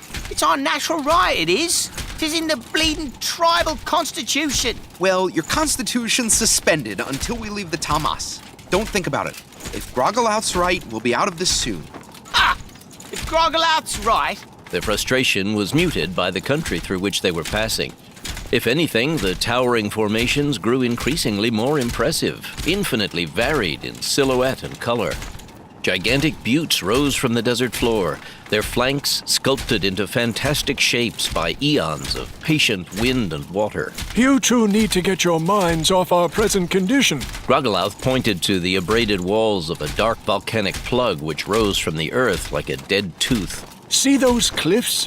Notice how the edge resembles the profile of a human face? That rocky projection in the center is the nose. The brow rides higher, while beneath the nostrils... At the moment, I'm not interested in anything that looks like a human. Squill's gaze burned into an indifferent Bunkin's back. Very well. Look at that eroded pinnacle off to our right.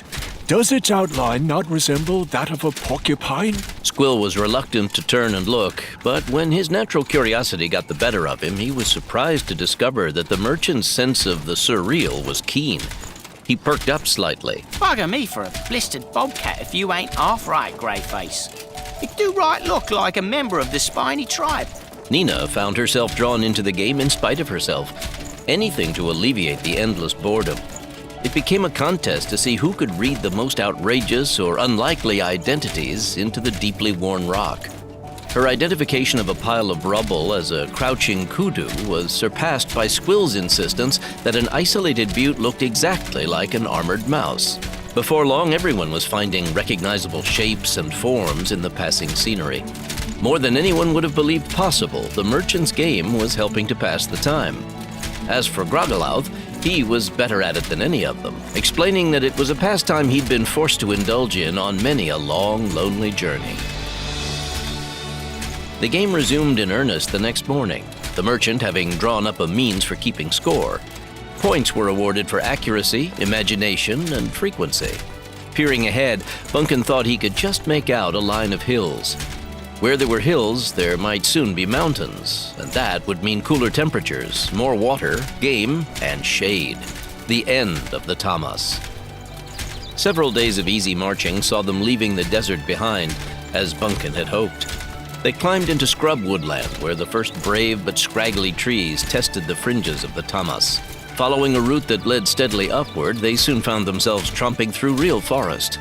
But it was like no forest Bunkin or the otters had ever seen. Instead of growing close together, the trees were spaced widely apart. Their leaves were long and thin, their consistency oddly stiff. Bark peeled in narrow strips from the trunks, which were varying shades of white or red instead of the familiar brown. Certain species pulsed with a dull thrumming sound that echoed persistently inside Bunkin's head, as if a tiny fly had become trapped in his inner ear. Dense clumps of bushes played tag with the trees and each other, leaving plenty of open space for Snoggenhut to traverse. From the valley of a small river which sank rapidly into the sands of the desert, they ascended to rocky slopes, and thence to more densely vegetated rolling highlands. The trees were remarkably polite, none pressing too closely upon its neighbor. As they continued to climb, more familiar growths made their appearance, but the verdure was still dominated by the strange white-barked trees of the lowlands. Day and night, the alien forest boomed softly around them. Bunkin pointed to one especially dominant specimen. Groggelouth, do you know what that's called? The sloth regarded the growth. No. In all my travels, I've never seen the like of these trees before. Nothing like 'em in the Bellwoods. Nina stood straight in her seat, effortlessly maintaining her balance despite Snoggenhut's rolling gait. Looks like you could go up to one and strip the bark off in a few minutes. Yet the peeling appears to be a natural phenomenon. Most striking. They followed the crest of a steep-sided, winding ridge. Nina gazed longingly at the river tumbling playfully through the canyon below. Already the foothills of the Tamas had become unnamed mountains, the way growing increasingly rugged. Small reptilian game was plentiful, and the numerous streams tumbling down the rock faces drilled pools yielding tasty freshwater crustaceans. There were fruits and nuts to be gathered, most unfamiliar, but many edible, and plenty of forage for Snoggenhut. The bounty of the land allowed them to be parsimonious with their supplies. So relaxed were they that they reacted with equanimity to the sudden appearance of the wombat and thylacine in front of them. The squat, heavily built wombat stood clad in light brown cloth. He carried a poorly fashioned spear and wore leather armor only around the waist. There was nothing protecting his head or legs, or for that matter, his expansive gut. A wide-brimmed hat flopped comically around his head. The thylacine was more formidably armed, both naturally and artificially. Unlike his companion, he looked as though he knew how to use the long pike he carried. Beneath his extensive brass armor, expensive silks gleamed brightly, and the helmet he wore boasted a narrow vertical strip of metal to protect the topside of his long snout. Reflections of the skill of some accomplished cobbler, his well-fitted sandals were laced all the way up to the backs of his knees. Well, what have we here, Kibo? The thylacine spoke without taking his eyes off Snoggenhut. Bushwhack Divino, Badera. Dark eyes peered up at them from beneath the brim of the wombat's oversized chapeau. Where might you lot be headed? Bunkin leaned to his right to peer past Snoggenhut's armored frill. Northwest. Be easier if we don't have to go around you. The singular pair didn't move. Did you hear that, Kibo? They're going northwest. What business would you be having up there? Not that it's any of your business, but we're searching for the Grand Veritable. Grand Veritable? Never heard of it. Would it by nature be necromantic? Squill smirked at him. Otters were professional smirkers. What might this Grand Veritable be? That's what we aim to find out. The thylacine nodded and yawned, displaying an astonishing 180-degree gape. I don't suppose you'd know that the monastery of Killiguri also lies to the northwest? No, we wouldn't. Is it something we should know about? You expect us to believe that? Everyone knows Killiguri. He gestured with the pike. You better get off our mountain. Now. Next to him, the wombat lowered his spear. Squill and Nina promptly drew and notched their bows. They exhibited no particular haste. The notion of these two interfering with the progress of the heavily armored Snoggenhut was laughable. Bunkin was more cautious. He'd learned from John Tom that any obviously outnumbered and overmatched potential opponent who refused to yield ground was either a complete fool or knew something you didn't. He wasn't positive about the wombat, but he was pretty sure the thylacine was no fool. Snoggenhut glanced back at his riders. Want me to turn them into roadkill? Not just yet. Bunkin leaned forward. What do you think, Viz? The tick-bird was leaning against the side of the armored howdah, his seat on Snoggenhut's back, with his feet firmly clamped to his perch. I think there's more to these two happy hikers than meets the eye. Instead of watching those confronting them, he'd been studying the surrounding forest. Let's go, friends. Climb down. We're considering your request. So far, we don't find you very persuasive. Oh, we can fix that. Subsequent to a premonitory rustling, the woods disgorged a host of armed creatures who immediately surrounded the travelers. Despite his concern, Bunkin was amazed that so many had managed to remain hidden for so long. Many of the tribes represented were unknown to him except through his studies.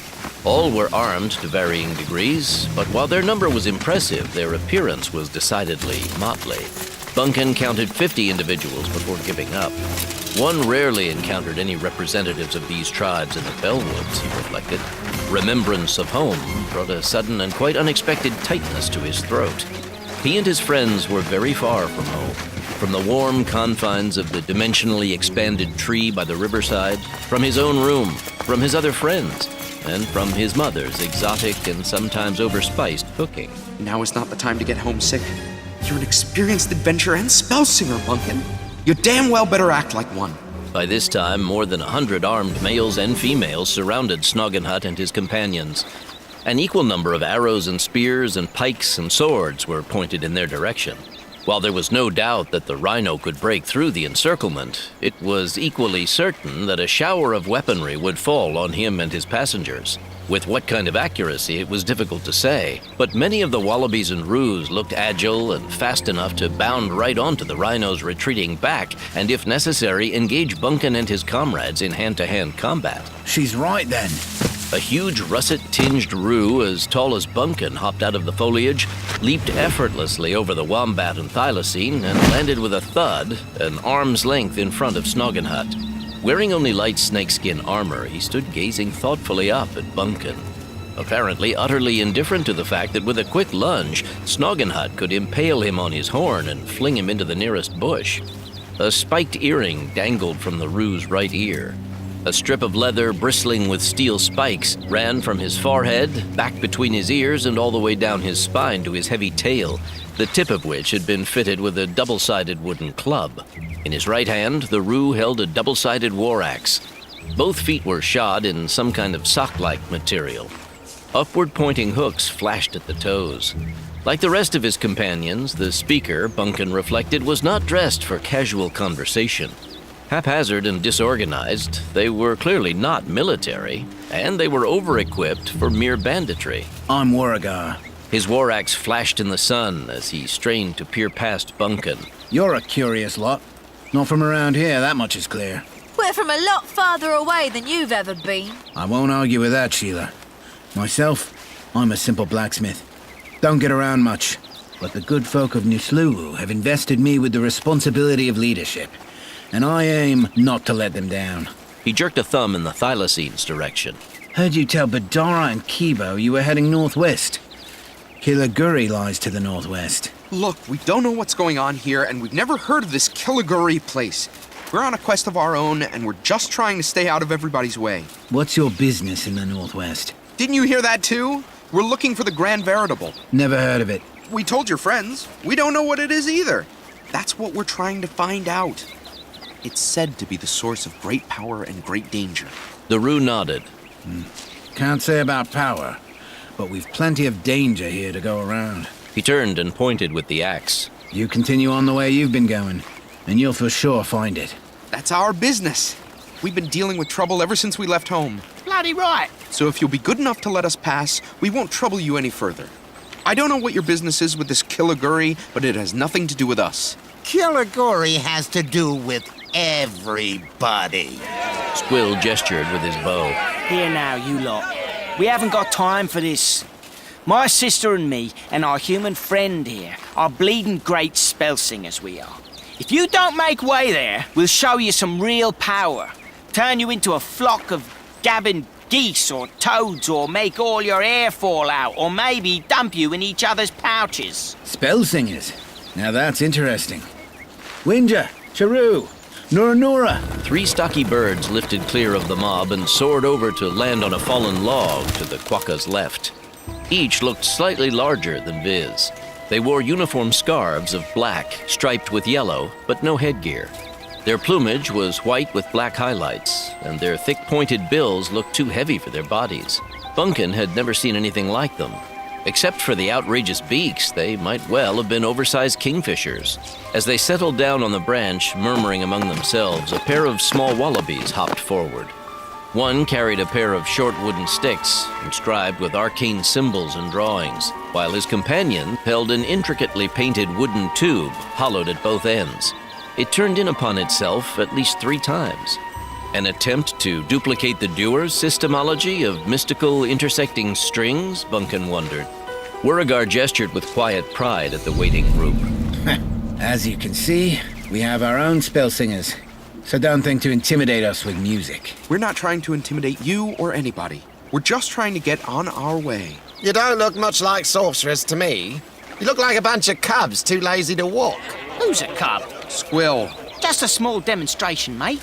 To show these buggers what we can do to them if they ain't polite.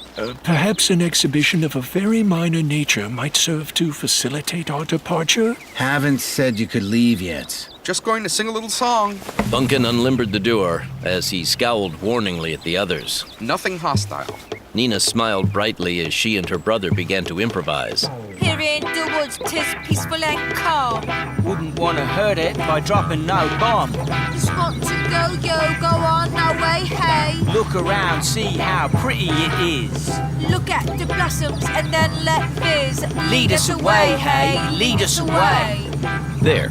Surely that was harmless enough, Bunkin mused as he rested his hands. Nothing happened until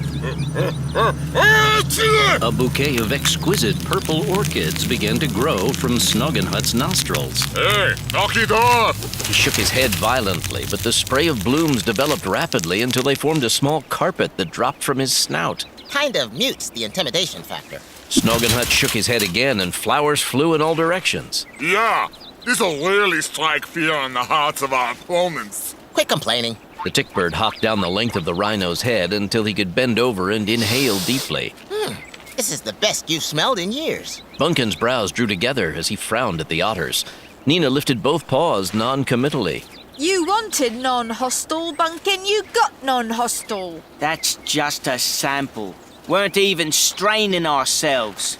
We can call up thunderclouds, earthquakes, all the aspects of bleeding nature. The forces of the universe are ours to command, they are. Bunkin glared at him, and the otter smiled innocently. Not bad. Beauregard glanced at the wallabies and kookaburras. Show 'em, mates. The nearest wallaby began rhythmically clapping some sticks together. Wax sticks. What's wax sticks? If the magic doesn't work, you can always whack your enemy over the head with them. The other wallaby put his mouth to the top of a painted tube and began to blow. That's a didgeridoo. Deep within the earthy move, The great spirit of Oolongoon. The great worm of legend and myth. Thirst is his power. Irresistible his strength. Mighty are his crushing jaws. I could use a worm right now. Put a cork in that, Winger.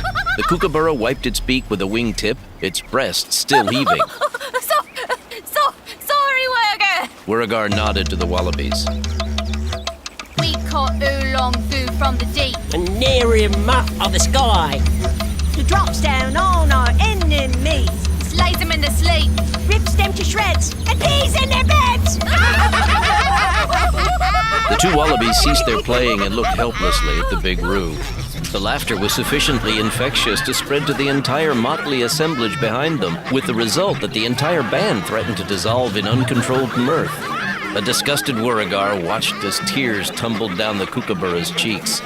Two of them fell off the dead log on which they'd perched and rolled about on the grass, holding their sides. The third lay prone, pounding desperately on the log with both wingtips as his guffaws grew steadily weaker. The vibration, which had so briefly disturbed the plenum, vanished. Dag. Beauregard noticed Bunkin watching him. That's the trouble with kookaburras. This lot really can spell sing, but they also can't take anything seriously. Not sorcery, not our present desperate situation, nothing. They'd laugh all the way to their own funerals. But they're the best we've got. Somehow, they're going to have to counteract the necromancy of the monks of Killiguri. He glared at the embarrassed trio, who were still fighting giggles and slowly picking themselves off the ground.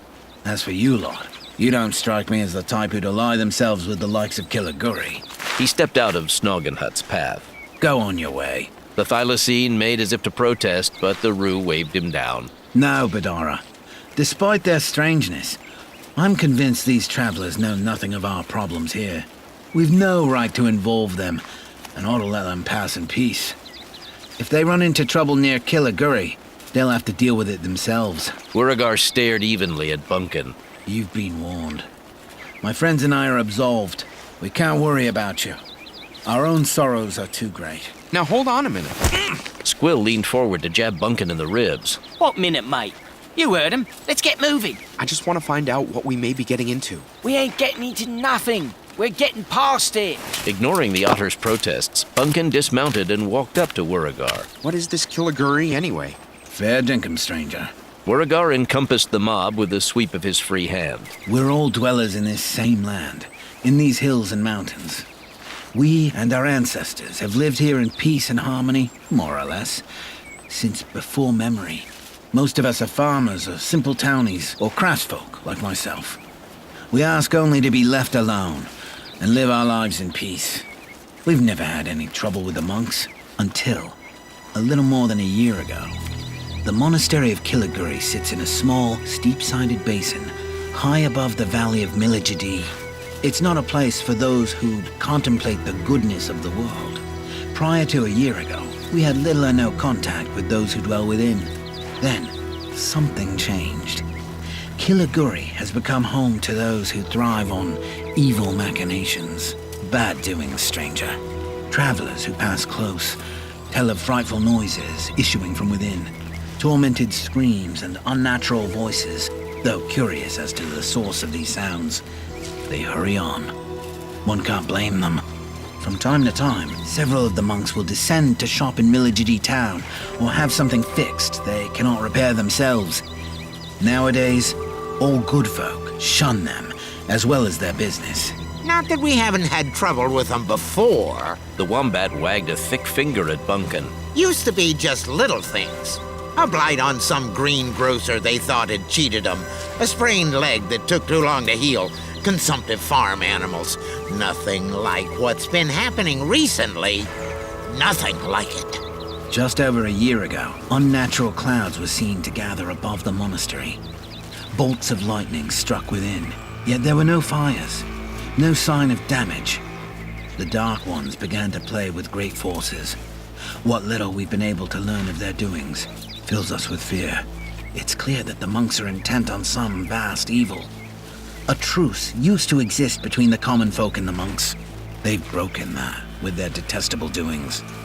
Nothing was left to us but to try and put a stop to them permanently before they can go any further. Go any further with what? Snoggin Hut! All of you better come and listen to this. The rhino nodded and ambled over. The crowd retreated to make room for him. Beauregard turned and peered into the assemblage. Mawara! Where's Mawara? A pinkish-white avian fluttered out of the crowd to land without ceremony on the Rue's left shoulder. In addition to a light blue and green checked scarf, a mother-of-pearl anklet flashed from her left leg.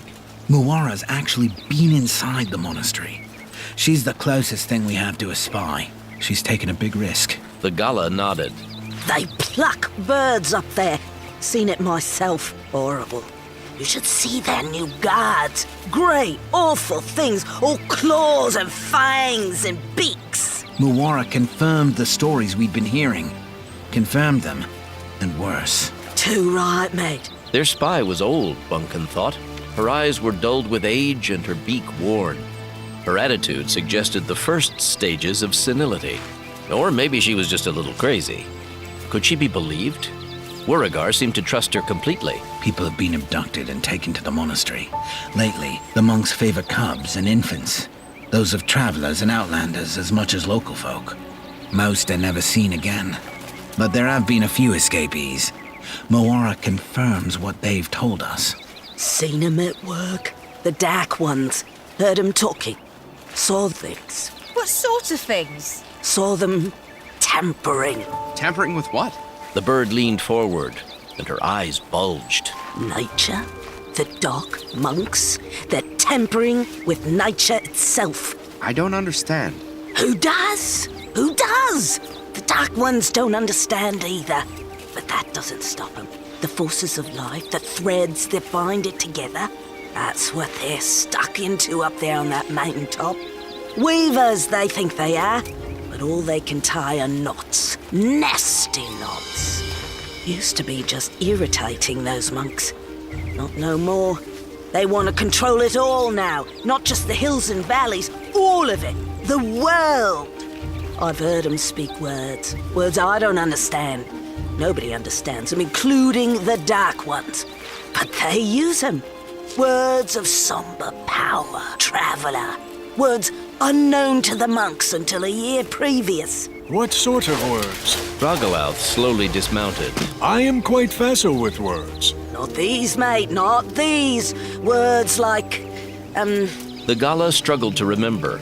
She was old enough, Bunkin mused, that her memory was no longer her servant, but a constant irksome challenge. Hell, there ain't no bloomin' mystery words. Deoxyribonucleic acid, peptide chains, molecular carbon, heterocyclic compounds, enzymatic cortical displacement. It all sounded like nonsense to Bunkin, but organized nonsense.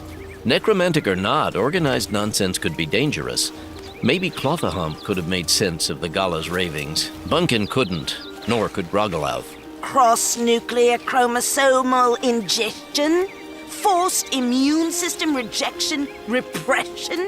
Mawara gestured wildly with both wings. I use these words to commit iniquities, to make things. What things? New things, outrages, horrors. Even Badara was subdued as the bird rambled on. New kinds of people.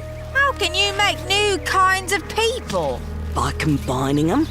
I saw 'em myself. They take a wallaby, then they take a lynx, tie 'em up and put 'em in a cauldron, pour foul-smelling liquids over 'em. Then the dark ones come out, the monks in charge. They chant the words. Vapors cover that cauldron. You can't see. The dark ones chant louder. Now you hear the sounds. The chanting fades away, so does the smoke, and that poor wallaby and that poor lynx. They're gone. Gone? Departed. Something in their place. Some things. One useless, dribbling and drooling. The other, a combining. Legs of a wallaby, eyes of a cat. Tail of a wallaby, claws and teeth of a cat. Ugly, nasty evil. No mind of its own anymore. Does what the Dark Ones tell it. What do they do with the unsuccessful half? What do you think? What I've just told you was one of the good ones. I've seen worse. 1 head, 3 eyes. 1 body, 6 legs, all mixed up. 2 tails, 2 heads, horrors. They lose their bodies, lose their selves, lose their wills. Belong to the Dark Ones now. Do their will. But why? It's the worst thing I've ever heard of. To take 2 happy, healthy individuals and do that to them? It's worse than the stories I've been told of the plated folk. Sounds bloody ridiculous to me. Does it, May? You wouldn't think so if you'd seen some of the things I've seen. Mole rats merged with gazelles, koalas mixed up with hawks, numbats with fish fins. But what can it all be for? I'm not sure. Heard the Dark Ones wanted to make people more beautiful at first. But that doesn't justify the tampering, no, sir. They had some successes, then they got ideas, got corrupted, started trying to make guards and warriors servants. Beauty can't never compete with power. They destroy the results they don't like. Can't change them back. When we first questioned the disappearances, they denied knowing anything. Then, they insisted only criminals and maladroits were taken, or travelers who tried to break into the monastery and rob them. We stopped believing their denials when our own young started disappearing. Sham. All sham to cover their activities. We know them now for what they are. Being corrupted, yes they have, by the dark forces. Maybe too much testosterone. They use that word a lot now. Beauregard indicated the anxious, determined faces gathered close. Many of those here have lost children. They don't even know if they're still alive or in their original form. But they want to find out. They have to find out. Human infants have also been taken. Even if any of this piffle is for real, what makes you think you can do anything about it? We will, or die trying. Fair dinkum. Badara gripped his pike tight. Guru took a step back. We won't see any more of our cubs vanish from their beds, or disappear from our towns and farms. We won't watch them turned into creatures their own parents wouldn't recognize. So you're going to storm this bleeding monastery? Squill glanced back at his sister. Sound familiar, Nina? Why do I have a feeling this'll be a tough nut to crack? It will be difficult. The monastery is located high in the mountains, in a narrow basin. A wall protects it from the front, and the cliffs on both sides are extremely steep and difficult to scale. There are no trees above the wall, and cover is scarce. Therefore, we must attack from the front. There are 2 springs in the basin behind the monastery itself. They can withstand a long siege, but there will be no siege. We, all of us, have trades to practice, crops to plant to bring in, families to look after. We can't afford to be long at this work. So we must attack and shatter the main gate, the only gate. Then we will put Killiguri to the torch and incinerate the evil it contains. Indeed. Yes, we will. I don't know what to say, Beauregard, except that we have our own priorities. Bloody right we do. We've come a long way, and we ain't about to chance no dangerous detours here. We're searching for the Grand Veritable, and we've a ways to go yet. Tell him, Bunk. So if you want what help I can give, it's yours. Bunkin extended a hand. Right, we've... say that again, mate? It's what John Tom would do.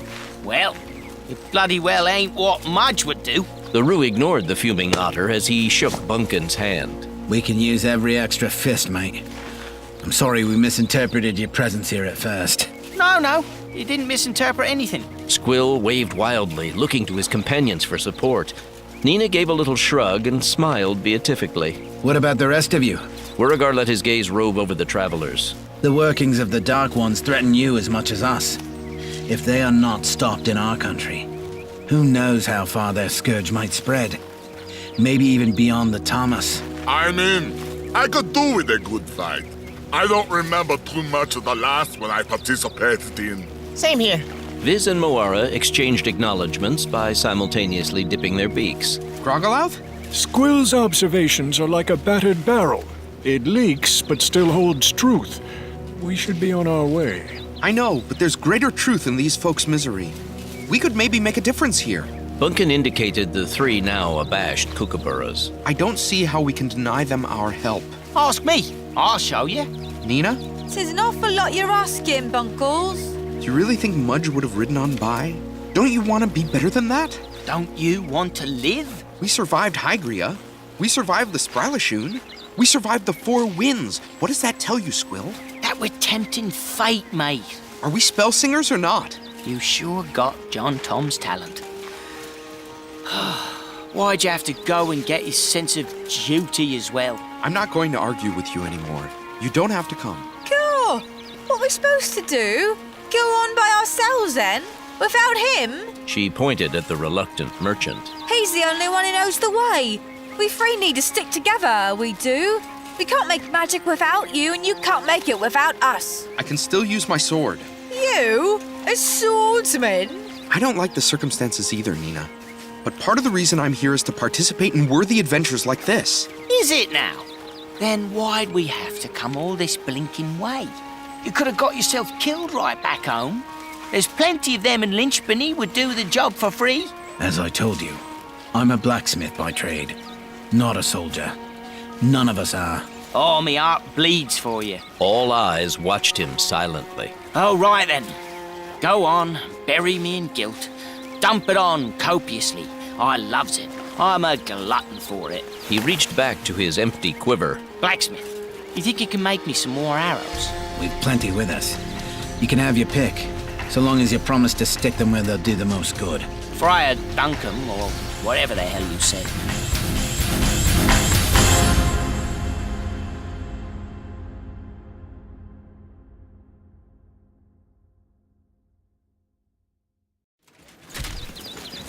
Beauregard, Badara, and Moara let Snoggenhut lead the column as it wound its way through the forest.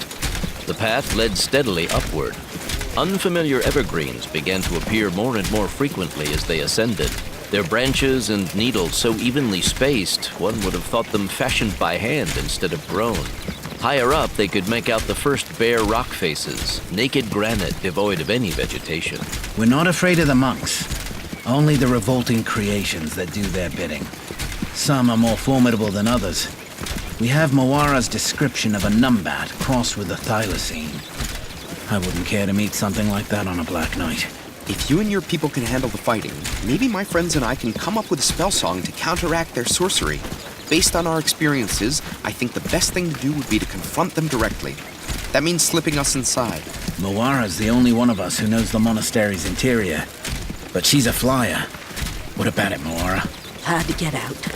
Might get in. Can you sneak? I'm traveling with 2 otters. Wait just a bloody minute, mate. You want us to go inside this den of sorcerers and their offspring and clean them out? Not clean them out. Just keep them from using their necromancy against Beauregard and his people. Confuse them, tie them down, create a diversion. I liked it better when we were throwing Snoggenhut around. Easy for you to say, Arthur. Right. So this time, all of us are to act as a diversion. What happens if the oversized rat here and his mates don't make it in? By my way of thinking, that leaves us happy-sappy diversions high and dry, singing our bleeding hearts out. You get tucked into the Dark Ones, and we'll get in. Well then, there's nothing to worry about, is there? What am I going on about it for? Why, there's already one thing don't concern me. What's that? I don't own enough worth making out a will for. What about aerial guards? According to Moara, that shouldn't be a problem. They can combine an eagle with a badger, but it still won't fly. Planning to attack at night? Yes. We'll strike when the moon is at its highest. Maybe we'll catch them groggy with sleep. Even monsters have to sleep. Or so I'd imagine. Suddenly, Bunkin recalled something the Roo had mentioned earlier. You said that the cliffs surrounding Killiguri were steep and difficult to negotiate. How's Snoggin Hut going to climb them? Actually, I don't see that your large friend can. We were hoping he would help us assault the gate. Surely you can see that he's better suited to that than alpining. I can hear you! Besides, I think you'd find it hard to slip him inside unseen, even with Mawara's help. It isn't up to me. Bunkin looked over at the tick bird. Viz? The Roo's right, Bunkin. We'll take this gate, however strong it is. If there's climbing to be done, you'd be better off with an elephant than old Snog here.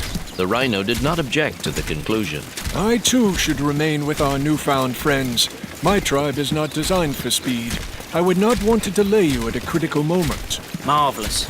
Anything else we need to leave behind? Our clothes, maybe? Our weapons? We're already leaving our brains.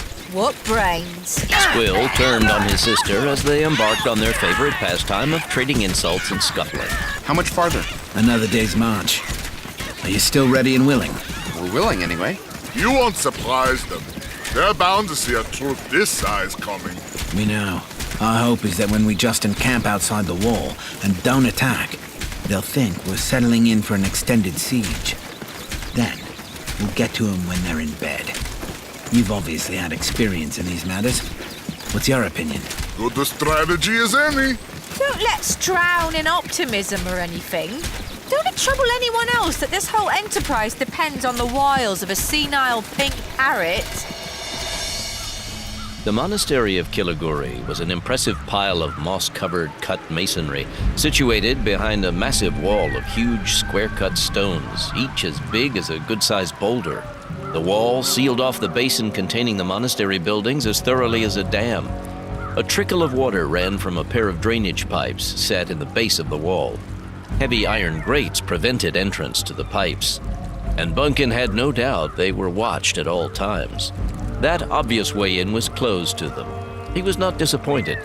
The culverts smelled abominably.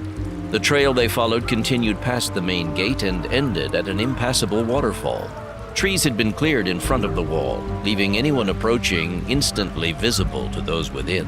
The only way in passed through a comparatively narrow gate reinforced with iron bands and bolts the size of Bunkin's fist. It was a far more impressive and forbidding structure than Bunkin anticipated. He found himself wondering if it would ever yield to Snoggin Hut. As they spread out among the trees, he could see caped figures gathering atop the wall. Wallabies, a couple of koalas, one numbat.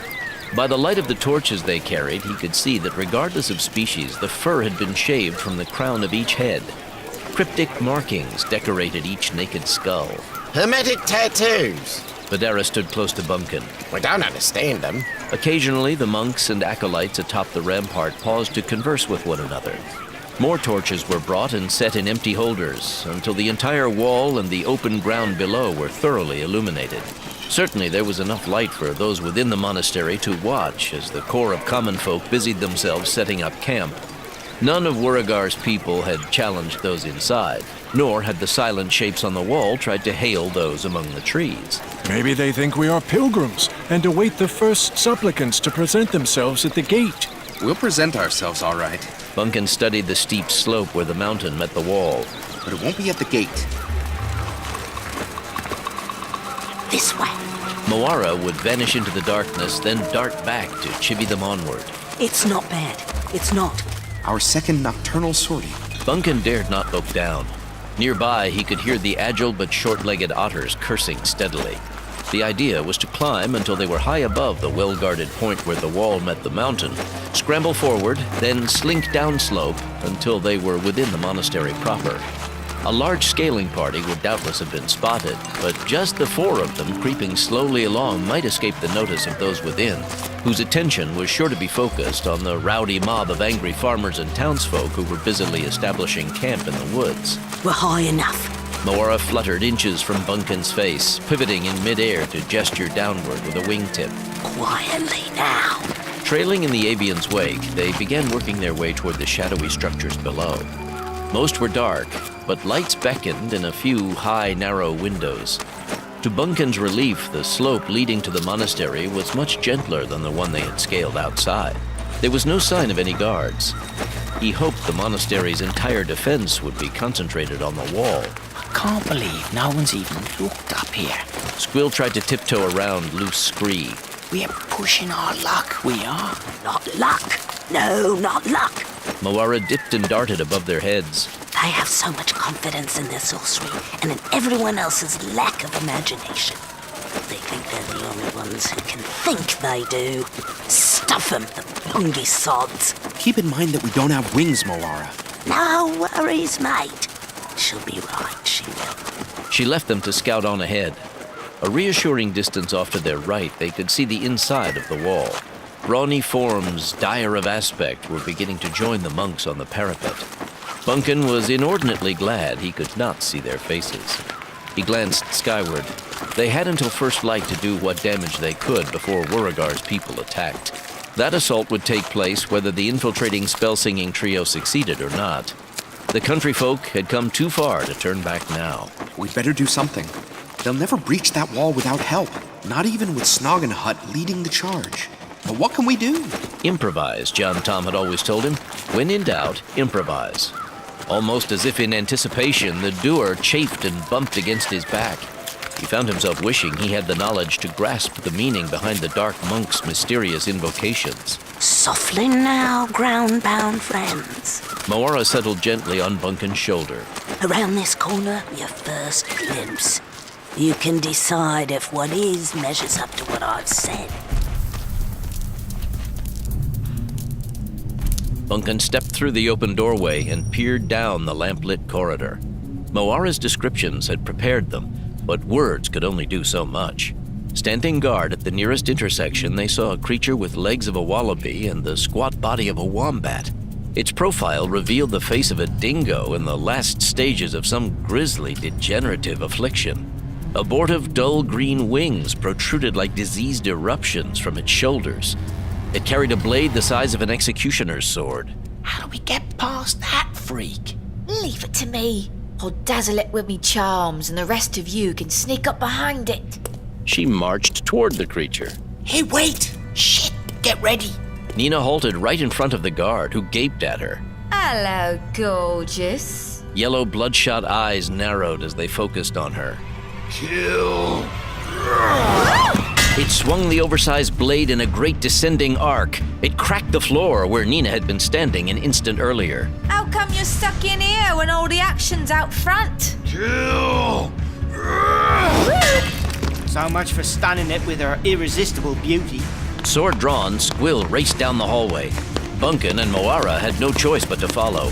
It saw them coming and brought the blade around in a sweeping horizontal arc. Bunkin stumbled to a halt, glad that the haphazard creature hadn't been given the arms of a gibbon. Squill ducked lithely beneath the blow and drove his sword up into the ogre's belly. Nina struck it from behind. The blade tumbled to the floor as the guard fell over, leaving all still. The otters stood over the corpse. Moara fluttered approvingly nearby. Hope you're as adept with your magic as you are with your swords. There were only one of them. Squill grinned at his sister. I hope we don't have to depend on your good looks to overcome anything else. Oh, shut up. It was worth a go. At least I distracted it. Continuing on, they chanced on a troop of unholy grotesqueries armed with huge battle axes marching by ahead of them. They were forced to wait in an alcove until the guards passed to a lower level, but nothing actually impeded their progress. Where are you taking us, Moara? They cautiously started down yet another set of winding stone stairs. To the axis of all evil, so you can kill it at its source. Bunkin found himself more eager than afraid. Whoever could deliberately pervert honest, wholesome sorcery in such an appalling fashion deserved whatever fate bestowed on them. Their advance continued unchallenged. I'm grateful we haven't run into any resistance. Well, last, it won't. The Dark Ones will realize Wuragar ain't going to attack right away. And maybe they'll think to check their backsides. Gotta work fast, we do. Abruptly, she landed on Bunkin's shoulder. We're close now. Quietly go. Close to what? To the secret room. To the place where the Dark Ones plot their malignancies. The layer of the board. Found this by accident, I did. Hush now. I can hear them talking. Planning their defense. Quiet, I said. They reached a small opening in the wall and peered in. 10 gathered in the chamber below. All wore the dark cowl of the Killiguri monk, making it impossible to identify individuals. They sat around a long table of polished wood, of a color and grain Bunkin had never seen before. It had a sheen more suggestive of glass than honest lumber. The cups the monk sipped from were filled with a dark, steaming, aromatic liquid. Several of those present were scribbling on thick pads. In the center of the table, 4 boxes set with glass windows faced the 4 points of the compass. Several dials protruded from the top of each. Wires connected them to a much bigger box in the middle of the table, and also to small rectangular panels that rested in front of each monk. Several of the attendees tapped hesitantly at their respective panels. Theurgically lit from within, the windowed boxes displayed shifting, moving images that appeared to respond to the seemingly random tappings of the monks. The master box in the middle whined softly like a live thing. As Bunkin stared, a beautiful female possum entered, tail elaborately wound with green ribbon and held high. From a ceramic carafe balanced on a tray, the servant refilled the monk's cups with more of the steaming dark liquid. They took no notice of her presence. What sort of sorcerer potion is that? From what I've been able to observe, they're all addicted to it. It alters them in strange and subtle ways. They call it coffee and believe it bestows on them special powers, though I've no proof of that. Maybe it's some kind of collective ritual delusion whose social function is of paramount importance. See? As they looked on, the assembled monks raised their cups. Coffee brightens your day, oh. Coffee brightens your day, oh. Following this brief ceremony, they returned to their conferencing. Try as he might, Bunkin could detect no change in their collective demeanor as a result of consuming the liquid. Any glow or enhancement they felt must be wholly internal. The windowed boxes were something else, something tangible. He wondered at the complexity and staying power of the spell that caused the images displayed therein to change so rapidly. Often 2 or more of the monks would put their heads together and whisper furiously before tapping on the knobby panels. The unnatural activity raised prickles on his spine. They're concocting some great misfortune to throw against Wuragar. We have to stop them, we do. This all has to do with implementing the corporate plan. Corporate plan? What's that? I've heard them speak of it often. It's the foundation of their sorcery, the framework for all the iniquity they work. Sounds like something that should be stepped on to me. Has a cold sound to it, it does. You were right, Moara. This evil does extend beyond your country. It needs to be stopped here, now, before it can grow and infect other parts of the world, or even other worlds. Don't want no bloody corporate plan polluting the Bellwoods, whatever it is. Look, they're doing something. The monks rose from their oddly upholstered chairs. The windowed boxes had gone blank, their glass faces now dark and imageless. Raising a hand for silence, the figure standing at the head of the table solemnly addressed his colleagues. We shall now vote. At that command, they all threw back their hoods and stood revealed in the steady lamplight as representatives of the same tribe, though many individual clans were represented. Hares, Bunkin realized. They were all hares. Why hares? Why should they be the Dark Ones, the dabblers in evil? Why them? I know because I've listened to them rage. Because I've watched their frenzies. It's because they're sick of being thought of as cute and harmless. 10,000 years and more of accumulated resentment has pushed this lot over the edge. They're tired of being cuddled and stroked by everyone else. It's respect they want, and they aim to get it through sorcery. But they are cute and cuddly. It's the way they were designed. They can't help it, the bloody fools. Would they rather be like the skunk tribe, but nobody wants to get near? What's wrong with this lot? I told you. They're so angry they've gone mad. Collective self-loathing. I think it's one reason why they're so set on creating new creatures, twisting and warping reality. Their anger's driven them insane. Bunkin found himself staring at the nominal leader of the 10. His fur was predominantly dark brown, with white, unhealthy-looking splotches. With his wild eyes and buck teeth that had been filed to sharp points, he looked anything but cute and cuddly. We will throw the blasphemers back. Fling them over the falls. This, too, can be incorporated into the plan. The leader ran a finger along the edge of the strange table. Once this band of simple villagers has been defeated, there will be none to stand against us in the mountains. We can make servants and slaves of those who survive and use them as the base for our planned corporate expansion. Mergers and takeovers can then proceed apace. He let his gaze rove over his followers. All those in favor? Aye. See that it is so recorded in the minutes. Lifting both hands, he tilted back his head and closed his eyes. His colleagues did likewise as he intoned the words. Stock manipulation, insider trading, currency exchange!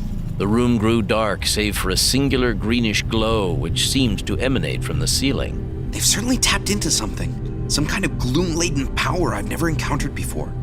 I wish Clothahump was here. That's Drow doing the invoking. He's the biggest fanatic of the lot. Leveraged hostile buyout.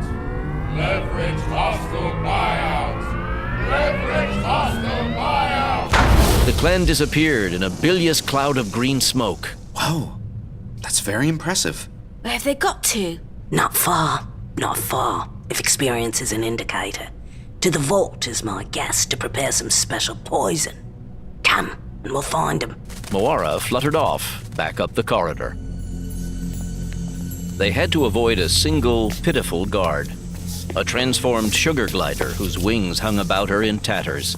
A prehensile tongue dangled from the misshapen head of what had once been a graceful gazelle.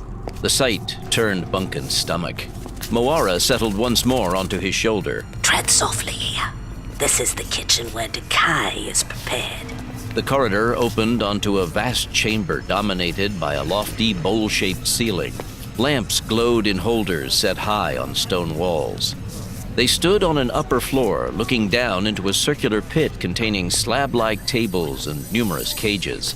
The tables held much elaborate thaumaturgical apparatus fashioned of glass and metal. Bunkin recognized the monks from the boardroom. Hoods back, they were bustling about the exotic apparatus and cages, mixing fluids and measuring powders. Drow stood at an intricately inscribed wooden pulpit which supported a huge open book. There was also a knobbed panel attached to its own small window. This pulsed with light and unseen schematics.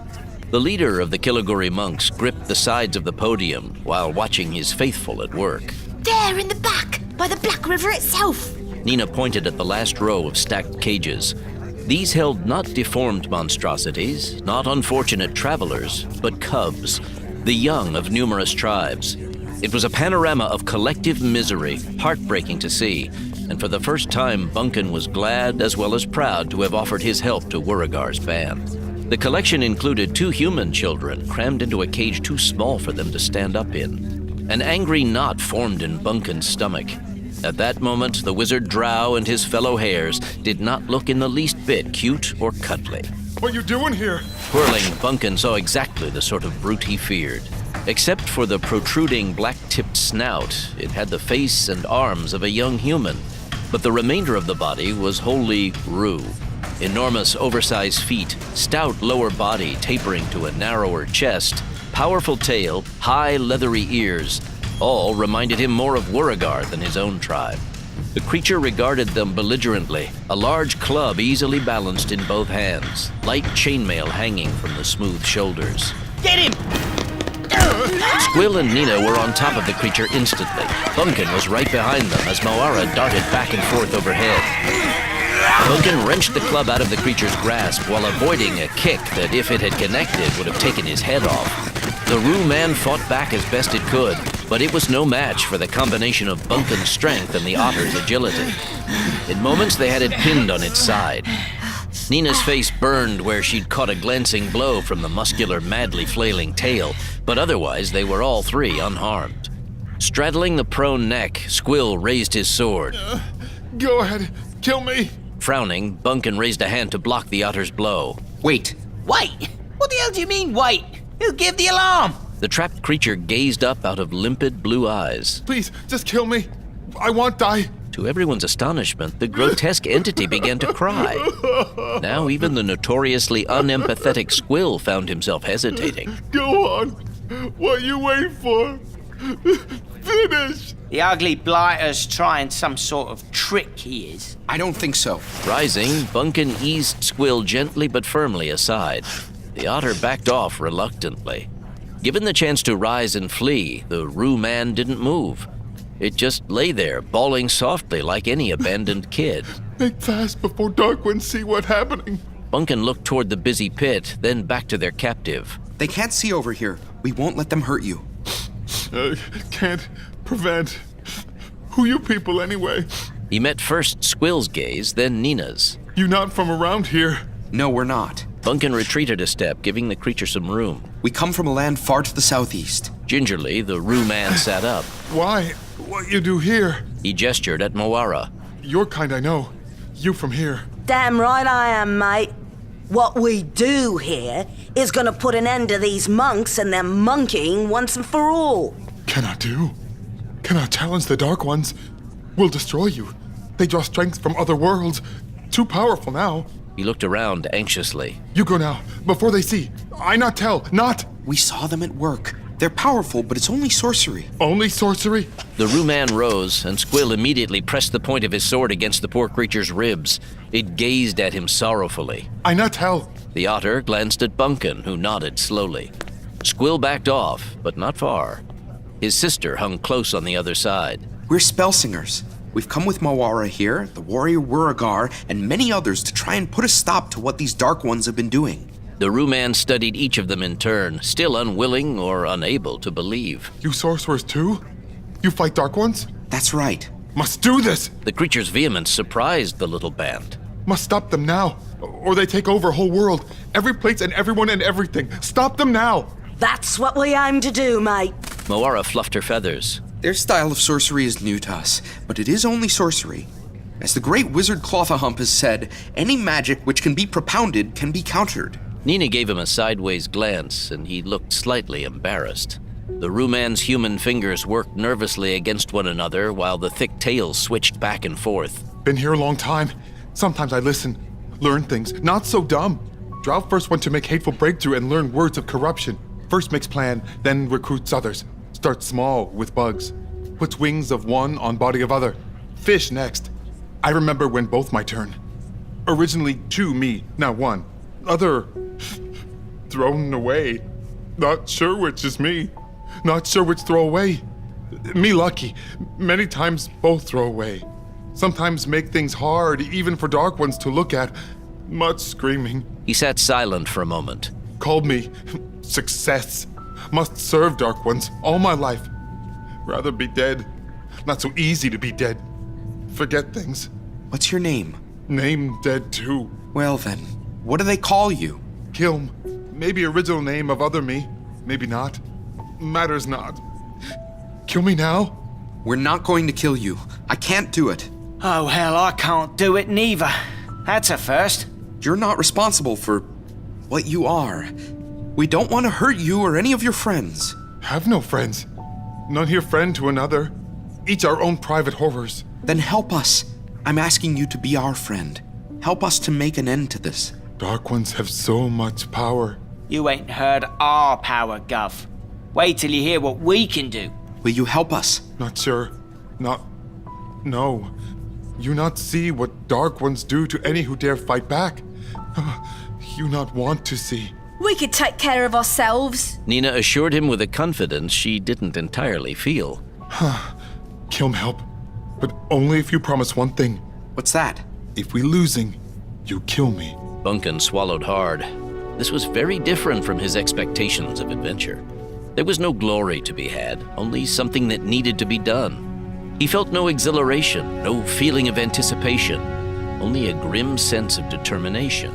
All right. Kilm nodded understandingly. Must be strong. I beautiful compared to what you will see. Must destroy devices, potions, powders, everything. No more experiments. No more sorcery. No more me's.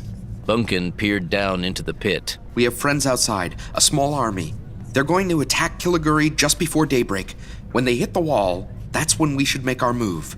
Too right. Is there a place we can hide till then? The Roo-man considered, then beckoned for them to follow. Storage place near here. Not used much. Window high up. You come. The group emerged from their hidey hole just after a hooded Manjan passed by. They trailed a safe distance behind, halting at the overlook as the small marsupial continued down into the busy pit. The Dark Ones conversed anxiously with one another. As the travelers watched in silence, the monks left in groups of 2 or 3 through the main doorway until the chamber was deserted, save for those who were unable to flee. Now! Kilm rose from his crouch and took a long bound toward the nearest stairs. Before they come back! Down on the floor of the pit, Bunkin found himself surrounded by tables laden with arcane apparatus. Sleepy moans emanated from the stacked cages. Tilting back his head enabled him to see the elaborately painted symbols stenciled on the curvilinear ceiling. Despite the rising sun, it was still dark outside. He found himself longing suddenly for the lucid, unpolluted air of the woods, any woods. On the table in front of him lay several constructions that looked like children's toys. Unrecognizable shapes consisting of small balls connected together by sticks, globes that split into other globes. Notepads were filled with peculiar hieroglyphics. The sound came from his right, and it was followed quickly by others. The otters had started in, dumping fluids and powders onto the floor and smashing their containers. Taking out his sword, he began flailing methodically at the toy models, reducing them to fragments. At Drow's vacant pulpit, he found himself staring at the blank windowed box. Though he put his face right up against the glass, he couldn't see anything inside. It was an impenetrable, opaque gray. He tapped on the connected panel, but nothing happened. Being ignorant of the requisite magic, he was neither surprised nor particularly disappointed when his fingering failed to enlighten him. The important thing was to ensure that it could no longer enlighten the Dark Ones. Removing it from its resting place, he raised it high overhead and slammed it to the floor. The shell cracked like an egg, spewing bits and pieces of wire and plastic. With his sword, Bunkin hacked at the remains, reducing them beyond hope of repair. Squill and Nina were smashing their way through the surviving apparatus. Moara helped where possible, but Kilm could not overcome his conditioning. He stood off to one side, not lending a hand. But he observed it all. His eyes shone. Who are you? Now the first uncertain queries rose from the inhabitants of the cages. Bunkin wanted badly to release them, but he knew the contrivances of the Dark Ones had to be attended to first. I wonder how the attack's going. The knobby panel was fashioned of some particularly tough material. Sheathing his sword, he picked up the rectangle and slammed it repeatedly against a wall until not a knob was left connected to the panel itself. Then he stood on the rectangle and tugged until it snapped in half. He threw the 2 pieces in opposite directions, looked around, and paused. Where's Squill? Nina relaxed her sword arm. She stood surrounded by debris. Moara stood on a table cleared of equipment. Go now. Nina flicked her head in the direction of the far stairway. Said not to worry. Said he had a bit of an errand to run. See, there he is now. Turning, Bunkin saw the otter standing at the top of the stone staircase. In his short arms, he held the critical metal box from the Dark One's conference chamber. Wouldn't want to leave and forget this. Smiling, he heaved the heavy container into the air. It slammed into the stone stairs and tumbled toward the floor of the pit. Leave me alone! Don't near me! Unauthorized access! Unauthorized access! To the group's amazement, it spoke as it tumbled down the stairs. When it finally rolled to a stop, Bunkin moved toward it. Instantly, it rose up on 4 tiny rubber feet and tried to skitter away from him. Don't touch me! You have not been properly formatted! The words issued from one of a trio of tiny slots in the box's front. All 3 were jabbering away simultaneously. Is that so? Squill deliberately thrust the point of his short sword into the most vociferous of the complaining slots. The entire sword began to vibrate. So did his arm. When he tried to yank the weapon free, the slot clamped down hard on the blade. Drool dripped from the other slots, and Bunkin thought he could see tiny teeth lining the interiors. With both hands, Squill managed to wrench his weapon free. Raising it high overhead, he began flailing away enthusiastically at the frantic container. A commotion on the level above drew Bunkin's attention. We're discovered. We've got to finish here and get out. Working alongside Nina, he concentrated on smashing the last of the intact gear. With Kilm's help, they were able to upend the largest of the work tables. What remained of the delicate equipment it held went crashing to the floor. Still not satisfied, Bunkin took his sword to the fragments, while Squill continued to duel with the jabbering box. Give me a hand here, mates! Squill clung to the slick metal box. It's trying to get away! Searching through the rubble, Bunkin found an intact bottle 3/4 full of some pale yellow liquid. He joined Squill in forcibly tilting the box onto its back. Rubbery feet kicked at the air, seeking purchase. Unauthorized entry! Unauthorized entry! While the otter did his best to hold the box steady, Bunkin poured the bottle's contents into the largest and loudest of the 3 mouths. When it was empty, he stepped back. A moment later, Squill let go. The box staggered, then stopped and began trembling violently. A distinct gargling noise came from all 3 slots. This was followed by mechanical retching noises and the regurgitation of several small bits of plastic.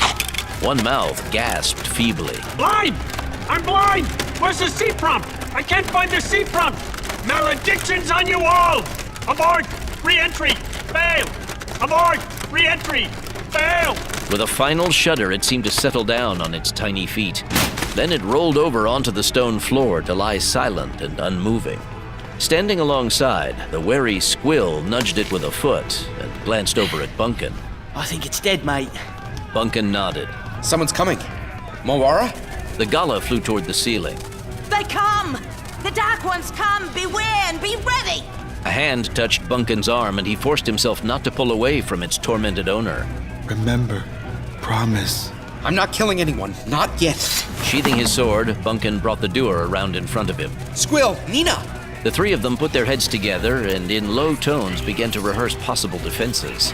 Moara squawked and circled overhead. Left to himself, Kilm ripped and tore at the innards of the unmoving box until they lay strewn all over the floor. Who dares? You have destroyed the Oracle! Hooded figures gathered on the gallery above the pit. Bunkin was gratified to see they carried not cryptic sorceral implements, but ordinary weapons, swords and knives. Get ready. The 3 Spellsingers formed a tight little knot off by themselves. Kill them! Kill them! Kill them!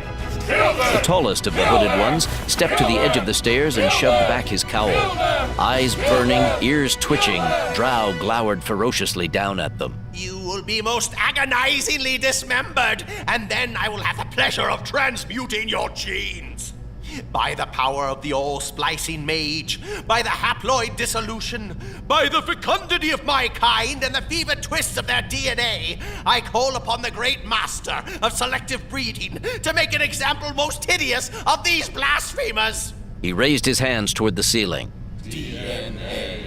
DNA. DNA! A dark, glowing mass formed at the base of the stairs. Steady. Bunkin's fingers lay taut on the strings of the door. Something moved within the blood-red cloud. As it began to dissipate, a hulking shape half as big as Snoggenhut emerged. Sloping, hunched shoulders were clad in a studded leather vest. Its short, fluffy tail had been transformed into a nest of spikes, as had the crest that ran down its back. Both ears were ragged and torn, and long fangs hung from the upper lip. One hand dragged an immense wooden mallet along the floor. Carrot! No! Not yet! Above, Drow interrupted his chant and pointed at Bunkin and the others. Rend! Tear! Immobilize! The massive figure blinked uncertainly. Carrot? Carrot later! Rend first! Heavy-lidded eyes focused on the unmoving trio. Lifting the mallet in both hands, the mutated hair lurched forward and swung. Bunkin began to play even as he leaped to his right, the otters scattering in the other direction. The head of the mallet dimpled the floor where they'd been standing. Hey! Gruesome! Over here! From beneath a still intact table, Squill made a face at the apparition, which brought the mallet around and down, reducing the wooden platform to splinters. Squill had long since scrambled to safety. No! No! Be careful! This request evidently involved elements of subtlety far too fine for the ungainly executioner to comprehend, and it paused to blink dumbly up at its master. Rend, careful! The delay allowed Bunkin and his friends time to regroup. There's no place to ignore a death. Calling up this thing is hardly fair. But that's all right. We got Raph to spare. Won't fight straight, we won't fight square. Beware up there, but watch your hair. Cause our fresh style hip-hop here It's gonna fricassee your big love ear. better have a care. And stay right there, cause your evil hair we're about to ensnare. Silvery fog enveloped the mallet-wielding monster. It halted in mid-swing. Despite the by now somewhat desperate chanting of the Dark Ones, the creature began to shrink. Fangs diminished, feet contracted, head and body dwindled. Only the ears remained resolutely unchanged. The brute continued to reduce until there stood in its place a diminutive rabbit no larger than Moara, with ungainly ears flopped all over the place. A representative of the Lop clan. A lop to end all lops, Bunkin thought with a smile as he relaxed his fingers. Despite the transformation, it still made an effort to comply with its original directive. It brought its equally shrunken mallet down on Squill's foot. You bloody little... I'll tie you up in your own ears and use you for a bleeding yo-yo. Enough! The raging drow flung his arms wide. The other Dark Ones drew away from him. Bunkies, you hear that? Straining, Bunkin could make out the sounds of fighting elsewhere outside the chamber. He smiled. With the Dark Ones diverted, it sounded like Wuragar and his people had managed to breach the gate. If they were inside the wall, it was only a matter of time. It's over! You're finished, Drow! Even as we stand here, our friends are busy cleansing this monastery. Except for you, you're too bloomin' ugly to cleanse. You slew the Oracle. You have destroyed knowledge. Do you know what that means? Yeah, we know what it means. It means you'll never again be able to use it to foist your perversions on innocent people. Perhaps not. But while the knowledge giver has been slain, the knowledge it has already given remains with us. All this, yea, even all this can, with time, be replaced. Drow glanced to his left. We can begin anew, brothers! He returned his gaze to Bunkin and his companions. But first, we must deal finally and irrevocably with these intruders. Then we will take care of those pathetic country folk outside. The wizard straightened. You spell sing impressively. We ain't hardly worked up a sweat, Gov. Colloquially speaking, that is. I tire. So much to do. So many distractions. It is hard to contemplate greatness when one is always tired. Yeah, it's even harder when you're dead. Squill fingered his sword as he favored the wizard with a friendly grin, whiskers arching. An observation full of truth, Water Rat, and one which applies equally to the mundane. He turned to the coyote on his immediate left. Release the berserker! Release it, I say. I will establish control. Bunkin turned to see the Rue Man backed up against the wall. What's this berserker friend killing? Their ally could not reply. A mighty physique came smashing through an upper-level door. Fragments of wood spilled over into the pit. Bunkin waved away sawdust and tried to focus. A much smaller shape came gliding rapidly toward him. Viz! On the level above, Bunkin could see Snoggenhut peering down at them, a satisfied smile on his homely face. Bits of door teetered on his broad back, and his armor was badly dented, but he appeared otherwise unharmed. We're through! The tick bird hovered overhead. They're giving up all over the monastery! Bunkin turned to stare back up at the master of the Dark Ones. It's all over, Drow! The simple folk you despise have overcome your creations. Make it easy on yourself. Surrender now. Not only is it not over, human cub, it is not yet begun. Your immature mind is not capable of envisioning the end product of informed and inspired genetic manipulation. Indeed, you are not even aware of the forces of which I speak. It therefore falls to me to enlighten you. Pay close attention. It is the last thing you will ever learn. When you have been dismembered, it will be my pleasure to recombine you. I will fashion from your remains several simprine crawling things, the lowest of the low. You will live in constant pain, begging for death, an example to any and all who would dare consider defying the sanctity of Killiguri. That's quite a speech, Gov. But it ain't relevant, because you're gonna be headless real soon now. Gripping his sword tightly, Squill started toward the stairs. The rumbling made him stop. Everyone looked curiously, uncertainly toward the shuttered portal, now the focus of the wizard's attention. Drow pushed out his lower lip. Pity. It would seem that in the course of carrying out his duties, Brother Jurat did not move quite quickly enough. A ponderous, heavy breathing moved nearer and nearer. Nina glanced at Bunkin. Bunkin? He kept staring at the blocked portal, mesmerized by something he could only sense. I don't know. Something big. Drow held his ground, but his colleagues commenced a slow retreat, murmuring nervously among themselves. Something wrong, Spellsinger? Come, give us a tune. Something jaunty and brisk. Have you never crooned to a berserker before? Is not music supposed to soothe? The monk's arms and hands jerked about, tracing edgy spirals in the air. As Wurigar's people pressed their offensive deeper into the confines of the monastery, the constant buzz of hand-to-hand combat in Bunkin's ears diminished but did not cease. He knew now that was only an echo of a sideshow. The outcome of the entire undertaking would be decided any minute here in the ruins of the monk's laboratory. Moara and Viz looked down from above, while Snoggenhut paced fretfully on the upper level. Kilm was nowhere to be seen, the Rue-man having fled precipitously. Otter to the left of him, Otter to the right of him, Bunkin waited for whatever came. It did not crash through the heavy barrier, nor smash it violently aside. It simply bit through the gate, as if it were fashioned of paper instead of iron-barred timbers, then contemptuously spat the crumpled wood and metal aside. Bunkin considered the apparition. It was not quite as big as Snoggenhut. In aspect, however, it was enough to strike terror into the hearts of heroes yet unborn. Great muscles bunched like skin-wrapped boulders beneath the humped shoulders. Two sets of widely spaced, sharp-pointed horns protruded from atop the skull.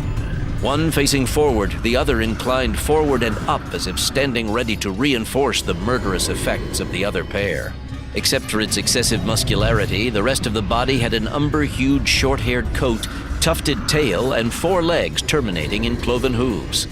Only the head seemed grafted on and greatly enlarged.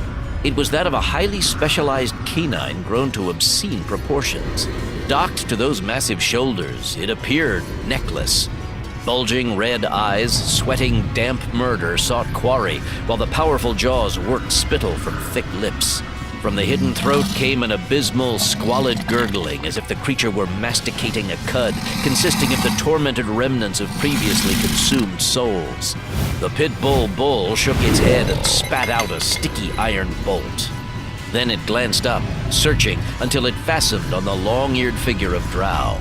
The intimidating skull dipped respectfully. Master, thy servant waits. Drow's finger quivered as he pointed. Tear them up, but not beyond hope of restitching. With pleasure, Master. It is what I love to do. It started toward the opposing staircase. Bunkin and the otters were already retreating, scrambling up the wide stone steps. As he ascended, Bunkin unlimbered the door. Come on, guys. A song, some lyrics. Let's get with it. What you think I'm doing, Bunkles? She glared at him. No song will save you now, young toonsmiths. Nothing will save you now. No power on or off the earth can stop the berserker. Maybe not, but I'm about to give it one hell of a try. It plowed into the surprised pit bull with tremendous force. The creature stumbled and slid backward several steps. Then it garnered itself, eyes raging, and lunged with incredible jaws agape. Displaying unexpected agility, Snoggenhut dodged. Unnatural horns dipped and shoved. The points did not penetrate the rhino's thick skin, but the muscles behind that stabbing blow could not be resisted. Snoggenhut's feet scrabbled for purchase on the edge of the level overlooking the pit. With a twist of its great head, the pit bull lifted the rhino off the floor and tossed it to his right. The distance was short, but it was enough to send the helpless Snoggenhut over the side. The rhino struck the floor of the pit. He lay there on his side. Snoggenhut! Snog! Get up, Loathe! Quit treading air! Beating atmosphere, the tickbird tried to rouse his companion. Viz, look out! Immense jaws slammed shut as the pit bull snapped downward. The monster bit only air as Viz darted neatly aside and continued to beseech his fallen friend. Come on, move it! You ain't dead! Quit acting like it! We need you! Snoggenhut was indeed still very much alive, but the fall had stunned him. He lay blinking and kicking.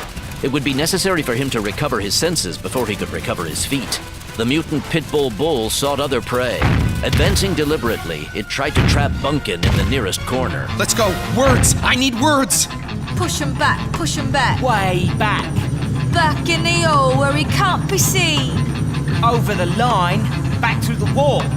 Back so far that the big becomes small. Stop him right here if you know what we mean. Gotta do a number and fix this seed. What kind of spell song is that? Squill made a face as Nina agonized over a second verse. It's the best we can do for now, mate. Bits and pieces of shattered glass and twisted metal began to rise from the floor of the pit. Sprouting, glowing wings, they soared upward and flung themselves recklessly against the advancing form of the pit bull. Every one bounced harmlessly to the floor. The crumpled operating table lurched into the air, then dove straight at the pit bull's skull. The monster simply twisted and caught the plunging chunk of enchanted furniture in its massive jaws. A single powerful snap reduced it to kindling. Give up! The Berserker is immune to your simple tunes. An all-encompassing veil of ignorance protects it. It doesn't understand sorcery. It doesn't understand spellsinging. It does not comprehend even the rudiments of thaumaturgy, and therefore cannot be affected by them. Its entire development has gone to muscle.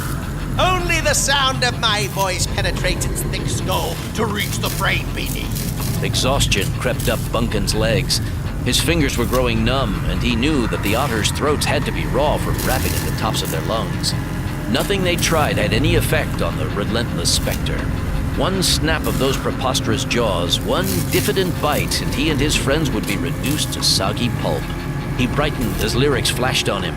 It worked once before. Though using the same or similar lyrics in a second spell song was dangerous, they were about out of options. What did they have to lose? He made the suggestion. Pardon me, presumption bukus, but ain't this an inappropriate time for baby babble? We need strength. We need power. We need... Something different. The lyrics have power. We just need a different take on them. I'll start it off, and you and Squill copy. Just listen to the words and... The pit bull lowered its head and charged. Scatter! Bunkin threw himself to his right as horns slammed into the stone wall and steel-trap jaws crushed the air where he'd been standing an instant earlier. The monster was much faster than anything its size ought to have been. It skittered sideways to block any further retreat, realizing it had its quarry trapped. This time, it didn't even bother to lower its horns. How much for that doggy in the window, yo? The one with the long wagging tail, you know. Indifferent to the music, the pit bull glanced from otters to human, trying to decide which to annihilate first. As he listened to the otters, Bunkin had to admit they had managed to inject a truly anguished quality into their singing. This time around, the same lyrics were full of sorrow and pathos, of sadness and poignancy. His playing was slower, their vocalizing was slower, and together they generated an aura of ineffable sadness that pervaded the entire chamber. No luminous clouds coalesced within the room, but the duer pulsed a rich, dark blue, utterly reflective of the music Bunkin skillfully coaxed from the dual sets of intersecting strings. The spell song expressed a desire for the unobtainable. Back on his feet, at the bottom of the pit, Snuggenhut felt caught up in the rhythmic web that Bunkin and the otters wove. No one within listening range remained unaffected. Even some of the dark ones unwillingly found themselves drawn to bygone memories. The pit bull took a defiant step forward and paused, ears pricked and forward. Spears it could disregard, arrows it could shrug off, swords it could shun, but it could not ignore the music. As Bunkin stared, the fiery eyes seemed to dim and glaze over. The dark red tongue, a slimy hunk of drooling meat, slipped out to the side of the powerful jaws and hung dangling from the misshapen mouth. As the mountain with teeth sat back on its hindquarters and began to pant contentedly, an unmistakable, if slightly obtuse, canine smile spread slowly across its hideous face. This was shortly replaced with an expression of great sadness, framed by tears as profound emotions penetrated the benumbed berserker brain. The great jaws no longer snapped hungrily.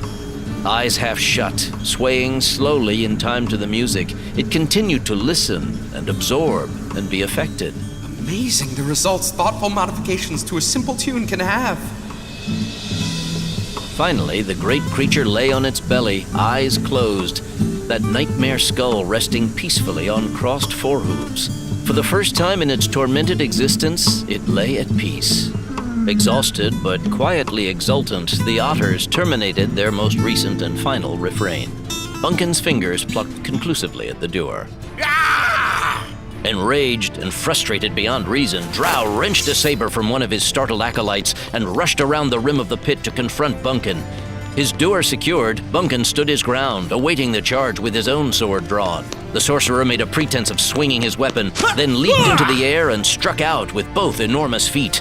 Bunkin proved more agile than his opponent expected. At the last instant, he ducked. Drow sailed over him to land with both feet hard on the head of the softly dozing pit bull. Waking, the creature instantly espied the cause of the interruption of the first sound sleep it had ever enjoyed. Fumbling with his robes, Drow stumbled to his feet and thrust a shaky finger at Bunkin. Kill him. Kill all of them. Start with that one. Don't worry about preserving body parts for recombination. Shred him slowly. Pick him apart. The pit bull rose to all 4 feet. Bunkin began backing away slowly, but it did not move toward him. It did not move at all. Drow whirled and waved both arms emphatically. What's the matter with you? Obey. Comply. By the recombinant DNA, I command you! By the genetic bonds and Mendelian progression, by diploid dupes and haploid hopes, I order you to do my will. The ungulate ogre was slowly advancing on the irate sorcerer, pressing him relentlessly toward the edge of the pit. Stay back. I will have you respliced. The other Dark Ones likewise looked on in fascination and horror, unable or unwilling to interfere. Moara and Viz rested on Snoggenhut's back, while the otters moved to stand next to Bunkin. The long-eared wizard glared at his grandest experiment, his greatest achievement. Stop! I say you will come no farther! The pit bull took another step forward. The sorcerer whirled and leaped for the pit. Lightning-fast jaws lunged and snapped. Just like that, the sorcerer was gone. Bunkin glanced at his friends. I think it's time for us to leave. The massive, misplaced canine skull swung around to peer in their direction. Then it leaped, not toward them, but across the wide gulf that was the pit, clearing it easily, an astonishing demonstration of physical prowess. As it landed heavily on the far side, the remaining Dark Ones scattered for their lives. The offspring of their inimical interference pursued energetically. The victorious but spent farmers and craftsfolk retreated through the shattered gate to the fringe of the forest, leaving the terminal cleansing of the monastery to the rampaging pit bull. Overcoming their initial distaste, they eventually welcomed the grotesque but pitiable Kilm into their company, as they did all those refugees from the abode of the Dark Ones who made it out alive, repenters and innocents alike. Within the high walls, cries attested to the remorseless activity of the pit bull as it revenged itself against its creators. Fires were beginning to break out among the stark structures as lamps and torches toppled in the ongoing frenzy. What'll happen to the canine thing? In the flickering light, Snoggenhut's bulk looked as if it had been hewn from granite. Grogalouth stood nearby, talking trade with a casual cuscus. I don't know. Bunkin leaned against the rhino's flank for support as he stared at the engulfed monastery. But I don't think it'll come after us. Maybe it'll stay here, live within the ruins. Maybe it'll remember the song we sang it and be comforted a little. Eventually, I hope it'll make peace with the people who live around here. After all, it was one of them once. Several of them. What if it doesn't, mate? Turning, Bunkin saw Wuragar approaching. Badara and Kibo accompanied him. What if it comes out looking for a fight? Bunkin stood away from Snoggenhut's side. Where are those happy flyers, your spellsingers? And their accompanists? Too happy by half. Wuragar gestured at Badara, who disappeared into the woods. The thylacine returned moments later with the 3 kookaburras and their attendant musicians. Looking anything but jovial, the heavy-beaked birds landed on a convenient branch nearby. They had witnessed sufficient slaughter to mute even their normally irrepressible sense of humor. That night saw a celebration the likes of which Bunkin and the otters had only imagined from Mudge's often exaggerated tales. Bunkin made friends with a human girl his own age, while Squill and Nina exuberantly partnered up with others. Nina opted for the companionship of a handsome young tiger cat from a far valley, while Squill found himself in the company of a black-furred, bare-tailed, robustly built young female of a tribe he didn't recognize. All night the forest resounded to the ebullient cries of once abducted children and unlucky travelers being reunited with their families and friends. At Wurigar's insistence, food and fresh clothing were shared with those unfortunate individuals who were the offspring of the Dark One's experiments. Such joyous reunions helped everyone to put aside their memories of the carnage which had taken place behind the scorched walls of the monastery.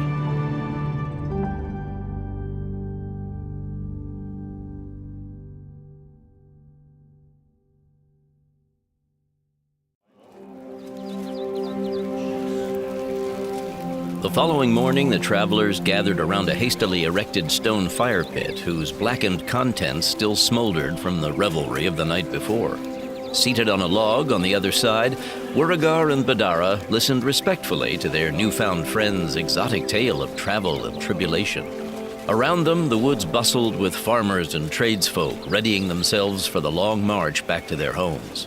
We can't tell you how grateful we all are. Mawara's told us about what happened inside. Seems clear that without your help, we wouldn't have stood much of a chance against the mucky sods. You're right there. Squill allowed himself a broad smile until Bunkin jabbed him in the side. Here now, mate. 'Tis true. Haven't you two ever learned anything about tact? Learned about tact.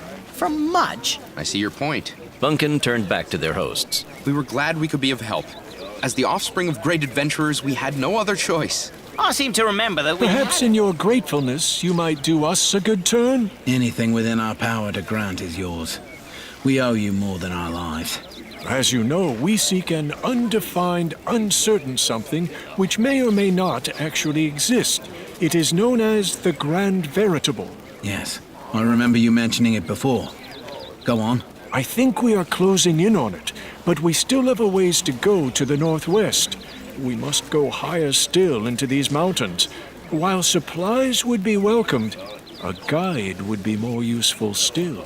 Wurigar and Badara exchanged a glance before the Roo returned his gaze to the travelers. We've left behind families who need to know that we've triumphed and survived. All of us have obligations at home, businesses to attend to, crops to plant or bring in, children to raise. No one I know travels into the high mountains. There's nothing there except cold and rock. To the east, yes. To the south, yes. To the north, occasionally in winter, but never to the west or northwest.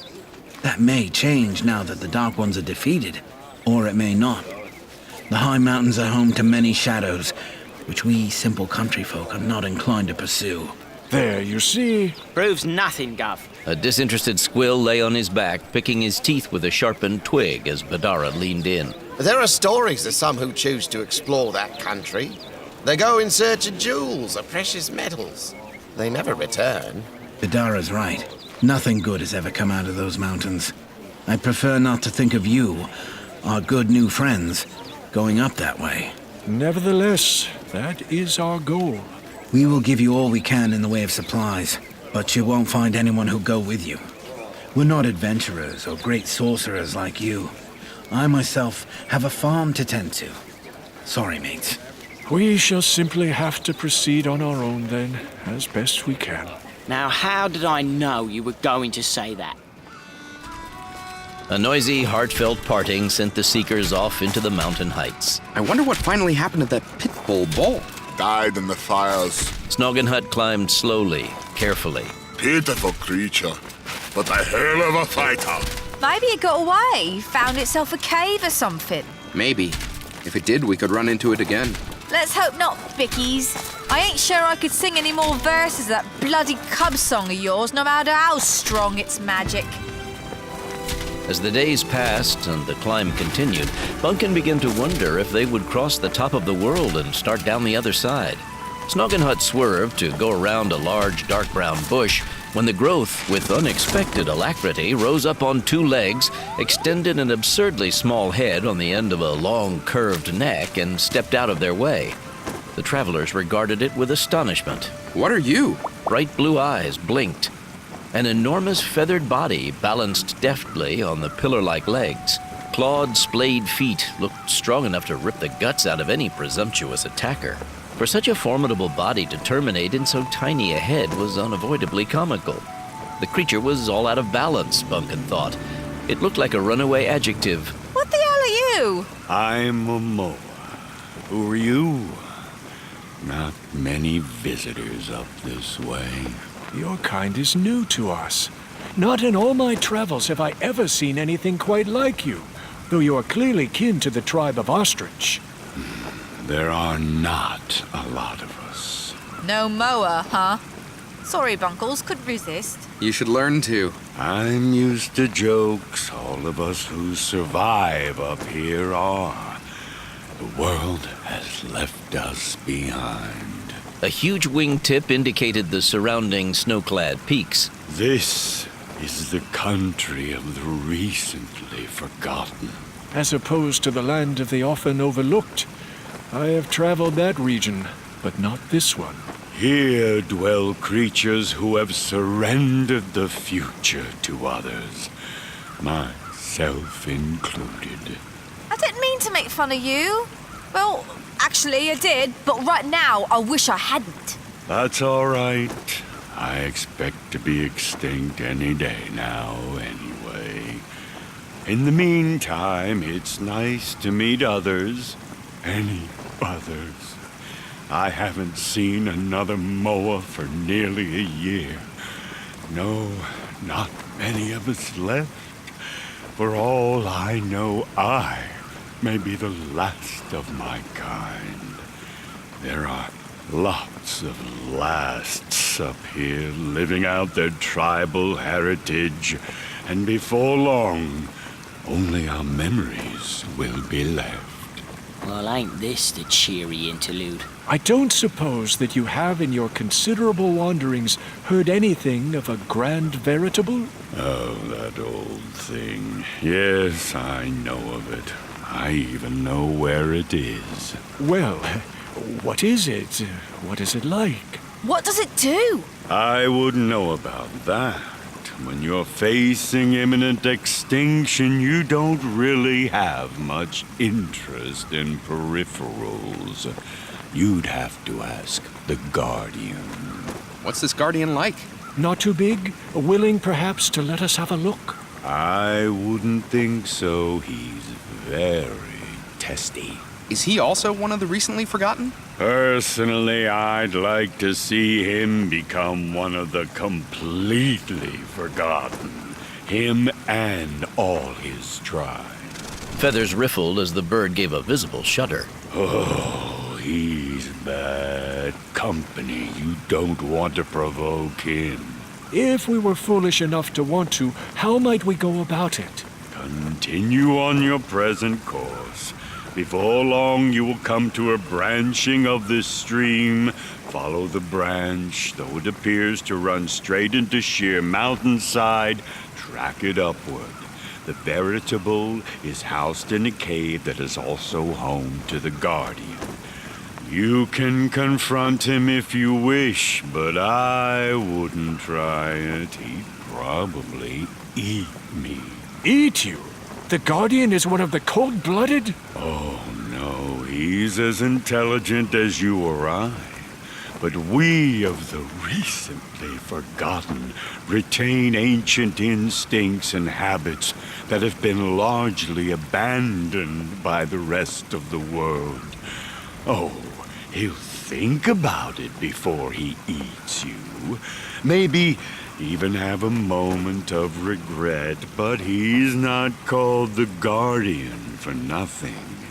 He's up there to keep the veritable away from inquiring minds. Been doing so for as long as the veritable's been there, I imagine. How did this wonder get here? In a shower of stars via some sorcerer's sublimation? I have no idea. I'm not into necromancy.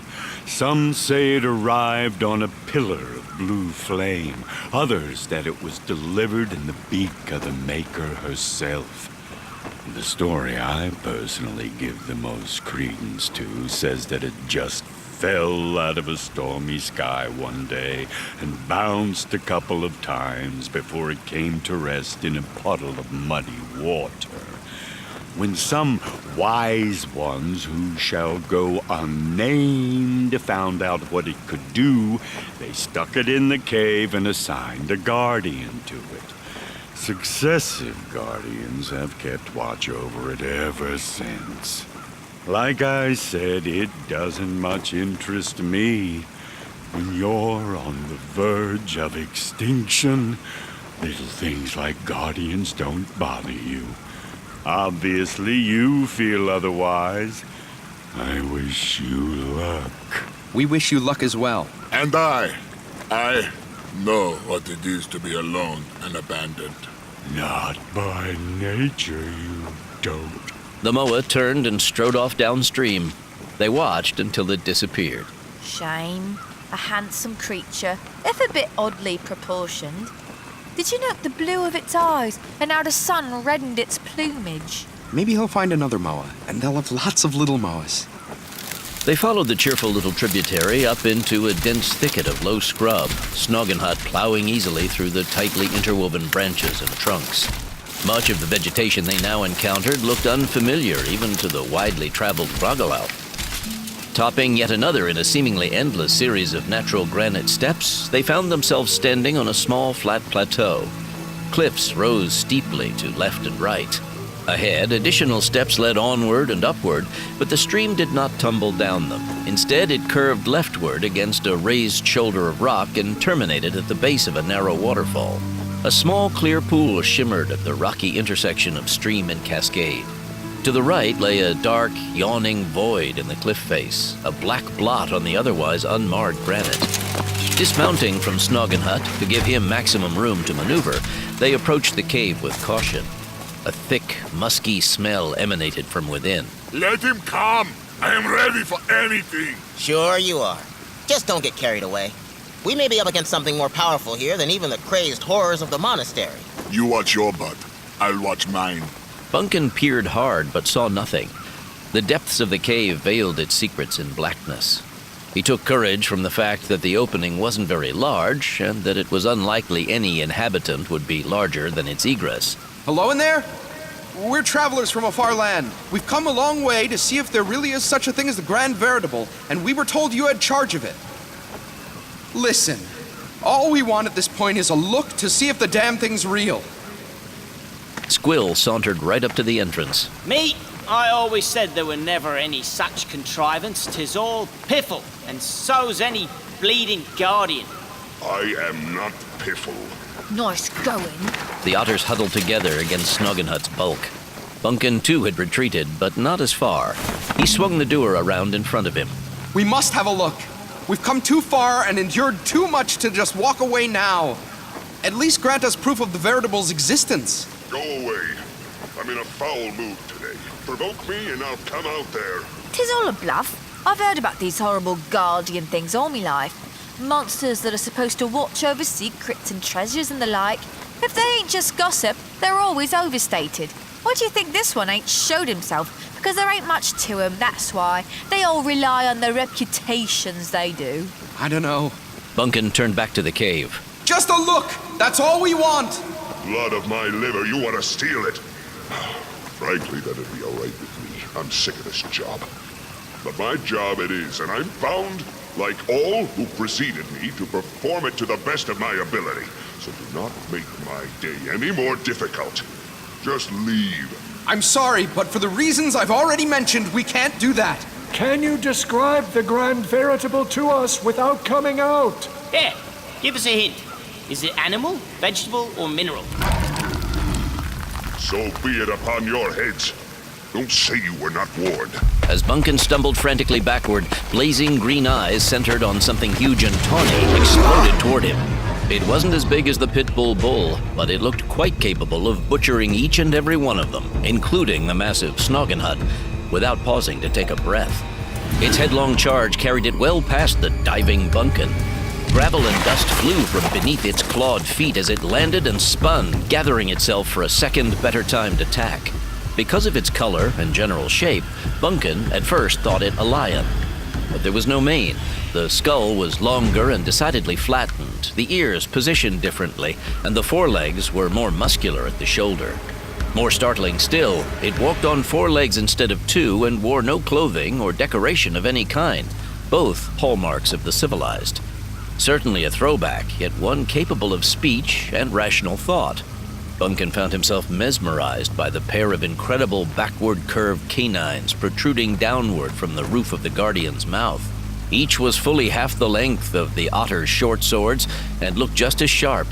When the Guardian yawned, its gaping upper and lower jaws formed a nearly straight line.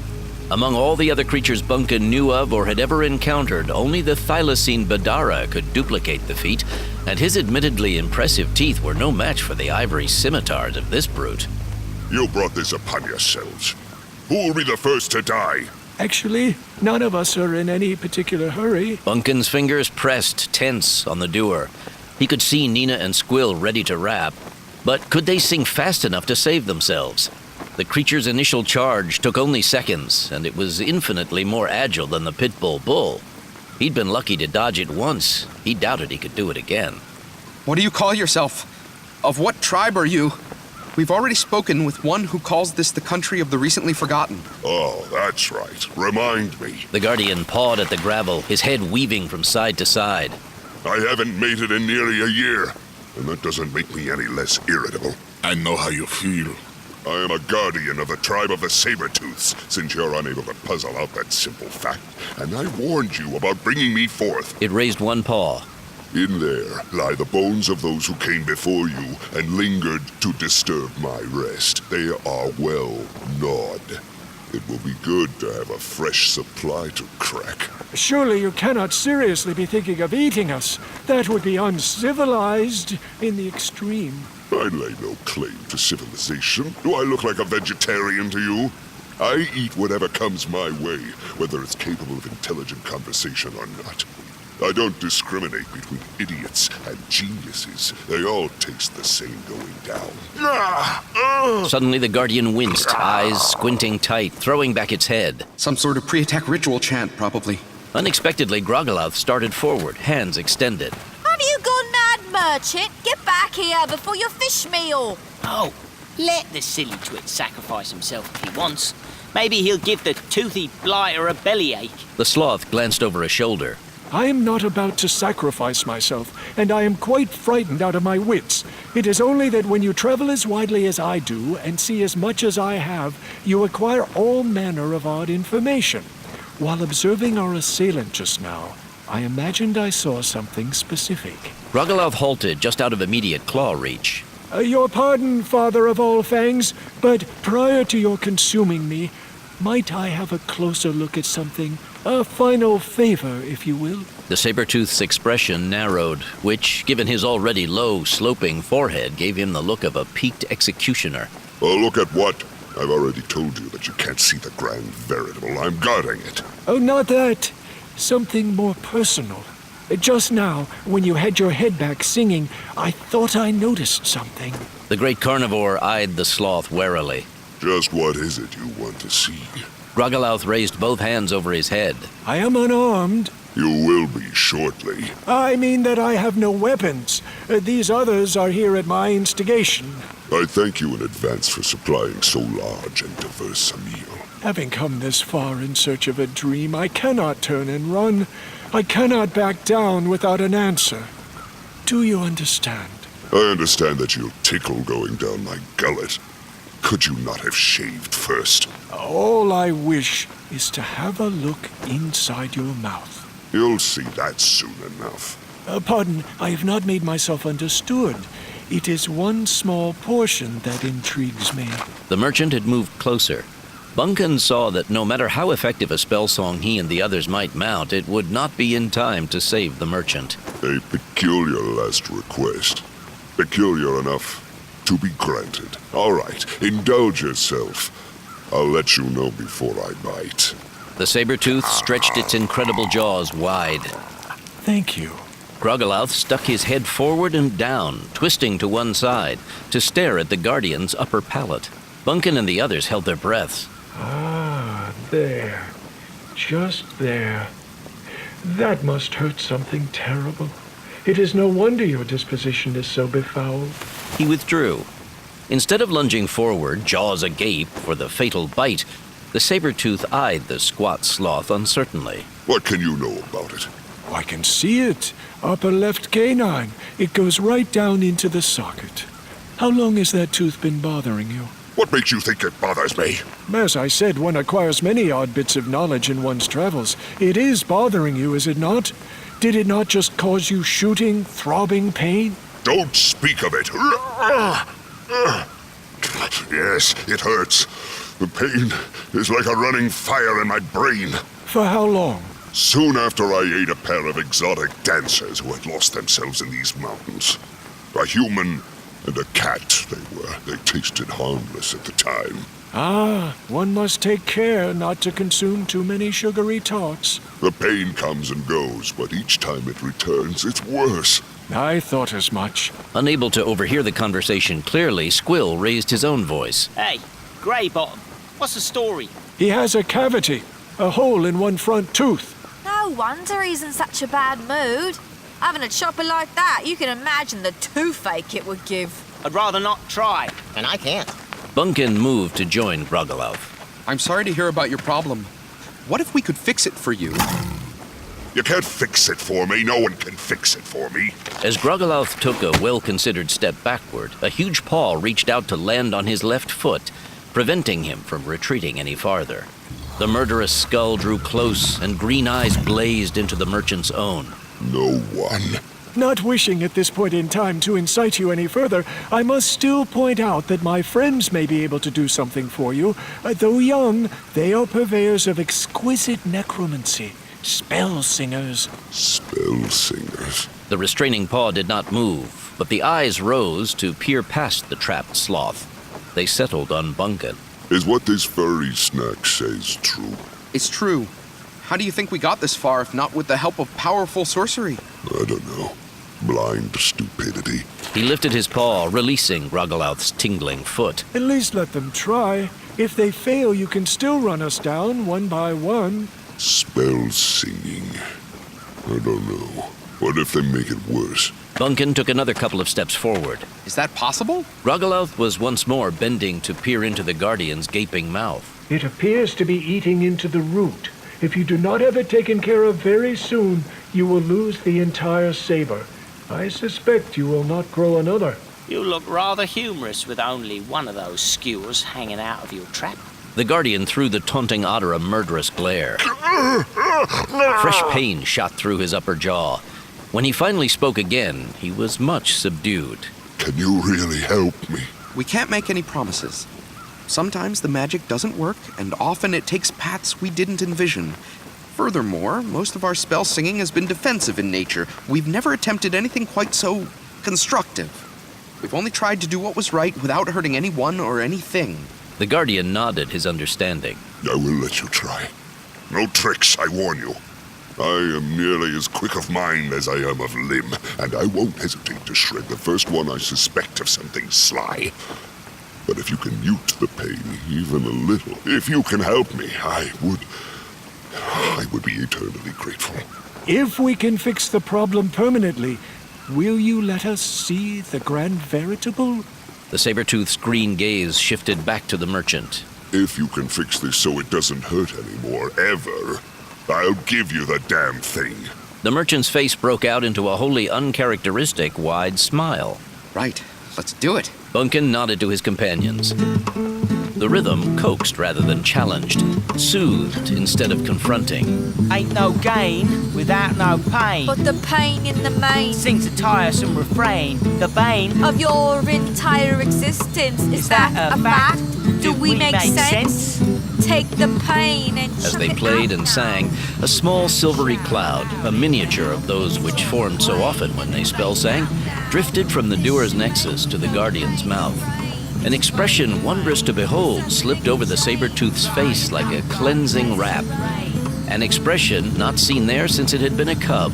Though only the corners of his mouth curved upward, there was no mistaking the contortion for what it was.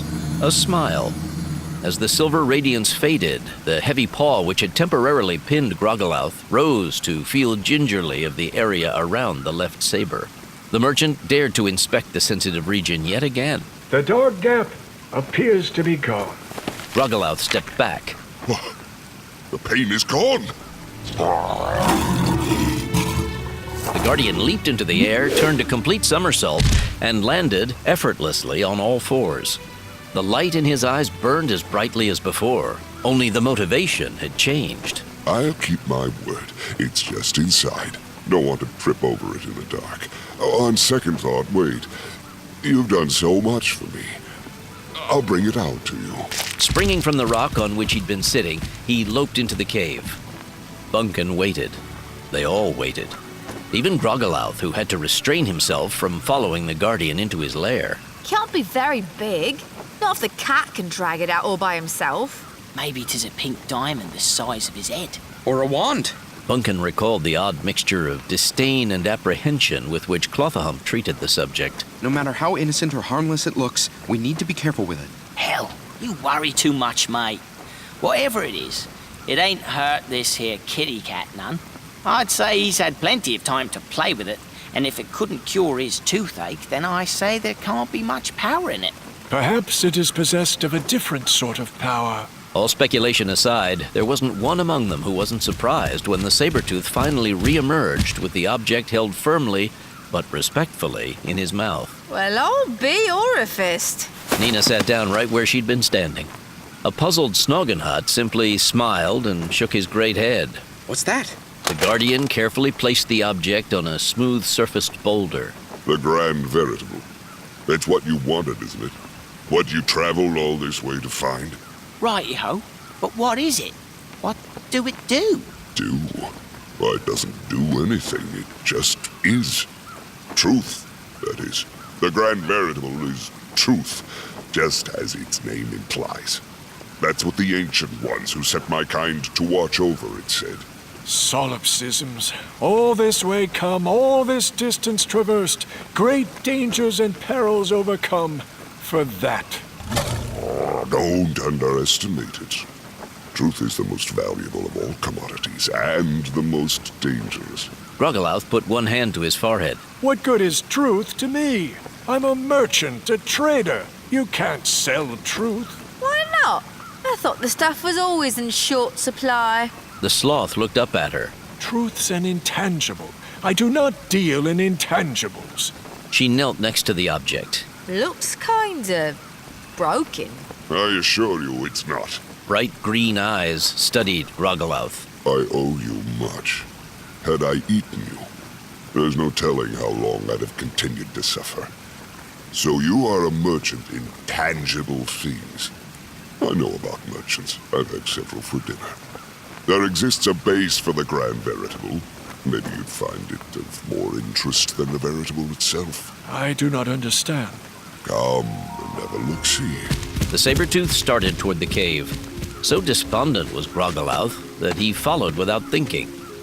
Time passed while Bunkin and the others studied the Grand Veritable closely. Their examination left them no less baffled than when the Guardian had first presented it to them. Snoggenhut, come give us a hand here, would you? The rhino ambled over. As it developed, the assistance of Bunkin and the otters was required as well.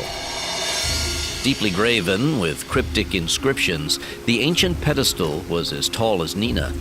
Poured in the shape of a pyramid with the top sliced off to form a resting place for the Veritable, it was so heavy it required their combined efforts to wrestle it into place on Snoggenhut's back, where they secured it with leather straps. I'm not so sure. What if it falls off on the way back? No need to concern yourself on that matter. I will ride alongside to see to its stability. The pedestal was fashioned of solid, absolutely pure gold. The purest gold, Groggelouth breathlessly informed them, he had ever seen. A gold that was not of this world, but was recognizably gold nonetheless. No revelations, but for all that, a most profitable journey. Yes, most profitable. Here now, what makes you think that bit of furniture's all yours? You came seeking adventure. Surely you have had that in quantity. You also have the Grand Veritable. The wizard of whom you spoke should find it of considerable interest. Each of us has gained what we came for. Do not think to deprive me of my dream, however base you may find my motives. Take it easy. We don't want your gold.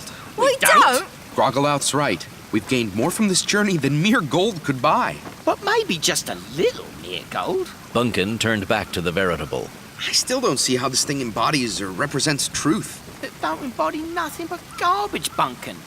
Me? I'd rather have a share of the gold. Bunkin knelt next to the large rectangular metal box and ran his fingers over the surface. There were glass-covered numbers with little arrows pointing to them, round knobs and buttons, and a large window beneath which a paper scroll was prominent. A narrow metal pointer thrust halfway up the height of the scroll, which was in turn divided by innumerable little black squares, and a black rope that ended in a twin-pronged knob of some kind protruded from the rear of the box. The exterior was somewhat the worse for wear, but intact at the corners and seams. Of one thing Bunkin was certain: the Grand Veritable was indubitably a device necromantic. Be careful, it's enchanted. That's manure.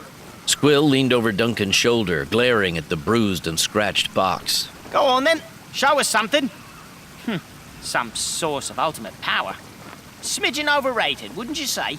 Like most wondrous rumors. Maybe we just don't know how to make it work. A spell song? How to begin. We don't know what it's capable of or what it can do, if anything. So how do we design a song? Why sing to that hunk of junk? Might as well sing to the trees or the sky. The truth is that we've come all this blooming way for nothing. If the bloody thing ever did do anything, it don't no more. Where's your sense of vision, of higher motives? I'm an otter, mate. Otters don't have a sense of vision or higher motives. We have fun. Gold aids and abets that. Junk don't. Come on, Squill. Which would be more valuable to you, the truth or a little gold? Let me get back to you on that, mate. Maybe Clotha-Hump and Dad can do something with it. Bending, he carefully raised it off the rocks. It was heavy, but not unduly so. You don't mean you're going to take up riding space with that thing? It's my space. I'll make room for it. With those few remaining straps, which hadn't been used to secure the pedestal, Bunkin set about tying the Grand Veritable to Snoggenhut's back. They left the saber-tooth on his mountain, turning somersaults and yelping with joy as he snapped at trees, rocks, and whatever else struck his fancy, biting for the sheer joy of being able to once again bite without pain. The journey home proved far easier and faster than it had been coming out, for they knew which areas to avoid and which to stick to. This time they encountered no caucusing whirlwinds or animate mesas. By the time they reached the Muddletop Moors, they found its brooding atmosphere almost invigorating, so near were they to home. After what seemed like an age, they found themselves again in the bright and friendly confines of the Bellwoods, heading south. Timswitty provided civilized comforts for a day and a night, and then it was on to Lynchpenny, passing to the west of Oglagia town. There they parted company with Groggelouth, leaving him to see to the melting down of his beloved gold into more manageable form. Upon greeting her long-absent wayward son, Talia alternated hugs and kisses with blows of such ferocity that it was uncertain as to whether she would love or beat him to death. Squill and Nina received similar attention from Mudge and Ouija. Bear in mind that otters can deliver attention of both kinds at twice the rate of the fastest human. When everyone's respective offspring had recovered from their homecomings, there was a formal gathering at Clothahump's tree. As the wizard's dimensional expansion spell had not been designed to accommodate individuals of Snoggenhut's bulk, the rhino waited outside, placidly cropping the fresh grass. The rest of them assembled in Clothahump's central workshop, Viz sharing a perch and whispered conversation with the wizard's famulus, Mulwit. The Grand Veritable rested, a mute and battered enigma, on the wooden workbench. John Tom and his hard-shelled mentor regarded it thoughtfully. So this is the Grand Veritable. The Grand Veritable. Clothahump cautiously nudged the box with a finger. When it didn't go off, he prodded it again, harder. There was no reaction. I admit it doesn't look like much, but then the truth rarely does. Ought to be in Lynchpenny, sharing out the gold with that greedy sloth. Be glad you returned with your lives. I should have you sheared till you look like a naked mole rat. That would be fit punishment for the worry you gave us. I think there's one thing I can say with some certainty. It's definitely a mechanism from my world. I suspected as much, but wished to hear you confirm it. Do you have any idea as to its intended function? According to what the kids have told us, it's supposed to be, or to represent, truth. In my world, we have a machine called a polygraph. When I was a law student, I got to see several. This is an old model, but I'm pretty sure that's what it is.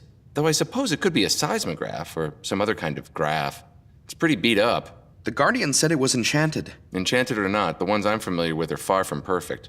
All too often, they fail to reveal the truth. At that, the box gave an unexpected twitch. John Tom glanced quickly at Clothahump. You nudged it again. Didn't? Shimmering softly, the black cord rose into the air like an awakening cobra. The pronged knob turned slowly to face first Clothahump, then John Tom. Slowly, it scanned the rest of the room, weaving slightly from side to side.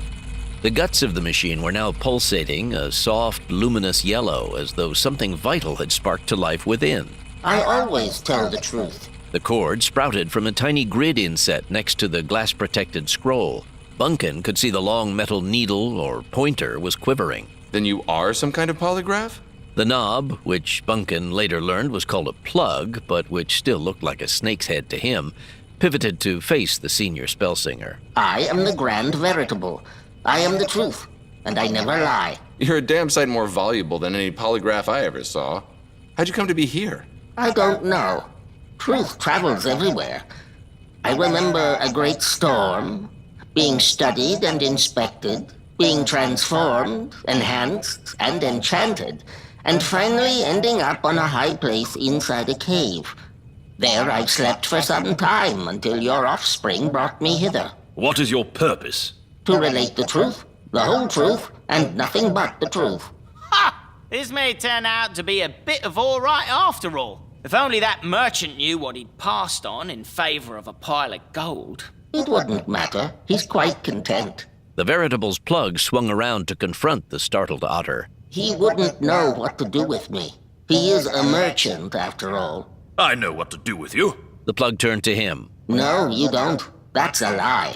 You continue to believe that I'm mortally dangerous and hide that truth from your friends. Everyone turned to look at Clothahump. Well, I never.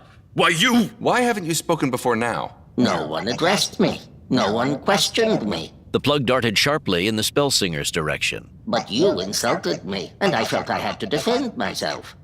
When all one has to offer is the truth, one can't sit silently to one side to see it besmirched. Are all such devices in your world this forward, John Tom? Usually they're speechless. But then in my world I couldn't make magic with my singing either. I acquired certain abilities when I stepped over here. Maybe the same is true for machines.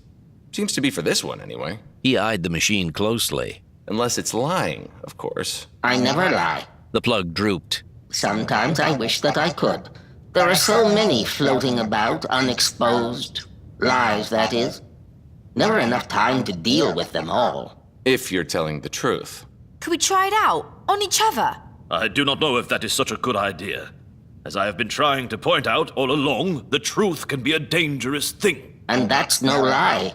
You're very perceptive, Turtle. I am the greatest wizard in all the worlds. The Veritable did not contradict him. I've got an idea. How about we take this here yapping box into town? That is not a good idea either. Still, under carefully controlled conditions, the experience could be enlightening. For everyone. You can always spell sing any problems away, Dad. Yeah, right. That's a lie. I wonder if the spell under which you're enchanted could survive a few well-placed sword strokes. You can't cut down the truth. I'm not sure I like the idea of a machine that's smarter than I am. I am not smarter than you. That, too, is the truth. I just call them as I see them, and I'm always right. Every time? Every time. Pity we can't unplug you for a while. You can't turn the truth on and off like water, Spellsinger. You don't need to analyze everything I say. Sorry. It's what I do. Call it a job-related compulsion. John Tom stared at the box for a long moment before turning to his mentor. You're right, Clothahump. You were right before the kids found this thing, and you're right now. It's dangerous as hell, and we've got to get rid of it. No, you can't. Bunkin and his friends immediately protested.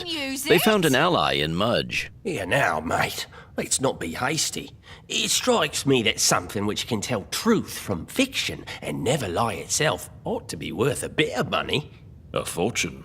Then why get rid of it? Squill and Nina had moved to stand next to their father. Ouija looked on and tapped one foot threateningly. Because it is unbelievably dangerous. Because truth kills. An appropriate spell song might be best, John Tom. Send it away. Far away. Wait a minute now. I've something to say in this. So do we. Squill huddled close to his father, sister, and Bunkin. John Tom eyed his son. You side with them in this? Bunkin nodded stiffly. Well, it's not the first time we've disagreed. Then let it be as you wish. I wash my hands of it. Experience is the best instructor, and evidently I am not. John Tom? The Spellsinger glanced uncertainly at Talia, then back down at his mentor. If you're going to have nothing more to do with it, then neither will I. Good. Mudge stepped forward and put his arms around the device, then hesitated. Are you going to stop us from taking it out of here, mates? Not at all. Do with it what you will. Just keep it well away from my tree. Oh, that will do, your wizardness. Talia and Ouija stood together in the doorway to watch the 3 otters and 1 young human disappear down the extended hallway. Mudge's mate glanced worriedly back over her shoulder. Great Clothahump. Do you think they'll be all right? I am too old to argue with children, but I sincerely hope so. Where the inimitable truth is involved, who can say what might happen? The 2 ladies, one gray of fur, the other red of hair, were not comforted. A chair slammed into the pub table under which Bunkin had taken shelter. The chair, being fashioned of honest wood, and having been constructed with tavern brawls like this one in mind, did not break. A flying wine glass, however, shattered like thin ice on the floor nearby. I'm beginning to understand what Clothahump was talking about. No, you're not. You're too young to understand. You're just poking around the periphery. The meaning of truth is not so easily grasped. You seriously overestimate your perceptual and analytical capabilities, as well as your martial skills and door playing. I didn't ask you for criticism. Just truth. Only truth. Always truth. Despite the fact that it hurts sometimes. Another chair came sliding by. It still contained its most recent occupant, who was in no condition to escape its confines. Bunkin leaned out from beneath the table for a better look. We need to get you out of here before one of these happy, mature adults tries to make off with you. Though at this point, I'm not so sure I'd fight anyone to keep you. He quickly saw that Squill and Nina would be no help, still intent as they were on pursuing their most recent sibling altercation. From the time they entered the tavern, less than an hour had elapsed, and in that brief span, a little truth had reduced a placid establishment and its contented patrons to bloody chaos. The path to the front door was blocked by battling customers. That was where the police would enter anyway. Dragging the veritable by its cord, he worked his way around behind the bar and found himself in the company of its owner, a corpulent pangolin. Semi-precious stones and sequins sparkled among his scales. My beautiful gaming room! You have to help me get out of here. No, you don't. It's not necessary. Shut up! Though he doubted it would do any good, Bunkin slammed a fist down on top of the device. It made him feel better. What's that? The pangolin eyed the veritable with sudden interest. Nothing.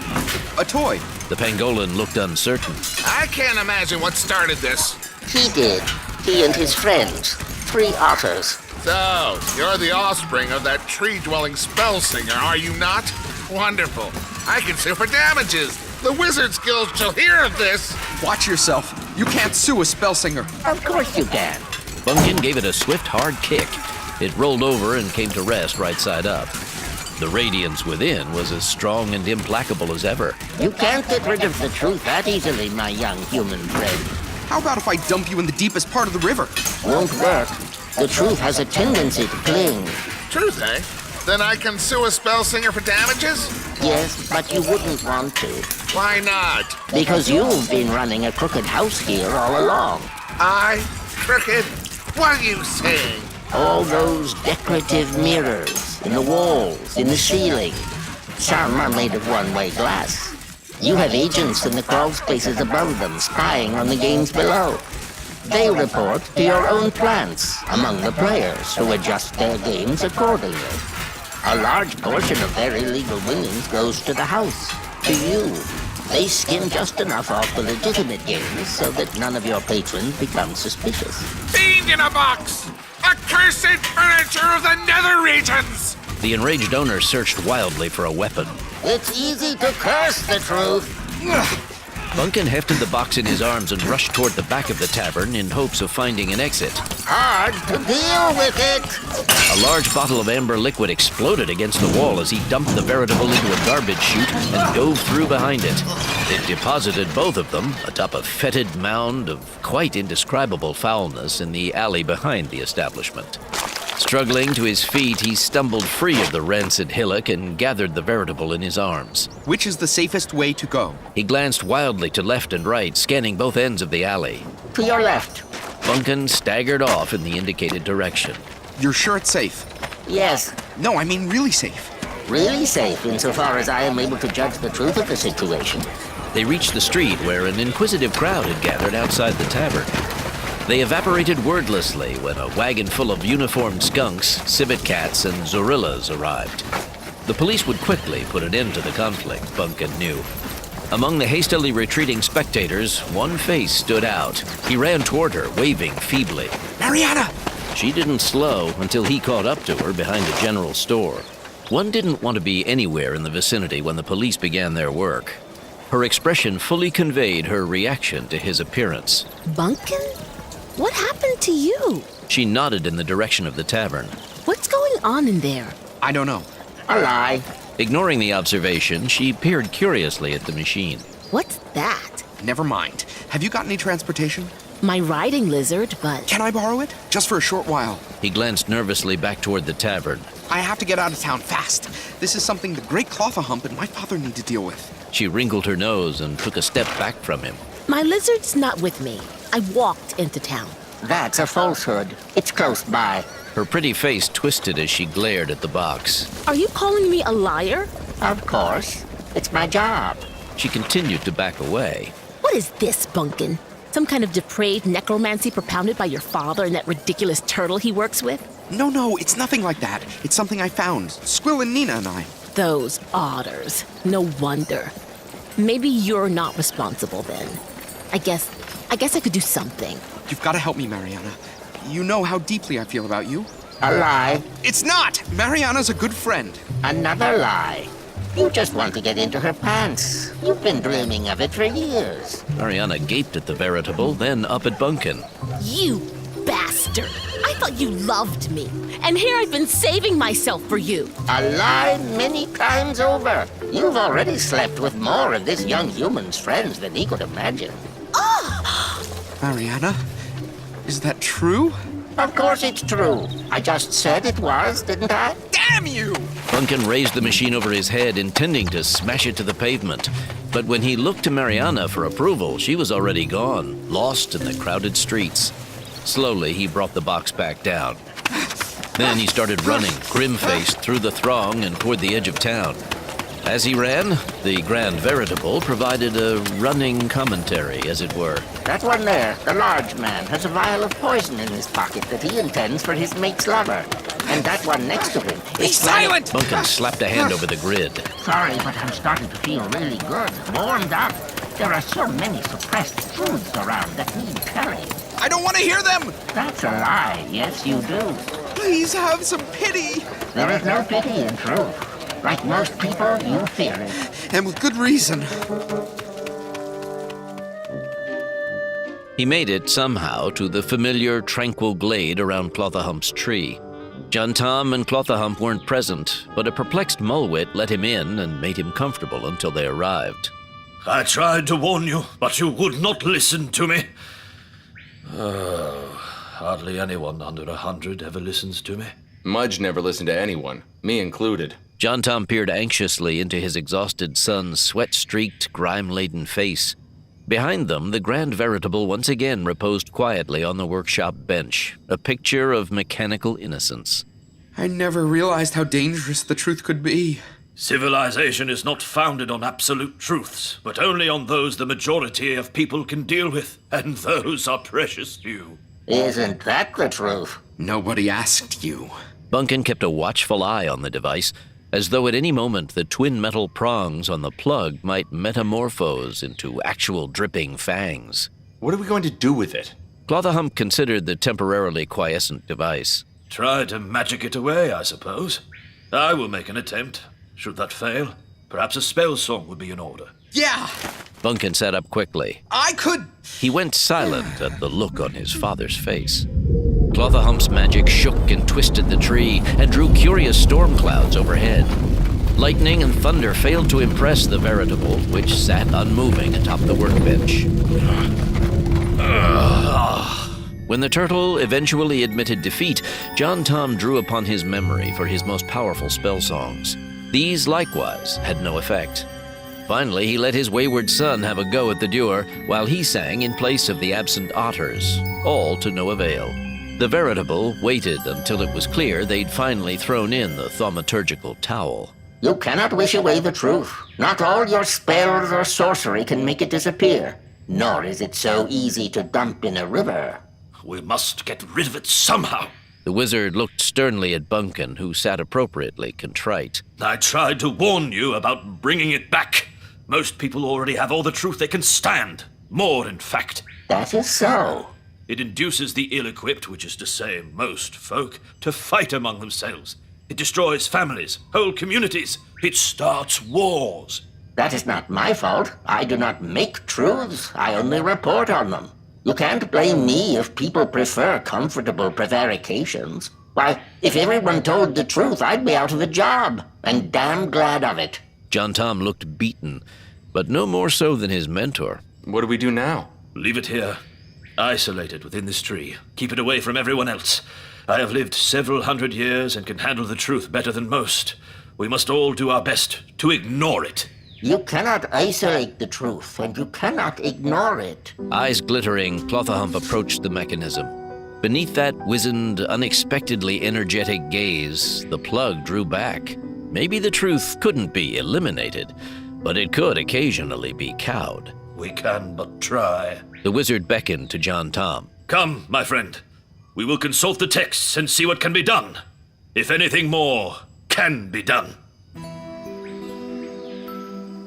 That night, a lithe, muscular shadow approached Clothahump's tree. Numerous spells protected the wizard's home, but this particular intruder had prepared well for his nocturnal excursion. Proceeding directly to the object of his intentions, he swathed it in a large canvas bag and tossed it over his shoulder. Mulwit, who ought to have detected the thief, unaccountably slept through the entire intrusion. On a distant riverbank, Mudge and Ouija lay entwined in a manner no humans, no matter how flexible, could have duplicated. Having recovered from the fracas at the tavern, a spent Squill and Nina gently whistled away the night in their own beds. Side by side in a tree somewhat less ensorcelled than Clothahump's, John Tom and Talia alternately hugged covers and one another, while down the woody hallway Bunkin tossed and turned uneasily in his sleep. So the thief got away clean, to rejoin his colleagues in the depths of the Bellwoods. I told you I could do it! Triumphantly, the Coati unbagged his prize. In the dim light, his companions eyed it appreciatively. Truly, you are the greatest among thieves, O honored Chamung. His ring-tailed companion rubbed his hands in anticipation. I knew that if we waited and watched and bided our time, the opportunity for revenge would come. The bandit leader's teeth glinted in the light that fell between the bell trees. Those cursed interfering youths. I would have slit their throats, but the tree was empty save for the dotty old wizard and his apprentice. With them I have no quarrel. He nudged the Grand Veritable with a foot. Now we have this. The booty they journeyed so far to acquire. I learned of it during a brawl at Nogle's Tavern in Lynchpenny, and subsequently laid my plan. They cost me my band, therefore I take their prize. Life is just. Do you know what this magical device does? It reveals the truth. All truths, apparent or hidden. With this, I will raise a great army. Beginning with Lynchpenny, we will lay waste to the Bellwoods. The forests will run red with blood. Not even a great wizard can stand against the truth. I will bathe in his scraped-out shell and sleep on the tanned skins of those 3 cubs and those of their relations and their friends.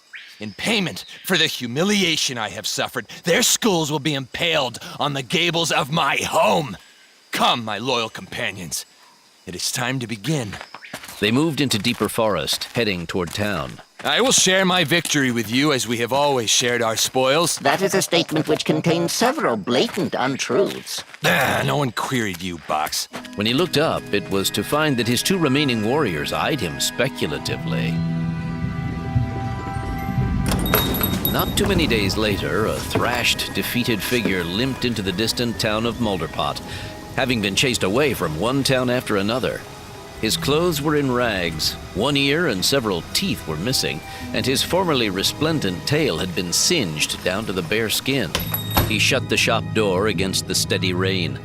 Beneath one arm, he carried a scratched and battered, but still intact, metal box from which issued a steady, undying saffron glow. As the visitor warily shoved back the hood of his cape, the shop's proprietor, a slightly inebriated muskrat, emerged from behind a curtain. Though he had been drinking steadily to keep out the cold, sufficient faculties remained to him to reveal that the coati had been through a difficult time. The muskrat perked up. Here was an individual in the final stages of physical and mental dissolution. In short, the source of a possible bargain. The walls of the little shop were covered with strange objects. Its shelves lined with tightly capped jars full of noisome organics. Mysterious devices and stuffed reptiles hung from the ceiling, dangling at the ends of strong wires. I'm O'Kane. You have to help me. I am told that you are a wizard. I used to engage in sorcery. Now I simply buy and sell. I'm sort of semi-retired, you see. But if you'd like to buy me a case of good liquor... Later. Chamung the coati glanced nervously over his shoulder, as though even on a rotten night like this, someone might be after him. Or something. I can't buy you anything right now, or even pay you for your services. I'm utterly broke. The muskrat raised both paws. And I don't know what you're doing here. I'm no charity.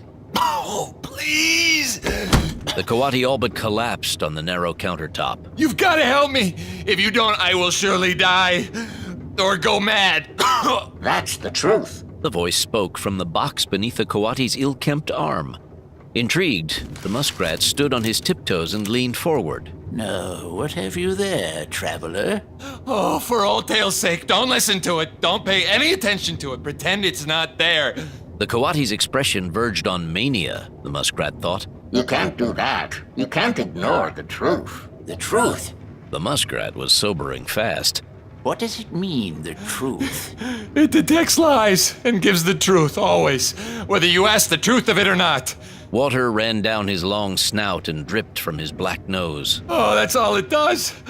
Is tell the damn truth. The muskrat nodded discerningly. Now I understand your unfortunate condition, sir. Oh, can you help me? Oh, not I. This is a matter for greater skill than I ever possessed. But I know of another who might. A wizard of great skill and experience. He dwells far to the south of here. A total... No! I can't go to him! Though I almost would. You see, I stole this from him. Again, the muskrat nodded. Are you sure he didn't curse it on you? I cannot believe from what I have heard of his reputation that this Crothahump would be so foolish as to deal with anything so dangerous. Well, he did. I did steal it from him. Ah, and you owe your present situation to forces he has sent in pursuit of you? No, it's all the fault of this damnable device. I don't have the skill to manage it. I don't know that anyone does. Maybe you should get out of my shop. The muskrat began to edge surreptitiously toward the curtain.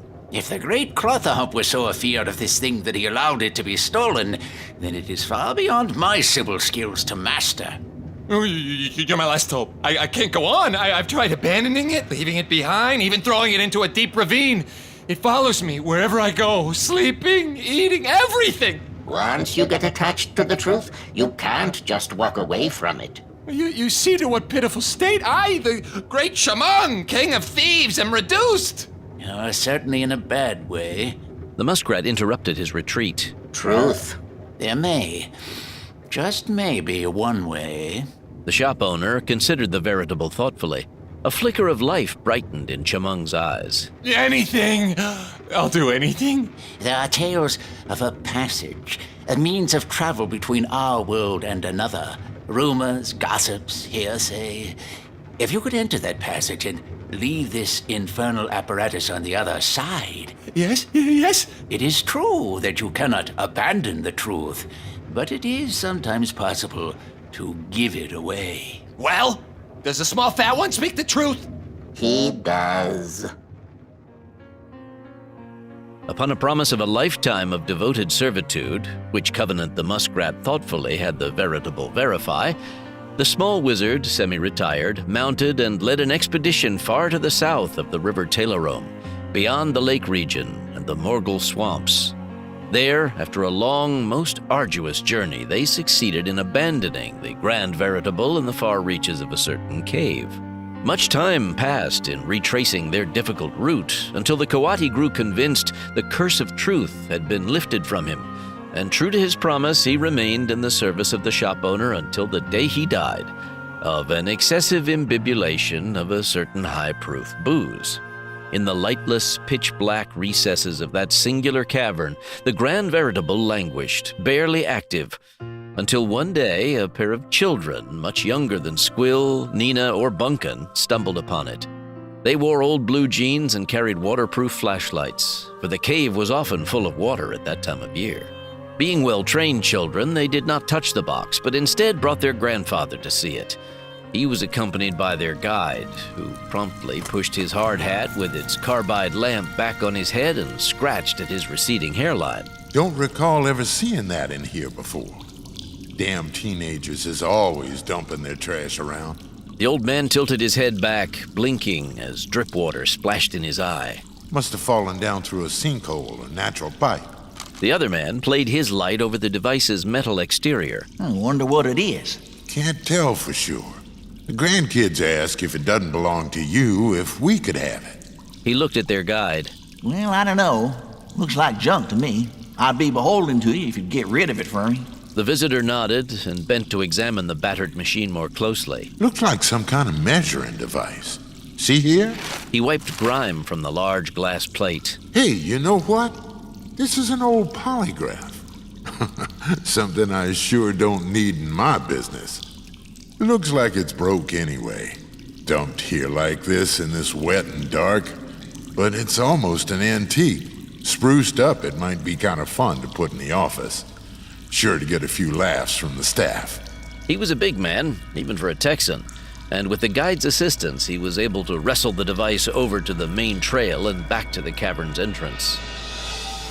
When the prize had been loaded in the back of the visitor's minivan and the children were in the tiny store buying candy, the guide couldn't help querying his guest. After all, it wasn't every day he escorted a private party into the far reaches of the cave. If you don't mind my asking, mister, just what is it you do? I'm a state senator. The big man's distinguished appearance looked only slightly muted by the dirt streaking his face. From down near Corpus. He patted the muddy metal box fondly. Can you imagine the kick my colleagues will get from seeing this in my office? A lie detector in the legislature? Seeing that he was to be allowed in on the joke, the guide permitted himself an easy, agreeable chuckle. Good thing it don't work, ain't it, Senator? The big white-haired visitor smiled. Now, sir, don't believe everything you read in the papers, especially in the local ones. Most of those old cliches aren't anything more than that. Cliches. There's a many good folk working up in Austin, and a good bit of truth and honesty prowling the halls of your state capital. Unseen by either man, the box in the back of the minivan began to glow ever so softly.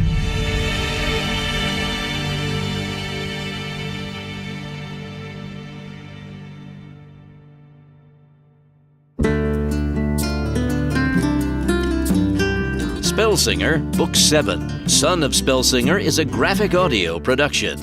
Copyright 1993 by Alan Dean Foster, all rights reserved. Production copyright 2016, The Cutting Corporation, all rights reserved. Unauthorized download and/or duplication is prohibited. Performed by Terence Aselford as narrator, Paul Reisman as Bunkin, Matthew Keenan as Squill, Kimberly Gilbert as Nina, Christopher Graybill as Groggelouth, Gregory Linnington as John Tom, Chris Genebach as Clothahump, and Yasmin Twazan as Talia. with Christopher Walker, Lily Beacon, Terence Aselford, James Konachek, Michael John Casey, Tim Getman, Danny Gavigan, Ken Jackson, Scott McCormick, Andy Clements, Rose Elizabeth Supan, Mort Shelby, Michael Glenn, Nathaniel Perry, Richard Rowan, Colleen Delaney, J.W. Rohn, David Jordan, Tim Carlin, Todd Schofield, Bradley Smith, Thomas Keegan, Dawn Ursula, Casey Platt, Nanette Savard, and Dylan Lynch. Directed by Terence Aselford. Produced by Rick Rowan and Dwayne Beeman. Executive producers James Cutting, Mary Cutting, and Angie Cornett. Dialogue editing and graphic audio sound design by David Zitney. Book adapted for graphic audio by Timothy Lynch.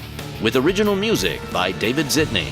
If you enjoyed Spellsinger 7, Son of Spellsinger, be sure to look for Simon R. Green's Forest Kingdom Saga and Ari Marmel's Mick Oberon series. Available at road stops everywhere at 1-800-670-5220 or at www.graphicaudio.net. Keep listening for previews of other exciting titles in graphic audio. Graphic Audio presents Atrum Terror. To General Secretary Chen, from Chief Marshal Bogdan Kamenev. General Chen, I am very pleased with the progress you are making for our cause. I am sure that the People's Republic of China and the re-established Soviet Socialist Republic can and will be of great value to each other in purifying the world of the quickly spreading disease that is democracy, and of establishing a long and peaceful relationship as allies representing the new and only world powers until the end of this world. Mayo Human Resources, this is Tasha. Hey, Tosh, this is Jonathan Fisher. How are you? Honey, let me tell you, I am just glad HR is separate from the rest of the hospital. It's getting scary out there. Security had to strap a couple of people to their beds because they were going nuts. Oh, yeah? Yeah. One of them bit one of the interns on the arm. Can you believe that? Wow, must have been a full moon last night. Listen up, Marines. I have some news. Pay attention to what I am about to say and remember who you work for and why you're here. America was attacked this morning. Some kind of anti-electric nuclear bomb was detonated in space over the country. This electromagnetic pulse, as they are calling it, has knocked out any and all electronically dependent items in about 80% of the nation. There's something else. We have recently learned that the public water supplies in Los Angeles and Seattle, Washington have been compromised by some sort of biological weapon. The victims are becoming highly agitated and are completely non-responsive to verbal command. If we come across any of these persons, we can expect them to be very violent. Do not let any of them near you. Do not consider these infected things Americans. They are not even people. These are carrier pods, enemy weapons with only one mission, to spread the most dangerous and deadly artificial plague the world has ever known. The Chinese made the perfect killer, but we will prevail. This war is just starting. What's your plan, Mr. Fisher? I'm heading towards the Mississippi. Staying here is hopeless. There's no supplies to be had. I'm heading south in anticipation of the winter. I plan on eating all the fish I can handle by fishing. But I'm gonna have to fight my way the half a mile or so to the river. We decided that we want to come with you. Wait a sec. I appreciate it, but I'm not gonna lead you people to the promised land. We need you. You know stuff we don't. You've already survived out there. We haven't. They're coming! You have to help us! Hey, ma'am, what are you talking about? The door was right by the barricade! They went nuts when they saw all of us! They're getting through! Come on! I can see the water up ahead. Get them to the water! Go! Over there! What the hell are you doing? Someone's alive back there. We already left Schlaf. I won't leave anyone else. There's too many! We can't get to them! First Sergeant, what are we gonna do? We get out of here. Go inland. We will see if we can connect with anyone else who may have retreated. If not, we start making our way to military installations that may be close by. If all else fails, we resupply ourselves and find refugees. If people want to stay alive, everyone is going to have to fight for it. We regroup and teach everyone we find how to be a guerrilla.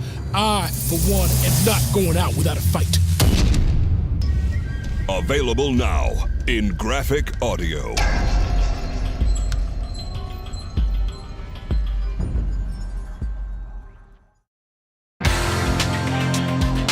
If you can't find that graphic audio title you're looking for, go to www.graphicaudio.net, where you can select from over 900 titles and 60 series in either CD or high-quality download formats.